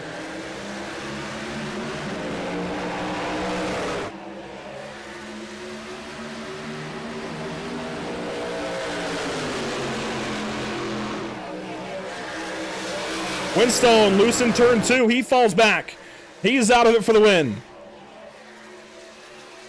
These guys might get to about lap 80. Jordan White, Grayson Greaves, that's the fight through 3 and 4. Elijah Mopin right behind after spinning under caution. Multiple trucks down through the grass. Keep it together, guys. Let's finish this under green. Mopin loose into 1. He hangs on to it. Romano's right there. Greaves around the outside. Battle for the race lead down the backstretch. Here's Romano, attic to basement. He gets shut off. White closed the door. He's loose. He comes up. Grayson Greaves gonna get by. Maybe not. Contact. Greaves, what a save. Here comes Bray to get through 4 wide. They're gonna crash in the grass. Romano has gone through. This race might soon be on ice. The 44 leads off of turn 2. No contest behind. Maupin second. White third. Van Nice, Hatfield your top 5. Greaves is back in the 7th spot. He's back on the racetrack. The battle now is for 2nd and 3rd.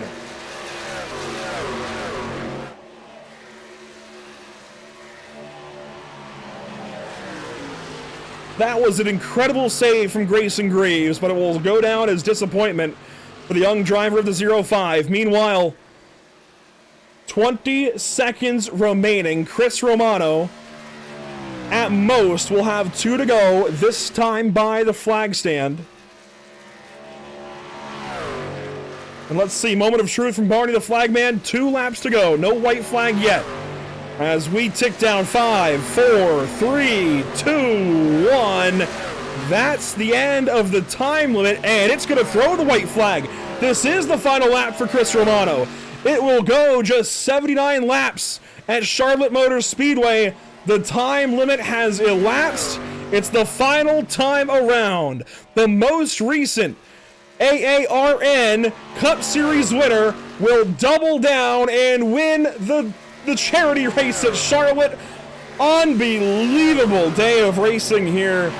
Romano on top of it all. I can't believe it. All of that chaos, and it's Romano on top by 3 seconds. That doesn't tell the story at all.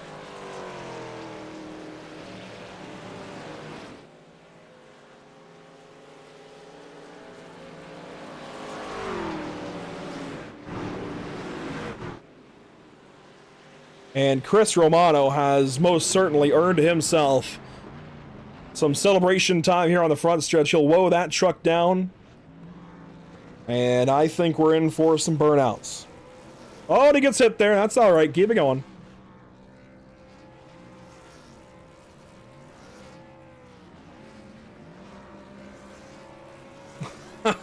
Adam Ramsey, I'm glad you caught the tongue tie there for a moment. I thought I added to the line and just the words didn't want to come on out. We'll be talking to your top 3 here briefly. We've already talked to each of them tonight as you see the burnouts there on the front stretch. Let's go through your unofficial race results. Chris Romano with the win. Elijah Mopin second. Greg Van Nice third. White, Hatfield your top 5. Decent nights for all these guys. I'd say in the top 8. You're on the lead lap and you finished. Good on ya. Winstone, Greaves, Thomas complete the lead lap. Conan and Bray a couple of laps down at the end. Then it's the rest. Murtis, Michael, Essenberg again.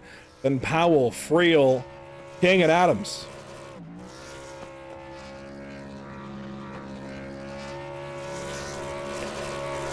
Chris Romano will burn it down at Charlotte Motor Speedway.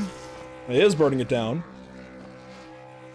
Very well deserved for driver 44. That's 2 straight wins in AARN here on Pit Stop TV. He'll get to try and make it 3 tomorrow in the Cup points race at North Wilkesboro Speedway.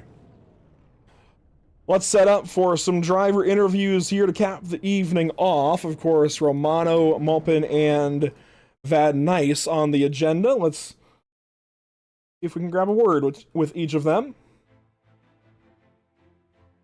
Of course, leading off with Chris Romano, we'll drag the Watkins Glen Cup Series winner back down here for another word. And Chris, we talked to you earlier on. I always say, hopefully we're talking to you later on, and it's very satisfying when a driver gets to make good on that. Here we are, talking to you later, in this case, in Victory Lane.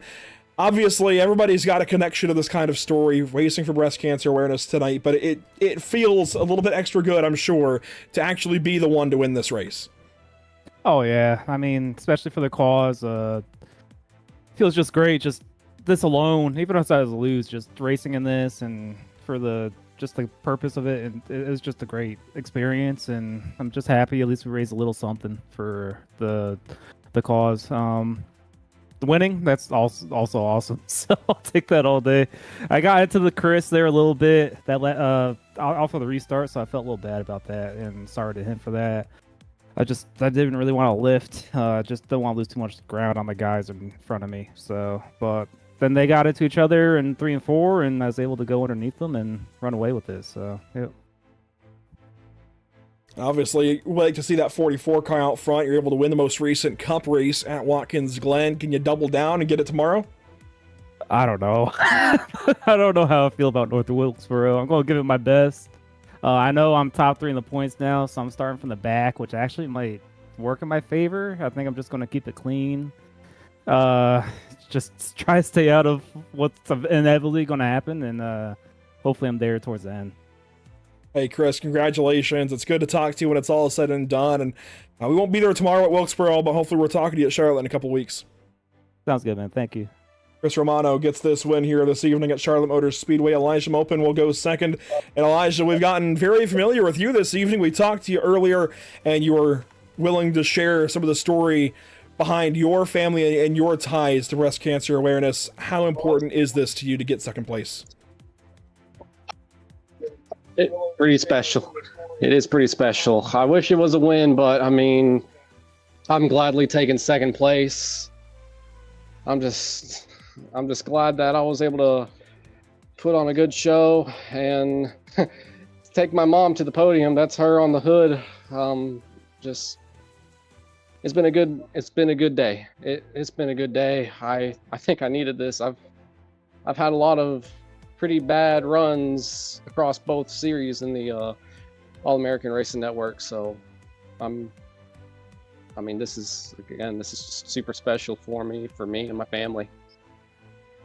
I'm confident that she's looking down and smiling upon you this evening. I mean, it took a lot to get that to second place with all the chaos we saw tonight. So Elijah, congratulations. And I can only imagine how good this feels. And I know I can tell you're a little bit choked up, so I'll let you go for this evening. But hey, congratulations. And it's been so good to talk with you, chat with you, learn your story. And hopefully we're talking to you again very soon. Thank you, Andrew. Elijah Mopin with a big night here at Charlotte Motor Speedway. That one will tug at some heartstrings. It's tugging at mine. I'm not gonna lie here, Zach. So good to talk to Elijah and check in with him when it's all done. But third place, Greg Van Nice comes home third. And we were trying to grab him for a comment. I went to move him in here, and he's no longer in here. Then we'll move forward with wrapping the show up, I guess. I literally I was releasing the mouse button to bring him into the booth, and he was no longer there. Well, congratulations to, of course, the winners tonight. Chris Winstone in the Legends race. It was Nikki Powell in the ARCA race. And, look at that. Chris Romano in the truck race this evening. With the uncertainty of exactly when this race would finish, that really changed things up for sure. But again, next up for us here at Pit Stop TV, we go racing in a couple of days, Monday evening at Dover. You see the rest. We've talked about the rest. Make sure to join us for Pit Stop TV action Monday, Tuesday, Wednesday, Thursday of next week. We'll see you for each of those. And again, follow along. Social media links down below on the graphic on your screen, and I think they're even linked in some of the YouTube description, stuff like that. But that will do it for us this evening from Charlotte Motor Speedway. Thanks so much for watching. It's been a pleasure as always. That will do it for us. Don't forget, if you can donate, please consider doing so. The link is in the YouTube chat. Just scroll up a little bit, and of course, I can actually put that back in the chat. And of course, you can use the QR code as well to get to the donate page to donate as a part of the league and join in on the league total. But that will be it for us this evening from Charlotte Motor Speedway for the All-American Racing Network Race for a Cause. Once again, thank you so much for tuning in this evening. This has been a special kind of pleasure. This is for all of those survivors and those who, just anybody who has battled through breast cancer. This has been a lot of fun tonight. We've raised some money and it's all been for a great cause. Thanks so much for watching. We'll see you next time here at Pit Stop TV.